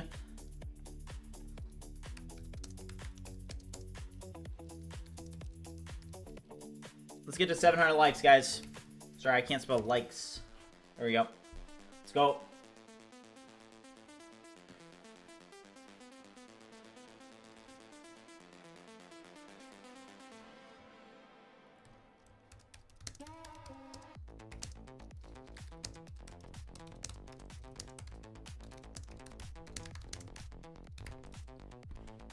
Like it up. Let's go. Appreciate it, man. Okay, you need a migration to agent type. Okay, that's fine. Yes, I want you to do this. Make sure that you update the database, update the API, and then update the front end accordingly.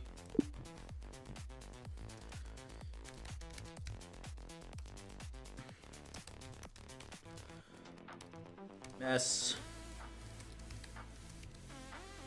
It's fine. Okay.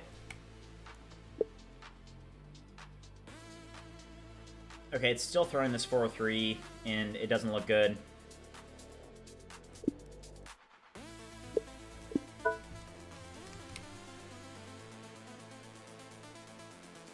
I need you to review the application. Why is it that when I'm trying to scroll down on a page, it's not allowing me to scroll? I literally have to go over to the scroll bar and drag it with my mouse. Why is this happening? Why can't I just scroll with my mouse?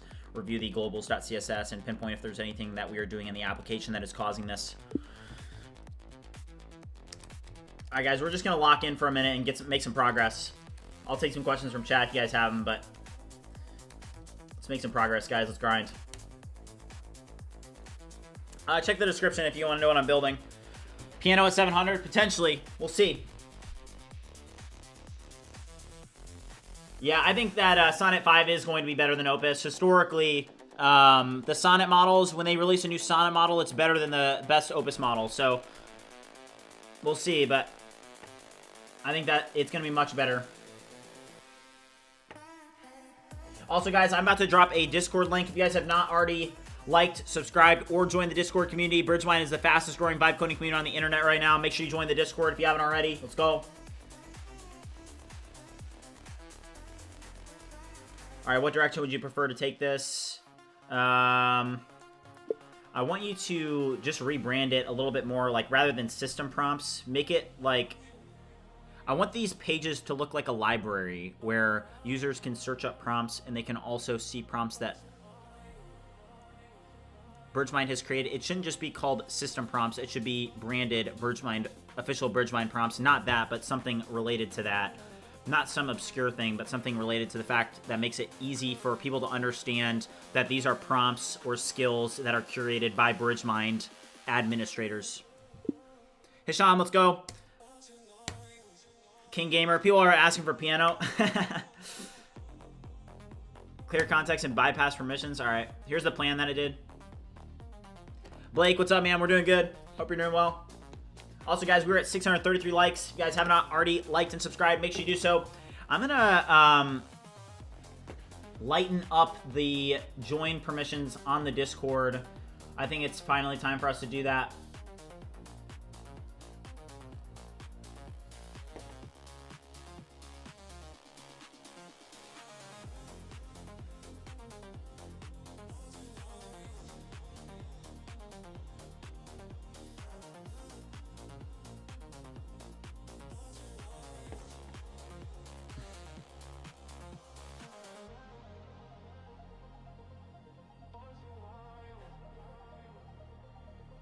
Okay, there we go.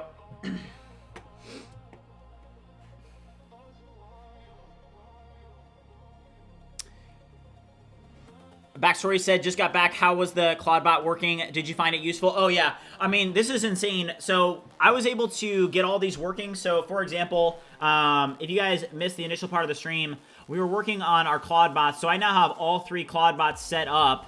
And these ClawdBots, literally, they're running on my machine, right? So look at this. Warp is installed. Want me to launch it for you?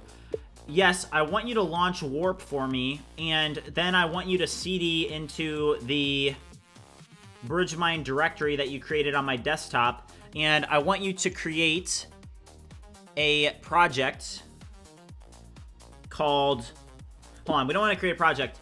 I want you to launch Warp for me. Then I want you to CD in the Bridgemine directory that you create on my desktop. And I want you to create a project called, let's just call it Bridgemine. I don't know. Let's say Bridgemine Voice. So, like, the craziest part about this is that this is different. And the reason that I was interested in trying this out and why I did buy 3 Mac Minis and why, you know, I'm interested in using this is because this is different, okay? Being able to use AI on an isolated environment and working on it on another computer that I can go over, literally it's like right over there, right? I can go take control over it if I need to take control over it. I can go and I can have it work in its own isolated environment. What we're gonna try here is we're gonna see if it's able to launch a bunch of Claude Code agents. So we'll see here in a second. But this is gonna be super interesting to test out more. I do wanna make a little bit of more progress on Bridgemine before we move forward with ClawdBot, but I'm going to make a video. I'm going to be able to set up and configure the skills, and, you know, this is just something that we're going to integrate into our workflow. I think that this is going to be useful. I think that this is something that we definitely can, you know, maximize and get a ton of use out of. So that's one thing that's like, hey, you can be the type of person that's like, oh, you see ClawdBot and you're like, oh, it's just overhyped, right? And that's what I said initially. I was like, I mean, you can literally look at my X, right? And on my X, what did I say? I literally just said this whole ClawdBot thing is overhyped. Let's see. I said it somewhere. Like right when it started coming out. Yeah, look at this. This whole ClawdBot thing is overhyped. It got 25,000 views. Like, you know, it was overhyped at the beginning. The question that you have to ask yourself is, okay, an AI agent that's running on an isolated Mac Mini that I can go over at any time and take control over, and to be able to like have it edit videos or have it post on X for me or have it be scraping news or like all these different things that you can have it launch a bunch of sub agents. You can have it build for like 24/7, you know, all these things that I think has a ton of potential, and we'll see ultimately how that evolves. But what I see right now is that this is new and it's overhyped, but there is a use case for it in our workflow, and I think that that's what made me so interested about it, is that this is different. This is not just talking to Claude Code. This is not this is not like ChatGPT.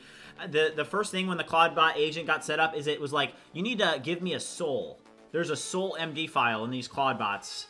It's just insane. It's like, you need to give me a soul. I was like, oh shoot, I didn't expect that I'd have to give you the soul. But I mean, that is just like kind of cool. But let's see, let's go back over to Telegram. Oh, my Mac Mini is off right now. I have to go turn it on. Here, wait, let's grab the FBI cam real quick. Hold up, because for anybody that's watching right now that hasn't seen this, this is the setup.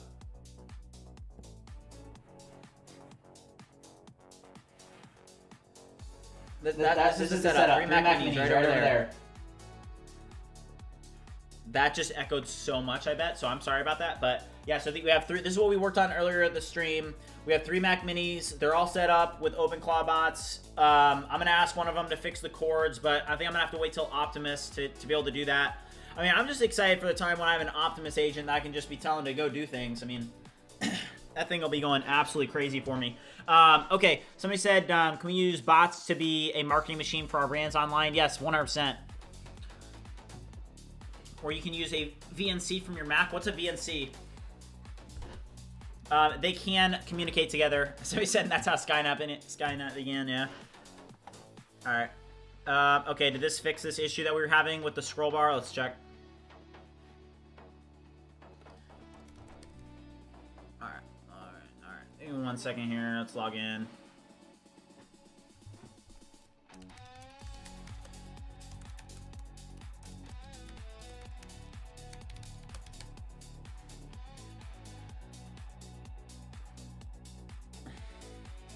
Does using ClawdBot to automate marketing make View Creator redundant? No, in fact, I think that I could actually have ClawdBot use View Creator. You know, I think that like one of the hardest parts about that in general is like, hey, oh, hold on, let's fix this. Is that, hey, you're gonna have to have those APIs, you're gonna have to have them hooked up, and to be able to use View Creator, to have agents actually use View Creator to do a bunch of posting across a bunch of different accounts, I think is gonna be very, very useful. Okay, what's going on here? Fix this. Fix this. Okay, this is still working, right? I want you to review our API and identify if there is a way for us to be able to improve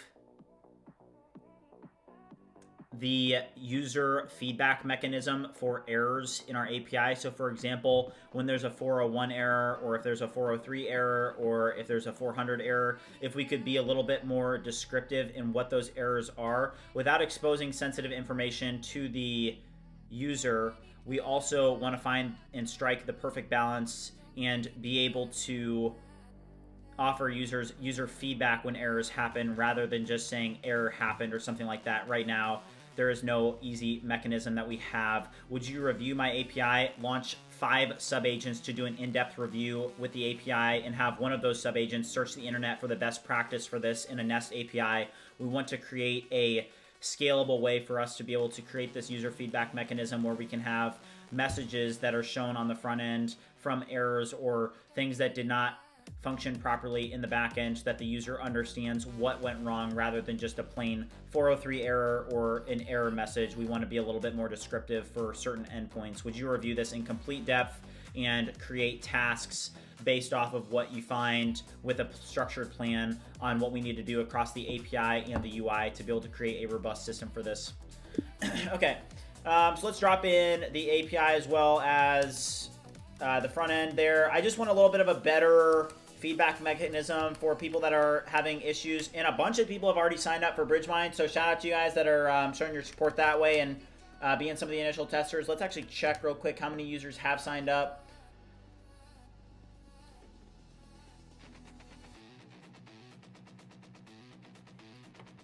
Yeah, 65. Wow.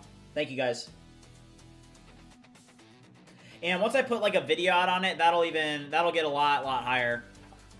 And that's the thing about, hey, you know, I don't want to be a content creator. I think that like kind of what I was getting at the start of the stream when I was talking a little bit, you know, just openly about that is, hey, it's hard to be at 38,000 and to realize like, hey, it wasn't my intention to become a content creator. The only issue is that there's not really a way for me to not be a content creator at this point, because, hey, I turn on the live stream and I immediately have like, you know, 300 watchers, right? That's different than what it was like just a few short months ago, right? And I think I'm just wrestling a little bit with that, where it does feel like a little bit more added pressure, and it happened really quickly, right? Where I literally went from, oh, I'm just streaming for fun and I'm working on my projects and I'm streaming for fun, to this point where,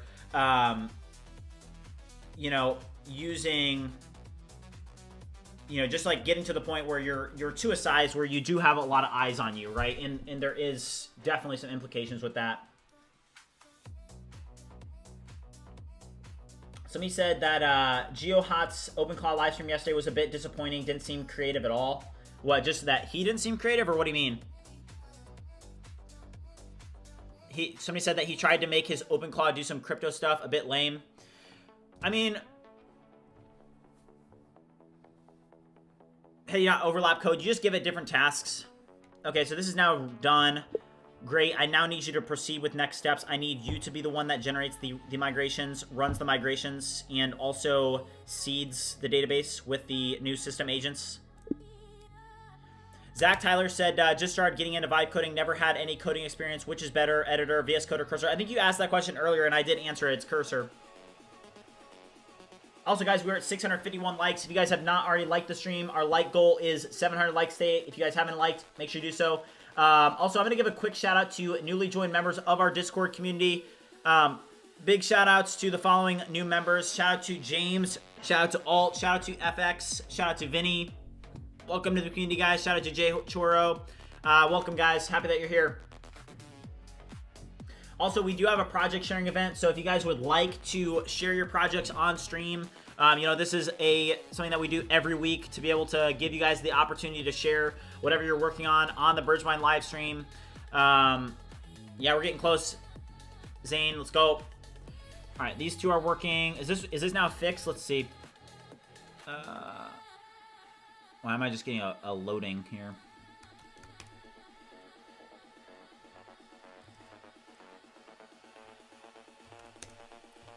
I need you to review the application in complete depth, launch 3 subagents, and review the authentication mechanism and review the nav bar. It needs to be able to know if the user is already authenticated, and instead of showing login and get started, it just needs to say like go to dashboard and have a go to dashboard button. Would you review the logic associated with this and come up with a structured task list to be able to implement this functionality? All right. It's all about getting into flow state, guys. We're almost there. Okay. Why when I'm here? I think I'm going to have to restart this. Let's run the build real quick and see if this is building. Somebody said, I think that you have potential to go big. Consider 300 plus viewers in a somewhat niche section. Watching live coding is not the most popular thing in the world. Yeah. Okay, that is building. Perfect. Yeah, I definitely think there's a lot of potential. I just didn't expect it, right? I mean, I knew that, like, hey, if I did this, I could probably do it pretty well. The only issue is that, I don't know. It's just, when I first started doing this, I didn't want to be a content creator, and I still don't want to be a content creator. The only thing is that it's hard to not be a content creator when you're to this size, right? Because so many people are watching. And like, for example, hey, just 4 short months ago, I could make mistakes, right? Or I could like do things that people didn't necessarily like, and it would be fine because the audience was so small, right? But now there's so many people watching that it's like just bigger now, right? So there's like a bunch of implications with that. Also, Brother Codes is in the chat. What's up, man? How's it going? Good to see you. He said, I'm starting to realize GPT 5.2 is better than Opus. Well, we'll see tomorrow with Claude Sonnet 5 coming out if, you know, how long that's going to stay. I think that Claude Sonnet 5 is probably going to be like super, super fast, very affordable, and probably smarter than Opus. So we'll see how long that lasts. I know that a lot of people are using that GPT 5.2 extra high. Evan Driscoll over on X said, happy to be tuning in for the first time. Are you collecting lessons learned in any single source of truth somewhere? Oh, that's an interesting point. What do you mean, like in my actual project or just in general? Okay. Zach Tyler said, this is what I meant to say. My bad. Any advice from a person who has no experience in coding but wants to vibe code to make a Maestro SaaS product? Yeah, I've got some advice for you, bro. You know, just get started, right? Like that's the most important thing. I think that a lot of people, like, the biggest mistake that they make is that they just they don't get started, you know? Great work. I now need you to complete the tasks. I'm gonna copy the same one because, for example, like I can do this now, and I'm running on, like, you know, for example, I'm talking to you guys in chat. I'm running my agents. I've got other stuff going on my other monitor. Soon I'll have ClawdBots working for me on the other, you know, over here. We did set these up today. If you guys are wondering, this is what we set up today. It's pretty cool. We've got 3 Mac Minis over here, and you know, this is going to be a part of the new workflow because those are agents that are working in their own isolated environments, right? So we'll kind of get in more into that as the you know, as it goes along. But you know, it's interesting for sure. It's like, hey, you just have to get started, and over time you'll get better at whatever you're doing, right? And okay, let's do continue.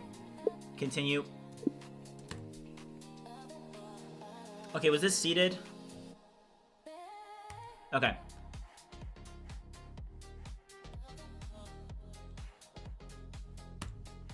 Okay, I do want this one to complete, so this is just gonna offer a button there. All right, somebody said, did you see OpenAI just launched a Codex app for macOS? We did see that. We watched it on stream as soon as it came out. I mean, I'm not like super impressed. I'll probably make a video on it, maybe try it out a little bit.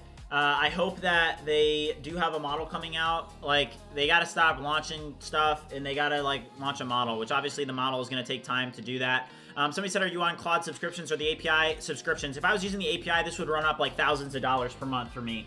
But I use the 20x plan, and it's very, very useful. Somebody said, why don't you use a critique loop command? It's a loop with main prompt and a condition that if a main agent and a critique agent that tests and checks every button of the update and loops if not met. Yeah, is there a GitHub repo for that or something that you could share? Also, make sure that you're in the Discord if you haven't already joined. That's kind of conversations that we have in the Discord. Somebody said, that's so funny. Yeah, I get the Tom Holland thing a lot. Yeah.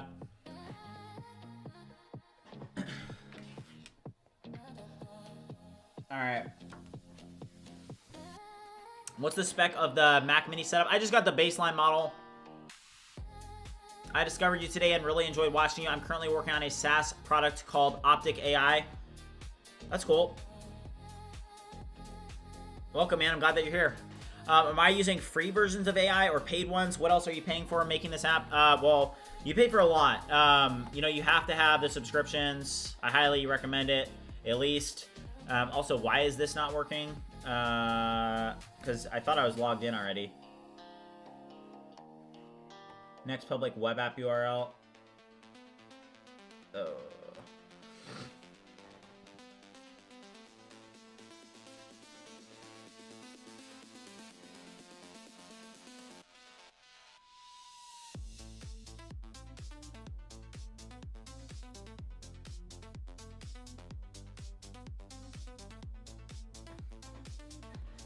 Okay, hold on. Let's check my cookies real quick. I just want to confirm that I thought I was logged in, so the fact that I'm not getting that go to dashboard button should not be happening.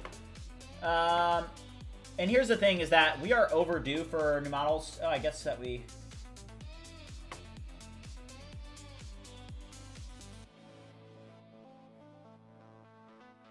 Hold on. Help me understand the cookies that are being used when I'm logging in. I need you to review the auth mechanism, review our Cognito setup. Your update did not work, so I'm just curious as to what cookies are we using for access tokens as well as refresh tokens, respectively. What am I building? I'm building a suite of vibe coding tools right now, but we've built viewcreator.ai. You can go check it out. It has thousands of users. It's generating over $1,000 a month in revenue. We built a couple other things as well during this journey so far, but the thing that we're focusing in on right now is that we're building a suite of vibe coding tools. What warp theme are you using? I'm not sure. It's Mocha, I think. Mocha. Okay.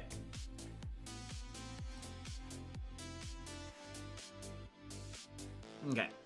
All right. Agents now. So this does not have system agents.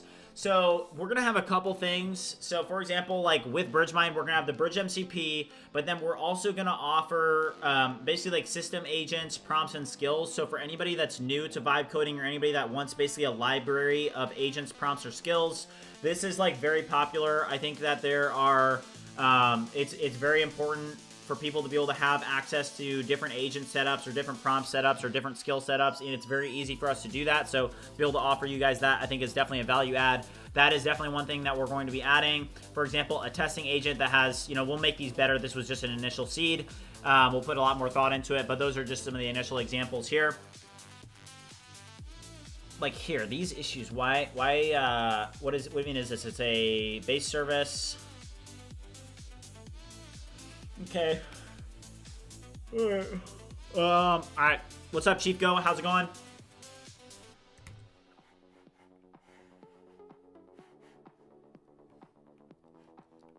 Oh, geez. That's not good. I think I have a overload of memory right now. Hold on. I think Chrome just froze for me. All right, hold up. We have an issue. It's over here. Kill this. Kill all of it. Let's see. This here. Okay, my Chrome, the music just stopped because Chrome did just freeze up on me. So Let me see here. Let me force quit, and Chrome I don't think is responding. So let me quit Chrome, and I'm going to reopen it, and we'll get the work music back on. But let me just quit Chrome real quick, and then we'll restart. Not my computer, because that would end the stream. But let's relaunch Chrome. Okay.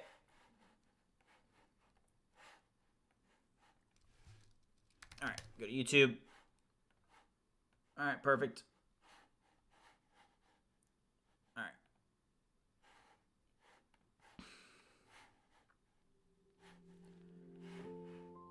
All right, hold on.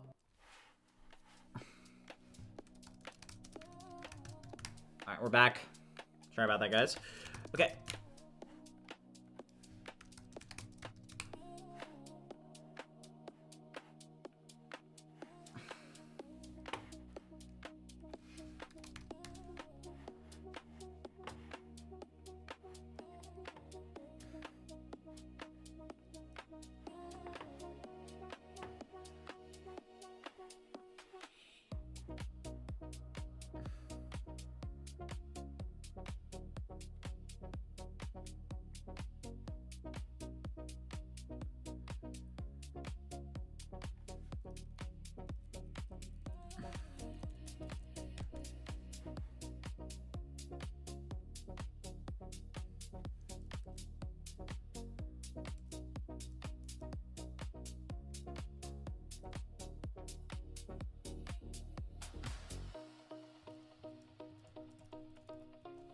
Okay.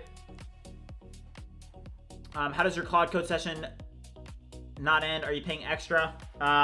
It's because I have the max plan.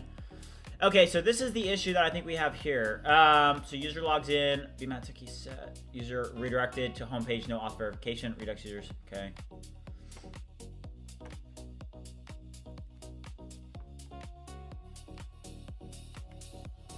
What do we need to do? Okay, now when you visit any page, the app will automatically check if the VMAT cookie is valid and update the nav bar accordingly. Refresh the page. And, okay, let's see if that actually works.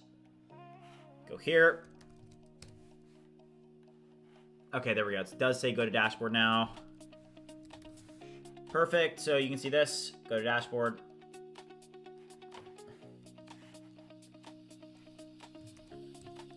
Would you improve the styling of these two buttons? It does now say go to dashboard. But I would like the styling to be better. Okay. Ooh, this compacted. Really fine, though. Okay, great work. I think that there is a better way. Hold on. I think we already did it. Let's see. Go to dashboard.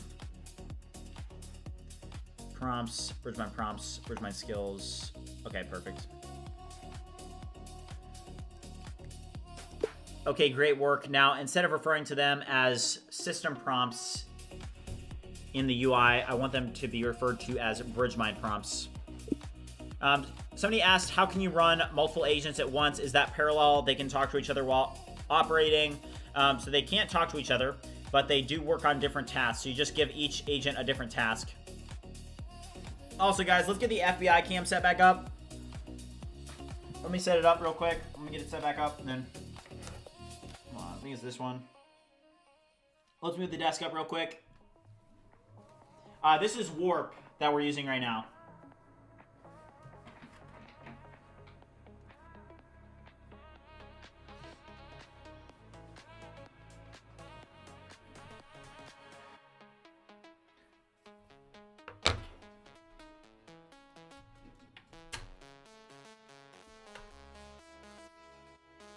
Okay.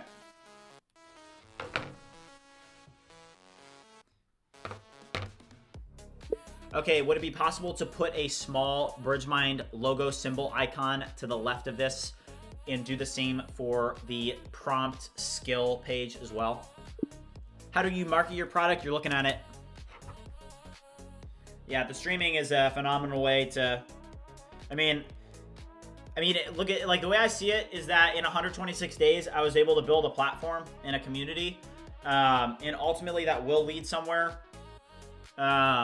So it's a phenomenal way to market. Content is king. I don't really like the content creator type stuff, but at the end of the day, like, it's kind of a necessary evil. Like, some people, I don't necessarily think it's evil, but I'm just saying, like, it's kind of a necessary thing that you should probably be doing if you're doing content creation, right? Like, it's something that you should be doing for sure.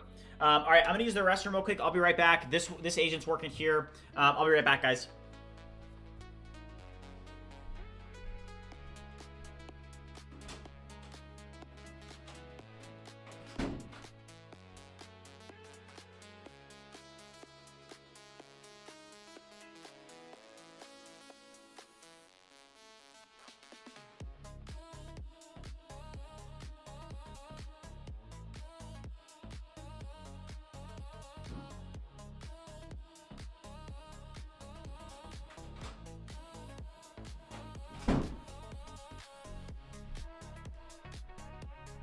All right, I'm back.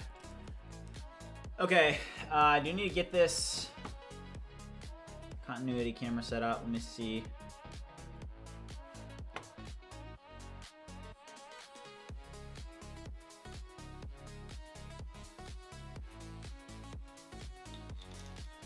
All right, give me 1 second, guys.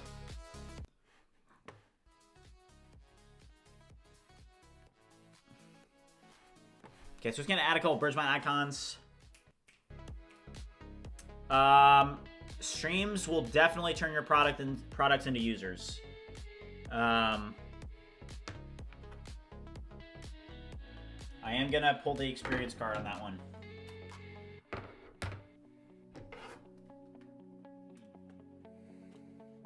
Okay. All right. Is this good? All right. So you guys missed the start of the stream. We do have 3 ClawdBots or OpenClaw agents that are now set up here on these Mac Minis.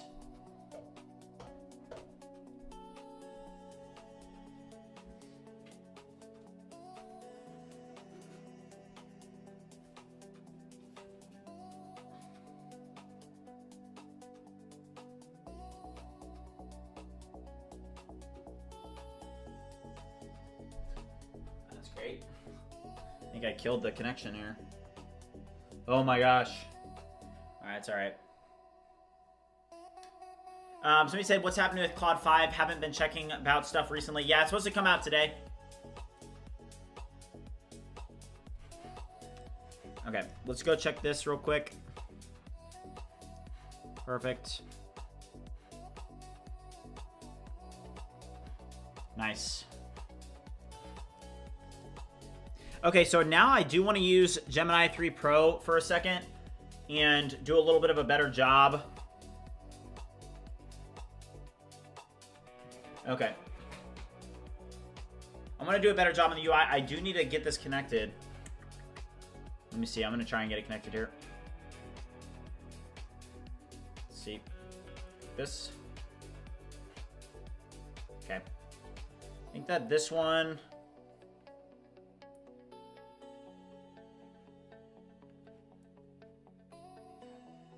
Okay, perfect. Okay, there we go. All right, we got it.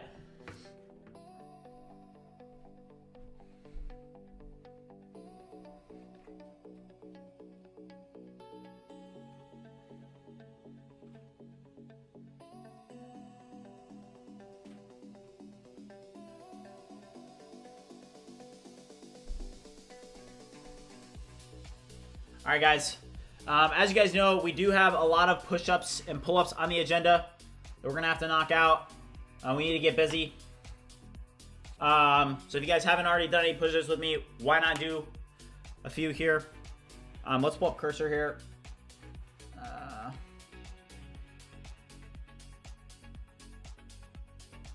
Still saying error in the MCP. We'll come back to that. But for the UI that we're seeing, I definitely want to use Gemini 3 Pro to significantly improve it, okay? What is it? Control browser here? Or hold on. Okay. Open browser. Okay. So what I'm going to do here is I'm going to drop in, I'm going to use Gemini 3 Pro here. And I'm going to drop in the Bridgemine API. And I'm going to drop in the Bridgemine UI. I want you to look at the API as well as the database and take close note of the agents, skills, and prompts. And I need you to create pages for this on Bridgemine. And they need to feel like libraries that are official libraries. And note that what we're going to be rendering in on these pages are the system prompts, system skills, and system agents that Bridgemine has curated. I need you to create these new pages and the styling for them, and also update the UI so that it actually integrates with the appropriate backend endpoints. Also note that unless the user is authenticated and has a subscription, they should not be able to see or copy the content in the prompts, skills, or agents. Review this and create the pages respectively. Pine Systems said that he likes the styling. I appreciate it, man. All right, so let's create a plan here, and we're just going to use Cursor. Cursor can be a great way to do styling. We're going to do the Bridgemine API here as well, and then we're also going to drop in the Bridgemine web app. I need you to look at the pages for the skills, prompts, and agents. Right now, these pages look terrible. They just have these toggles between personal prompts or personal skills versus Bridgemine prompts, Bridgemine skills. It looks terrible. I need you to build a way better, more modern styling for this that makes it gives it a little bit more of a professional, modern feel that looks kind of like a library. Zach Tyler's asked, what is Warp? It's basically a IDE for agents. It's definitely a great one. I would recommend it. Use Shad CN, but completely redesign these pages with a new look. Be very professional and follow the theme. Somebody just asked, what do I use for voice transcription? I'm using Whisper Flow. We do have Bridge Voice coming out here soon, though. All right, so let's do that. Okay, let's knock out some push-ups, guys. We are at 270 push-ups, so we have, what is that? 230 to go. Let's knock some out, guys. Let's go.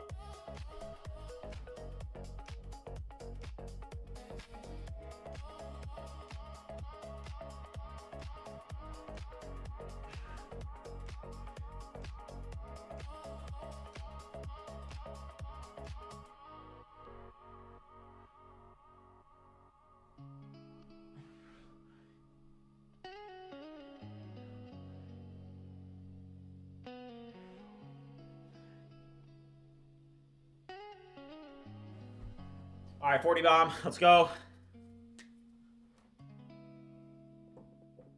All right, up to 310. Okay. For the library look, how would you prefer the official versus personal items feel? Let's do unified. Okay. Also, let's hit some pull-ups, guys.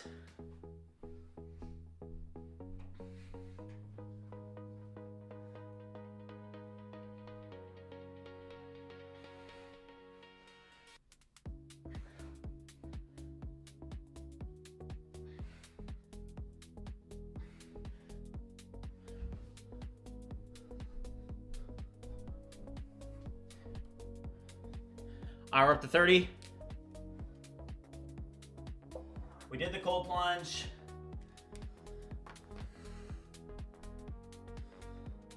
I'm not sponsored, no. All right, build.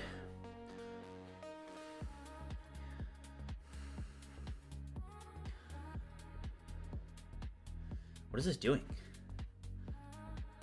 Okay.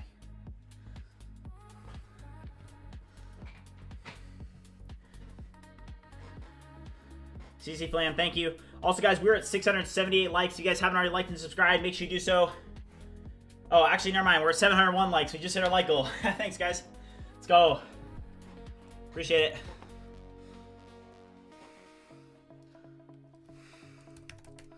Okay.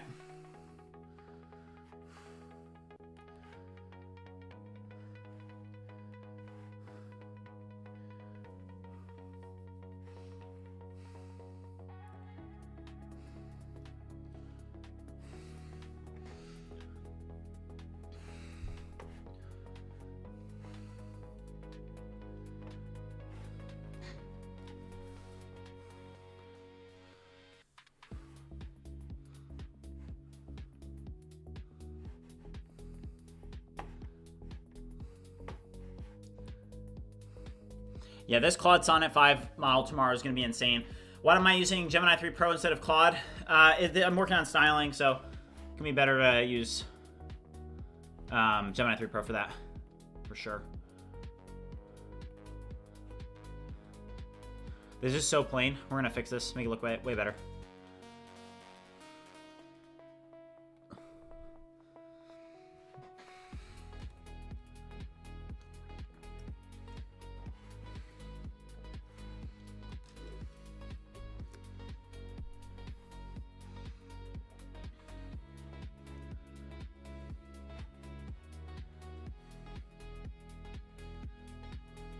Okay.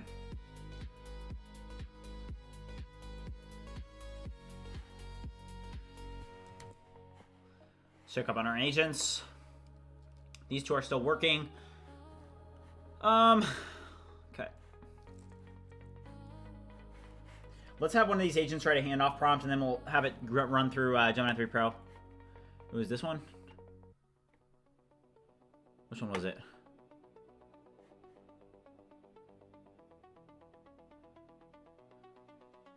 It was this. Would you write a handoff prompt summarizing all of your work to Gemini 3 Pro so that Gemini 3 Pro can check your work? Dan said, we grabbing the new Codex desktop? I'll definitely test it out. Hold on, what did Backstory Bytes say? Every time I max out the capability of the current models and need the next models to clean it up. 100%. Like, it's interesting because somebody said, what's the big deal? It's just Sonnet 5. No, that it is actually a big deal. First of all, it's going to be cheaper. Second of all, it's going to have a much larger context window. I'm expecting over 1 million. So that's 5 times the amount of Opus 4.5. So cheaper, higher context. Third, it's going to be faster. Okay. And fourth, Anthropic is very interesting because they have a track record of when they do release new Sonnet models, the new Sonnet models are typically significantly better than the latest Opus models. So for example, for a lot of people, like I remember, if you guys remember when Sonnet 3.5 came out, that was actually their best model. And it was like particularly when they did a, hold on. I need you to check out this handoff prompt and review its work. Yeah, so speed is going to be a big one for sure. But I also think it's going to be more intelligent. Like if I had to put money on it, I would say I do think that it's going to be I think it's going to be a smarter model. Somebody said higher context is proven to lead to context rot. That is like so not true because if you have a lower context, right? If you have 200,000, you just are going to have it hallucinate more because the context window is so much less, right? So it's going to be compacting, which is going to lead to more hallucinations. You'd rather have a model that has a higher context than one that has a lower context. That's just pretty basic principles. I'd rather have a model that has 1 million context. I think that your point does have some validity, but I would rather choose a higher context model over a lower context model. So I don't think that that's really like the question that we're getting at. Backstory Byte said ClawdCode is supposed to have a teammate tool swarm mode, by the way. Oh, wow. Is that, wait, with this launch, they're going to release that? All right, unified library component. Okay, let's see what it did. It did update the UI. Let's check it out. Nice. That's much better. It doesn't look that good yet, but still a little bit better. Okay, so this is the agent library. So you'll have all items, you'll have your personal library, official Bridgemine Pro library. That's much better. And then all search agent library looks better. Okay. What does this look like on like smaller screen sizes though? Does it get absolutely yikes?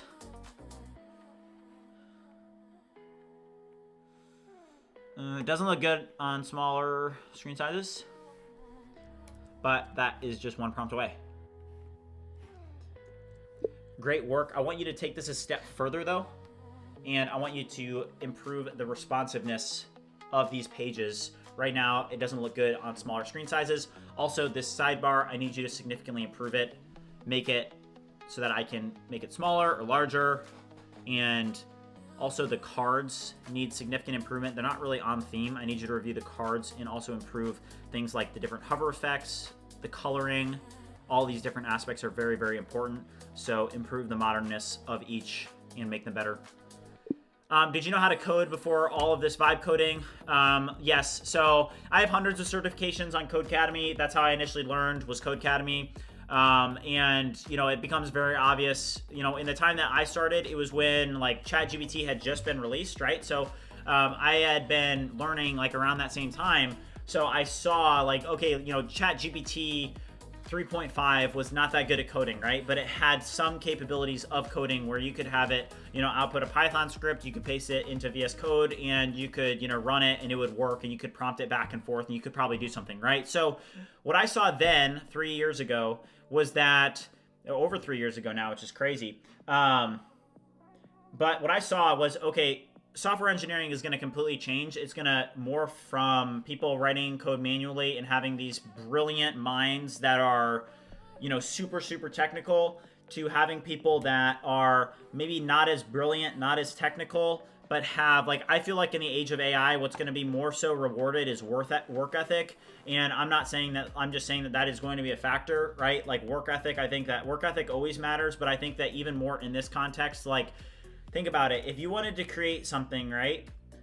Let's say before AI, you would have to have incredible work ethic, and you would have to be absolutely brilliant, right? Like if you wanted to create something like some software application or app, right? You would have to have a lot of work ethic, and then you'd also have to be brilliant enough to be able to write all the code for it.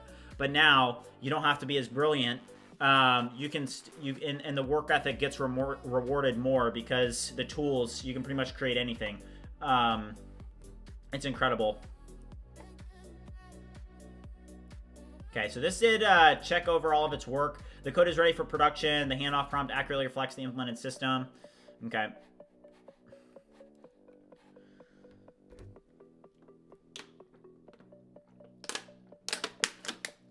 What am I using for the front end? I'm using Next.js. Also, guys, let's knock out another 40 push-ups. Let's go.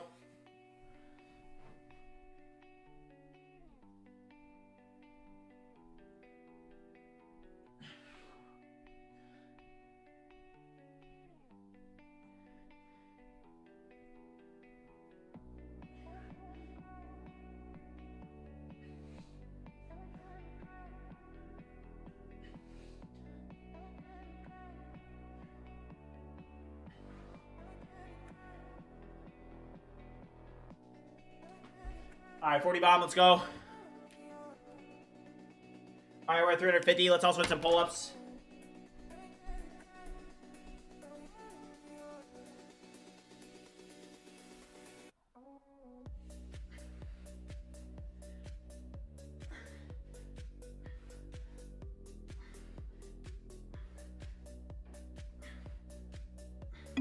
Let's go.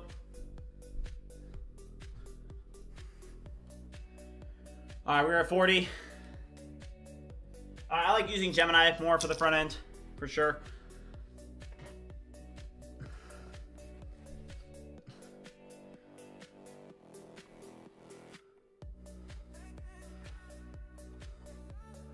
Okay, what's wrong? All right, that's what's wrong. Okay, let's kill it.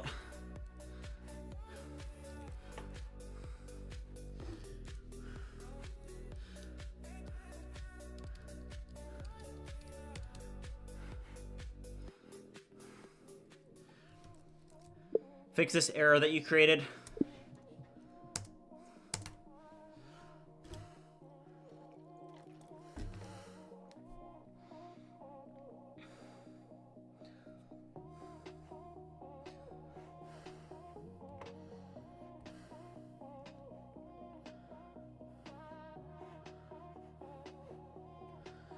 All right, also just as a reminder, if you guys have not already joined the Discord community, make sure you do so. I think we just surpassed 3,600, so let's go. Thank you, guys.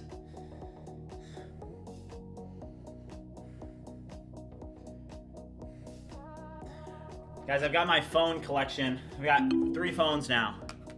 3 phones.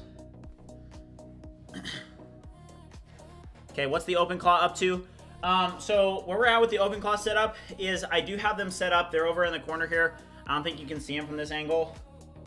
But we did get all of them set up. If I pull up Telegram, like for example, hold up, let me watch them.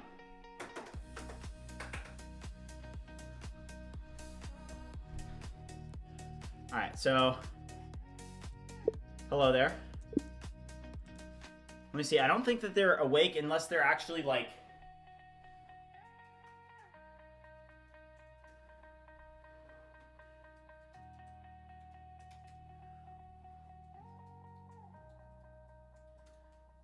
Okay, like one example right now.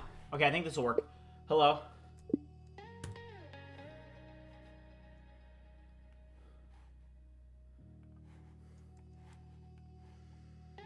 Oh, do I need to start them? Yes, I am doing this full time.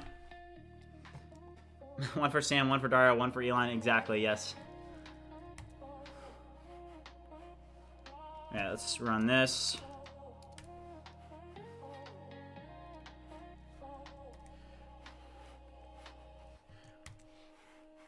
All right, and I'm a complete noob to the OpenClaw bot, so I'm going to take some time off stream as well to be able to get them set up, like, in terms of, like, their skills and whatnot. I think it's smart for me to be able to take a little bit of time to really, like, search and focus on that. Okay, go to dashboard. That looks a lot better. Okay, this does look better. I can now kind of just collapse this. That's nice. Okay.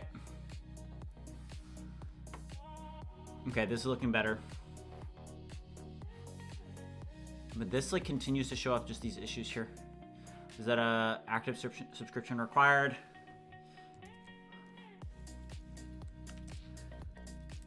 I keep getting this active subscription required on this page. And what I want you to do is I want you to figure out a better approach where maybe there's something that shows in the UI rather than just it throwing an error here, so that we don't continuously get Next.js errors like this one for something like this. You can set up cron jobs. Yeah, I definitely am going to take a look at that. It's going to be important for me to understand that going into the rest of this week. But it was very interesting to have it. I literally said, I was like, I want you to go and create a file on my computer, right? And it has full control over your computer's environment. So it was just very interesting to see that.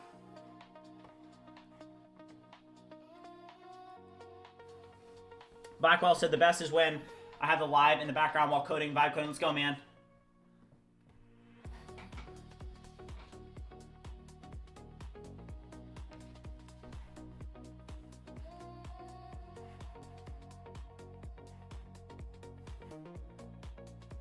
Okay.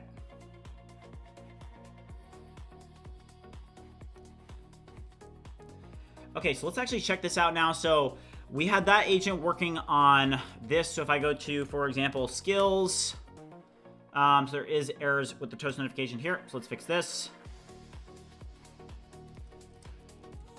Fix this error that I was getting on this page that you caused. Oh, I do not want to be in plan mode. That's your agent.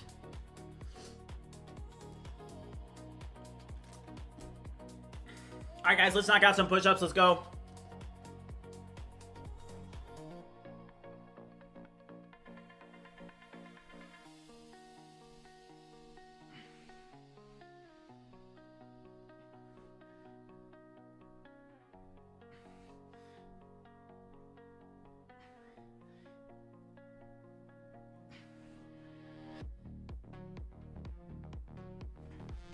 All right, let's go 30 bomb.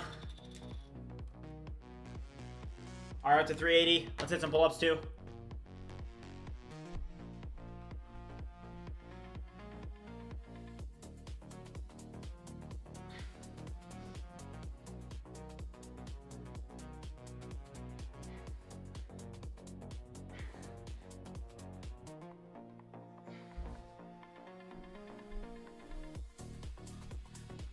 All right, let's go, chat.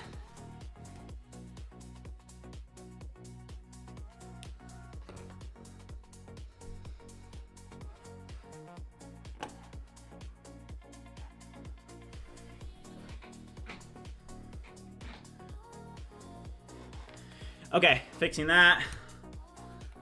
Perfect. Not done yet.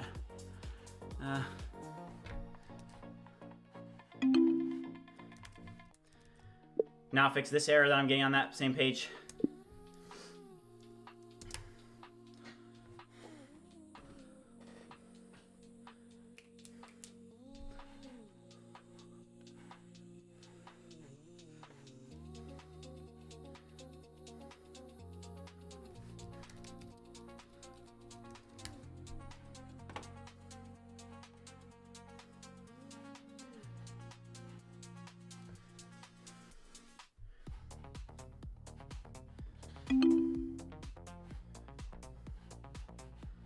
Okay, see that?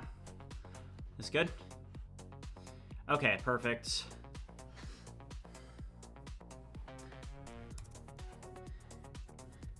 Okay, great work. It's now saying system skills library and system prompts library and system agents library.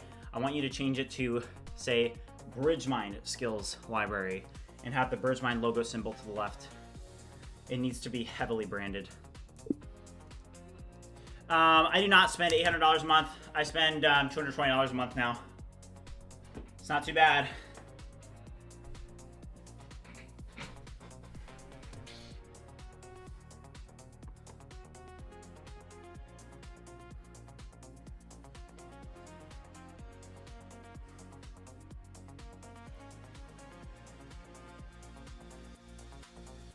Okay.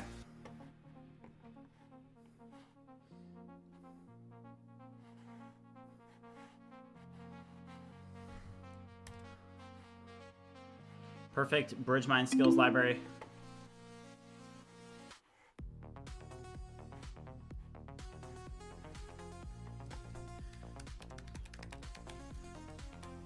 I now need you to do a complete in-depth review of the website, and what I need your help with is I need to come up with a better nav bar for the links in the nav bar, and I want you to do a complete review of the site and generate a structured plan with best practices of what should be in the nav bar based off of what Bridgemine actually has to offer.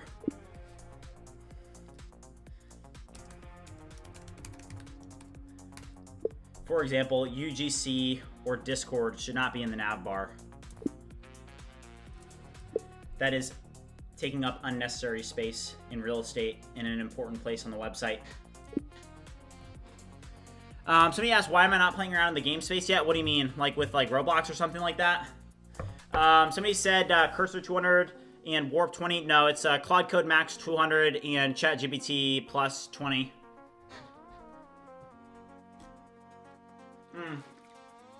I guess it's 280 because it's. I also have the Cursor $60 plan, whatever that one is.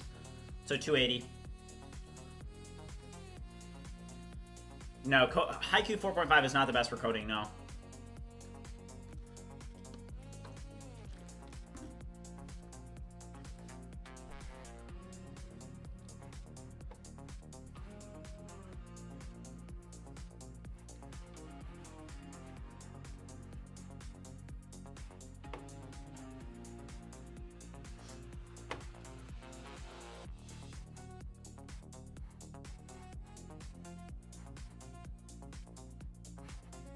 Okay.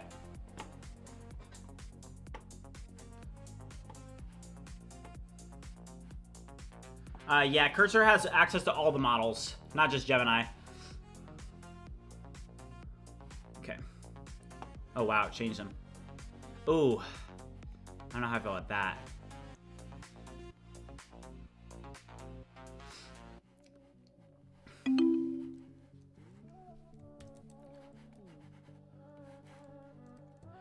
Good work. One thing that I don't like is the styling of the drop-downs. In the drop-downs, you included basically like paragraphs or sentences underneath each link. For example, AI agent protocol server under bridge MCP.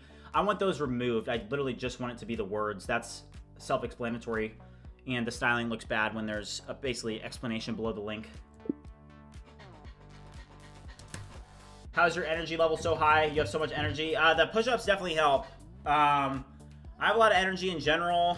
I do not have unlimited energy, but I put a lot of energy and effort into the streams. I like to show up for you guys. and I really just show up every day and give it everything that I have. You guys know that, but you know, it's like I was saying a little bit earlier on the stream, things are different now. You know, when you have 3,000 subscribers, it's different than when you have 38,000. And from my perspective, it did just happen really, really quickly, right? Like I went from, you know, just doing my normal vibe coding workflow and having maybe like 10 people watching, 20 people watching. I mean, I remember streams where I would be excited if there were 30 people watching. I would just be like, my mind would be blown, right? I would literally be like, I'd be like so excited to have 30 people watching, right? And I think that's the cool thing about progress is that, you know, if you continue to show up in whatever you're doing, you know, whether it's working out, whether it's in your job, whether it's in a business, whether it's in, you know, content creation, as long as you show up continuously and make a little bit of progress every day, you are going to make, like, you're going to be able to look back one day and be like, wow, like, look at what I accomplished, right? And, you know, it's just interesting to be able to see that now and to look back and say, wow, like, for me, it did happen really quickly. Like, I know that 38,000 on YouTube is a lot, as well as like 18,000 on X. So the Bridgemine blow up happened fairly quickly. Remove the new on these links. Also, the coloring on them looks terrible. Just make them white and look better. Somebody said need a new like goal. Already past 700. Yeah, let's make a new like goal. Let's go for 800, guys. Let's set it to 800. Let's go. But yeah, you know, it's like, hey, with whatever you guys are doing, you know, it's very interesting with like streaming or content creation, because if you show up every day, you know, you'll just make that progress. And it's just cool to see, to be honest.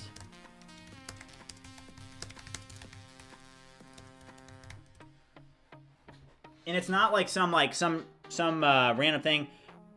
Katza over on Twitch, what's up, man? How's it going? Somebody said, what's your philosophy on life? You seem like you got things sorted out. I definitely, by no means, have things sorted out. I'm 23 years old. You know, I do not have things sorted out. By any means. My philosophy, I don't think there's any, like, singular philosophy. But I do think that, like, hey, if you can just try and continue to focus on the positive things in life, that's a good philosophy to have. There's, like, not a singular life philosophy that I have, but just, like, in general, there's, like, a handful. Just, like, thinking positively, making progress every day, being productive, spending your time well, being close with your loved ones, if you're religious, you know, growing in your faith, and, you know, finding your purpose in life, and, you know, I think there's a lot of different philosophies. You know, it's not just about work. It's not just about success. I think a lot of people get caught up in work and success, and at the end of the day, it's pretty much meaningless. You know, imagine if you have a bunch of money and you have, you know, everything that you ever dreamed of, but you have nobody to share it with, right? Like, you have no relationships. Well, you know, what were you doing, right? Why did you get distracted? And that's even, like, one thing, hey, with all this, where it's like, hey, I want to make sure that I'm making time for my loved ones, whether it's friendships, whether it's a girlfriend, whether it's my family. It's very important that you show up for the people that are in your life, because they matter a lot. Make these white as well. Also include the Bridgemine logo symbol in front of each. Godid said, new subscriber. Thank you, man. I appreciate it. Yeah, thank you for dropping the revenue. 3L. Scott Berry, exactly. Somebody said you're vibe coding like you're video gaming. This is like a video gaming stream. Let's go, man. I like to hear that. Yeah, we try and make it fun. It is fun, you know? All right, let's knock out some push-ups.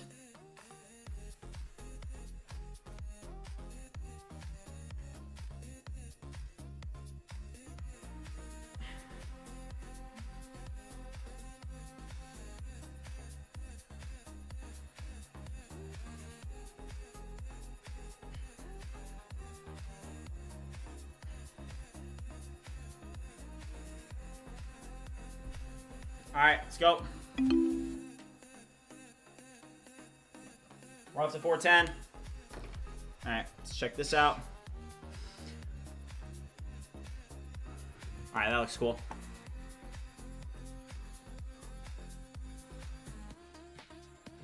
All right, we're adding value here. That looks better.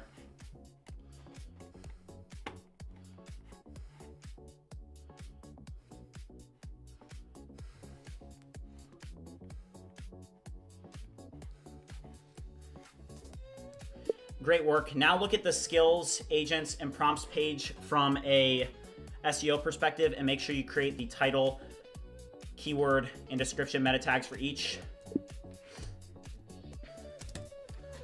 Katza said that's crazy with the agents see it. First time now. Oh, that's the first time seeing vibe coding? Yeah. Let's go. Chief Go Off said I got here late. I'm only up to 80. No, 80 is a lot, man. Let's go. That's awesome.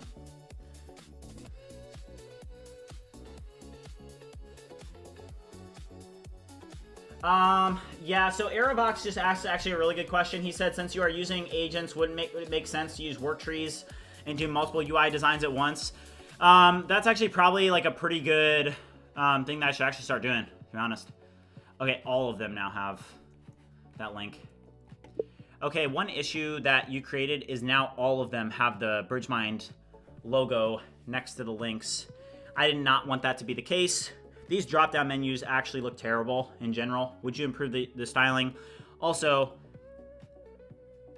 not all of the links, only the Bridgemine products should have the Bridgemine logo links. That was the purpose of that prompt, not to just make it on every single link in the drop-downs. Also improve the styling in the drop-downs. Okay, so to his point, so to do work trees, right, you can just do this, and you can just do 4x, right?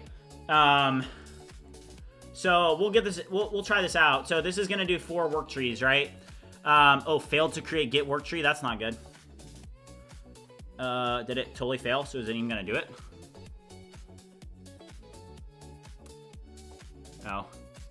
Oh, I know why I did that. We're good. I think we're good. Yeah, Aerobox. Yeah, I mean, yeah. So what Aerobox is saying. So we're trying this out. So now it's four agents that are. It's gonna give us 4 different, basically, versions that we can choose from, right? So it'll give us some more options, which will be good. Also, guys, we are up to 745 likes. The like goal for today is 800 likes. I know that we can get there. If you guys are watching and have not already liked, subscribed, or joined the Discord, make sure you do so. We also just hit 30,500 subscribers, so shout out to you guys. Tomorrow is supposed to be a very big day. We have Claude Sonnet 5, which is expected to release, so I'm super excited to be able to try out this model with you guys. I think it's going to be a pretty big release. You know, and it's just interesting because every time we get one of these new releases, we become that much more capable as vibe coders, as developers, as agent orchestrators. So I'm very, very excited for tomorrow. Hopefully we get an amazing model. With that being said, let's hit some pull-ups and push-ups. Let's go.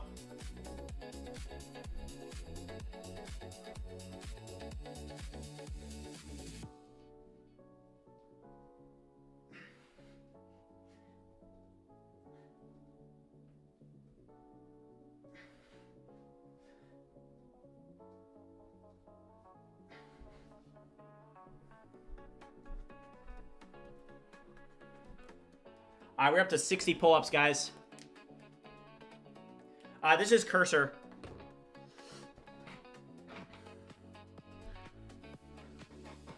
Dusan, no, I don't think that, I think that AI is going to be significantly better in the end.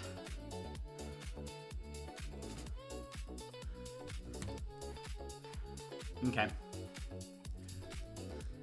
Fix this issue that I'm getting on the skills, prompts, and agents page. All right, let's knock out some push-ups too.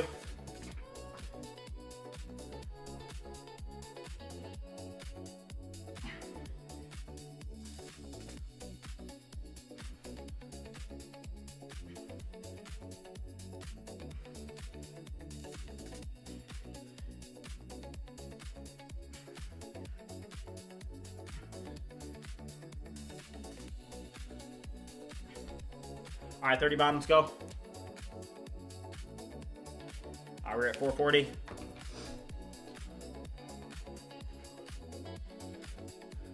So did these work trees just not get created? I think there was an issue with this. So this bugged out on us, unfortunately. So let's just, let's do continue and revert. Ooh. Yeah. I think there's a bug in Cursor.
Okay.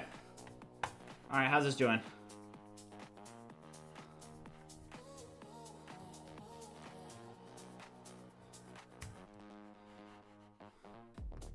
All right, we have issues here.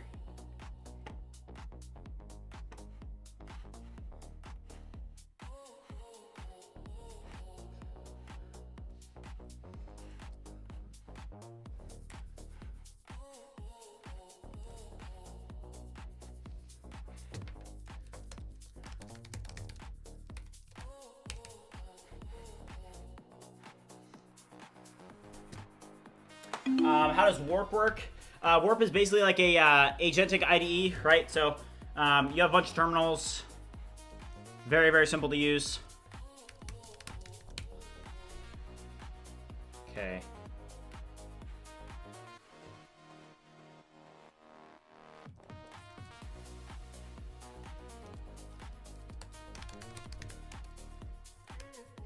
Fix these errors that I'm getting.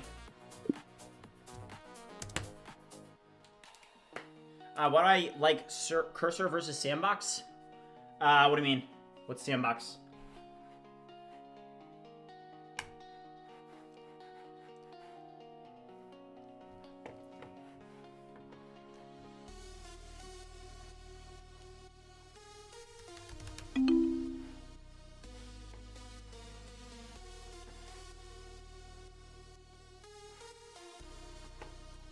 Okay.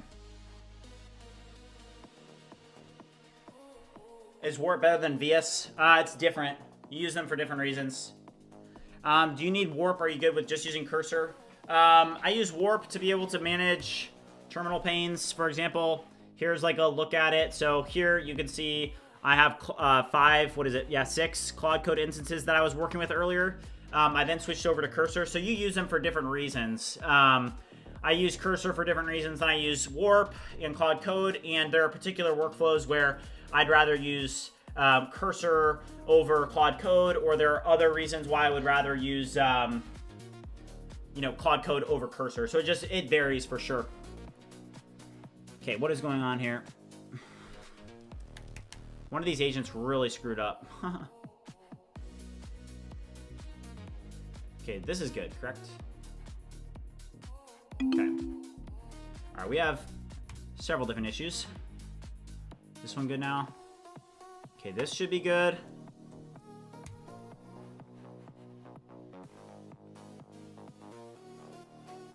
All right, let's test. Okay, do I not have a subscription?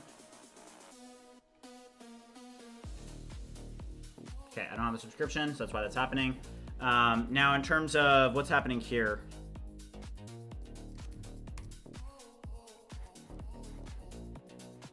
which one messed all this up?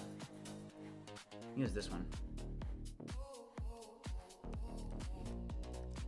Fix this. Yeah, Gemini messed that up pretty badly. All right, let's knock out some push-ups, guys. We're getting close to our... We're at 440, so we only have 60 push-ups left. Let's go.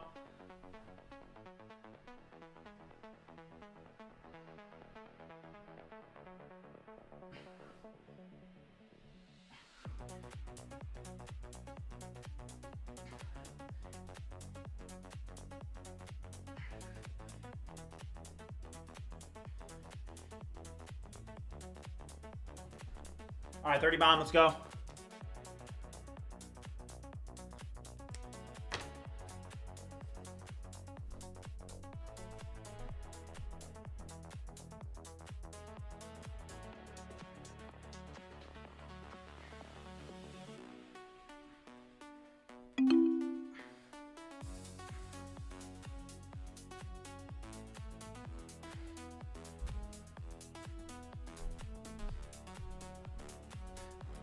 All right, we're up to 70. Let's go. Yeah, I know that people want my product, yes. Okay, are we still getting this error? Let's check. Okay, hold up here. Yeah, Gemini screwed this up badly.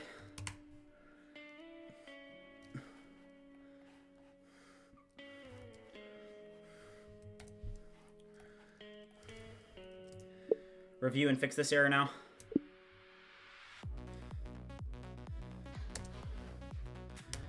Kevin, no. Yeah, so with Cursor, you use it directly through Cursor. Cursor is inherently more expensive. Like, you're going to get further on a ClawdCode plan or an Anthropic plan than you would using Cursor, because Cursor, they integrate directly with the AI companies, right? So let's say that with ClawdCode or an Anthropic plan, you're going direct to the distributor, whereas Cursor is like kind of more of like a wholesaler. So they don't create the product. They're more of like a wholesaler, if that makes sense. Okay. I think this is now working. Let's check. Let's clear this. This is a mess. Okay. Oh my gosh. Oh. This is Gemini's fault. Yeah, see this? This was Gemini that did this. Just as a... so everybody's on the same page. Gemini really screwed this up. I mean, was it this? I don't even know when we screwed it up. I mean, was it...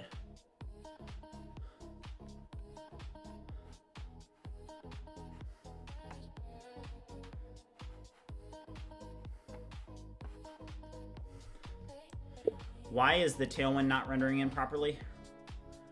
Review and check out the screenshot and look how much of a mess the website is. I mean, I'm assuming that this is just like some simple thing, but also just annoying that it did that. Well, here's the thing, is that we should get, yeah, we'll probably be able to revert, but we should use, I mean, I was using Gemini for styling, so here's the thing, like, we should get a new Claude model tomorrow, okay? We're gonna get this Claude Sonnet model, and we're gonna go absolutely crazy, because it should be better on the coding benchmarks, it should be faster, have better context. Let's hope. Yep.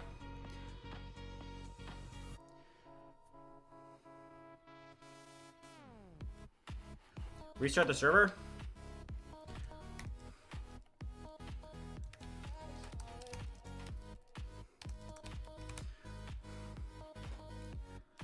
I'm using Whisperflow.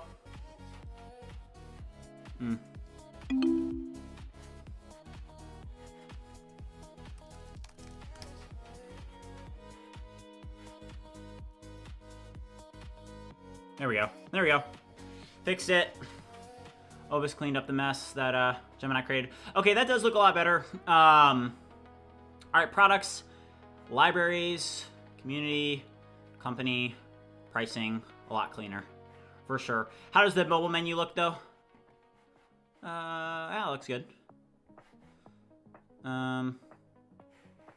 You could probably make the argument that the mobile menu should have drop-down elements for those too. Look at the nav bar and look at the mobile menu of the website. Would you make it so that the mobile menu also has drop-down so that, you know, right now it's just displaying everything right there? And what I need your help with is I need you to make it so that the menus are collapsible, and by default they're collapsible.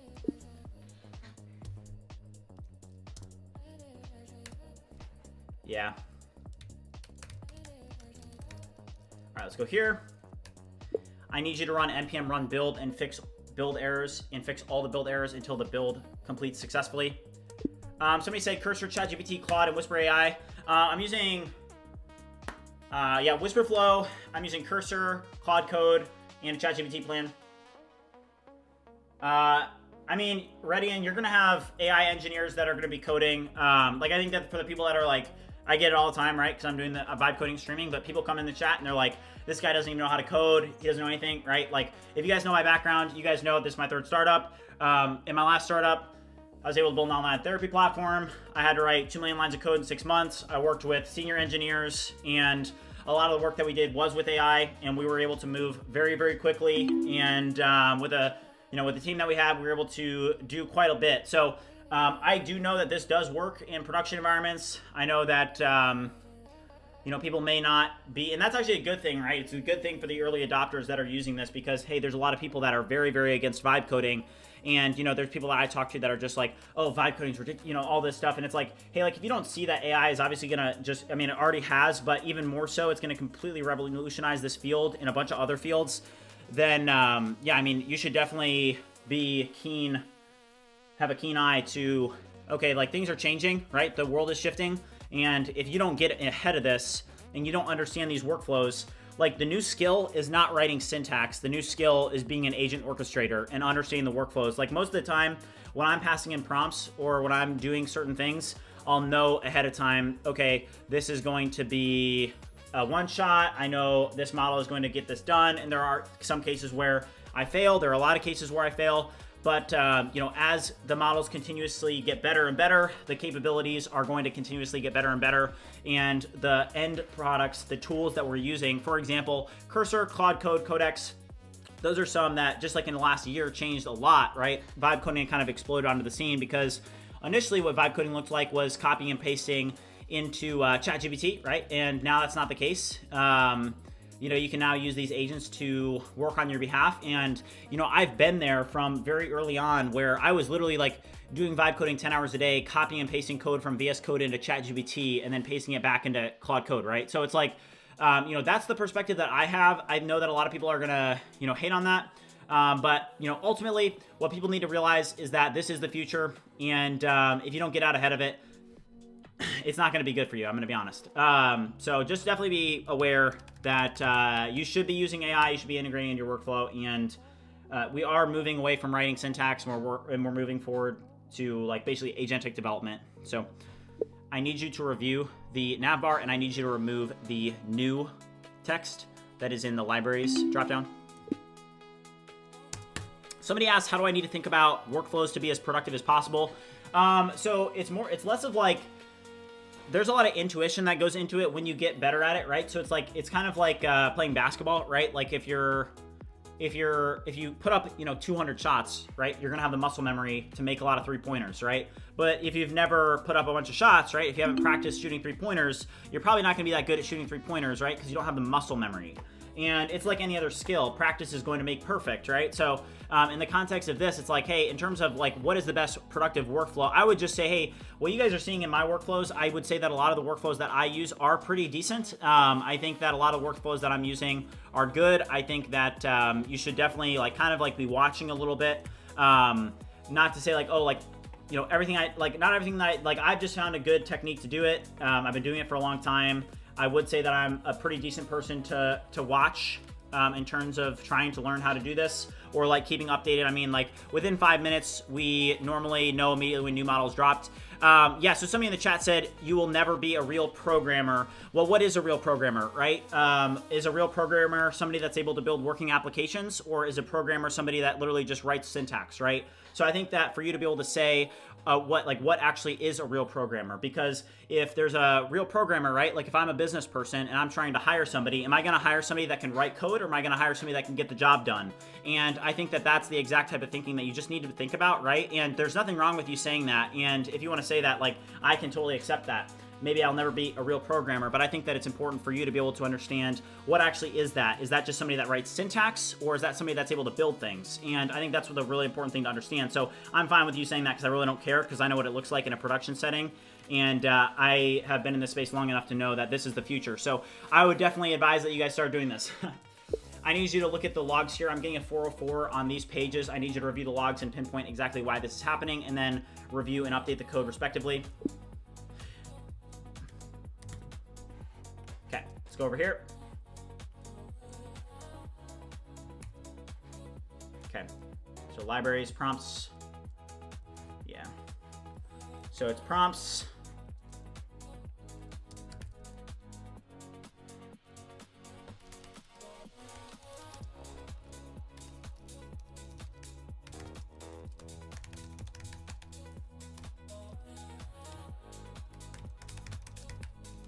Okay, guys, let's knock out some push-ups.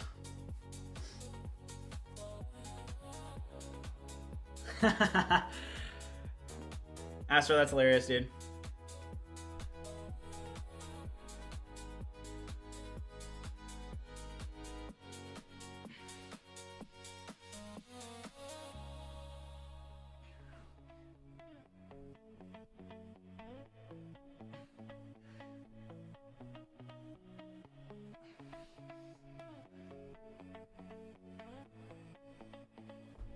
All right, 30 bomb. And that actually, we have now reached 500 for the day.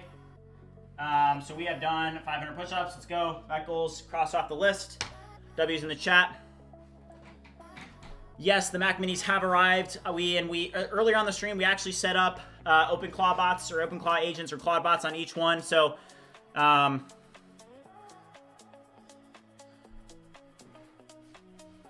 yeah, that's a very good point. Somebody in the chat said LLM coding skeptics are like OG people that hated on Python when it initially came out. Yeah.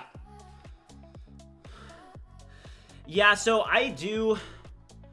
Yeah, I mean, what is building something yourself, right? I mean, so somebody said, but you do need to understand the code generated by AI. How will you debug if you don't understand your code base? That's the thing, is I do understand the code base. So whereas I don't write the syntax myself, but do I need to write this import statement, right? Do I need to write this? Or am I just gonna have the AI do it, right? What's better? What's faster? Probably having the AI do it, right? So I can watch it work. I understand what it's doing. You know, when I prompt the AI, I've set up these repositories in a way where, hey, I understand the structure of my Nest.js API, right? I understand the structure of my Next.js front ends.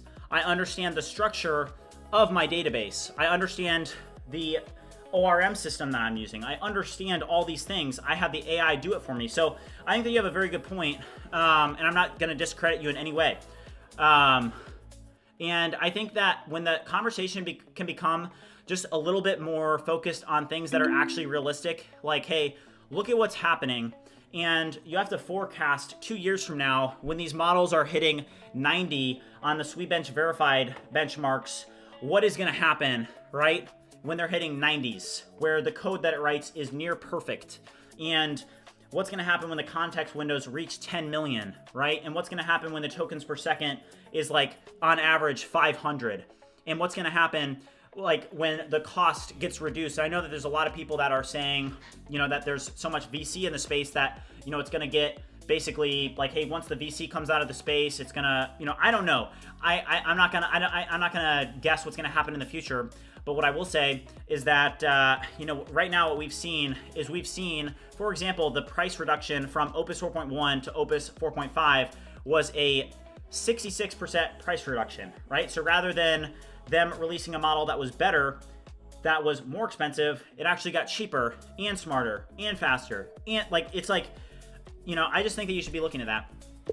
Great work. I now need you to look at those 3 pages once again and note that if the user does not have a subscription or is not authenticated, it should not be showing the content for that. Also, I need you to allow the user to be able to click on a skill, a prompt, or an agent and be able to go to a specified agent ID page or prompt ID page or skill ID page. I need you to create these 3 new pages, create the logic for it, and also create the guard so that if the user is not authenticated or does not have a pro subscription, that they are not able to see the content and that it's redacted and that there is some call to action to be able to start a free trial.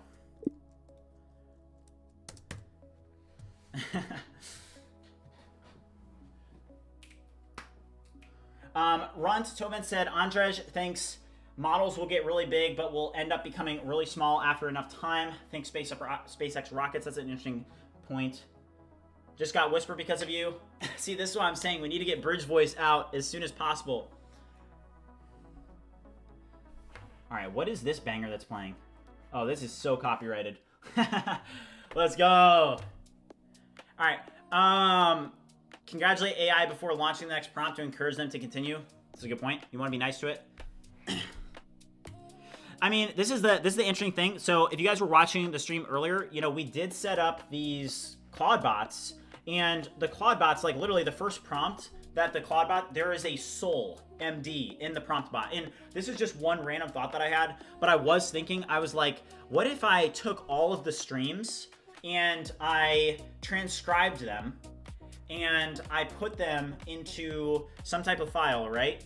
And everything that I've said over the past 126 days was inputted into a model so that, you know, it was literally an extension of me and how I talk and my perspectives on life, my philosophies, the way that I interact with people, the way that I respond to hate, the way that I respond to positivity, the way that I speak. all of these things, what if you were to transcribe them and put them into the soul of one of these ClawdBots, right? And I was just thinking like that. For the Vibathon, when is the public voting starting? We're gonna have to figure that out. I do want to do like some sort of community event here soon. I need to check like on my end. I'm gonna have to check off stream a couple of things to be able to make sure like, okay, like how many submissions do we have so far? I don't know a couple of those answers. So I will get back to you on that question tomorrow.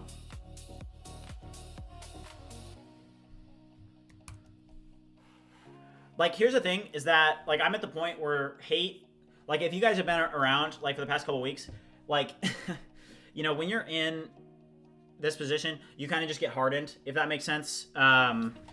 You know, if you want to do streaming or you want to do content creation or anything or put yourself out there on the internet, you have to go into it with the concept and the mindset of like, yeah, you're going to get absolutely like dogged on. Like, and just to be able to be respectful to other people that are maybe negative towards you or negative to other people, like just be respectful and you will always win. You know, just be kind to others, respectful, do your best. Those are just good things to get in the habit of doing. Okay, perfect. So pro only. And then it also created the, and here's the thing is it's like, did you guys see how that just one-shotted it, right? And I understand the structure of all of this, right?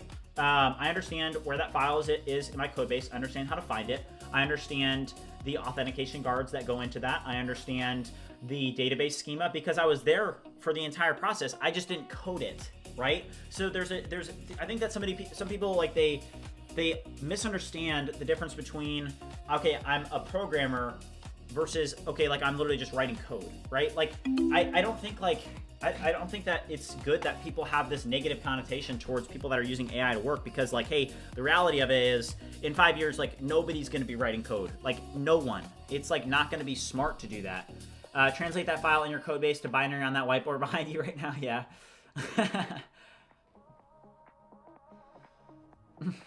Do you use OpenClaw 5? Yes, I'm using it right now. Okay, guys. It is past 4, so I do need to jump off the stream because I got a couple other things I need to do on my end today off stream. Like I said, you know, I need to address like some of the Vibathon stuff and the submissions. So we also did just hit 800 likes, so shout out to you guys. Thank you for helping me reach the like goal today. I'm going to be live tomorrow. Tomorrow is probably going to be like a super big day because of Claude Sonnet 5, so make sure you guys stay tuned tomorrow. I'm probably going to like, depending on what we see tomorrow, like if there's a bunch of leaks from Anthropic or something about that model coming out, I may just wait until I know that I'm gonna be streaming for a while tomorrow, so I may start out early in the morning, like around 10:30 or something like that, and start out with day 127. But it's possible that Claude Sonnet 5 doesn't get released tomorrow because, I mean, it was just leaks. So we'll see. We'll see what tomorrow holds, but I'm definitely gonna be live. I'm hoping that we do get Claude Sonnet 5. We're expecting a ton of releases this month, so it's gonna be a great month. Shout out to you guys for tuning in today, and I will see you guys in the future.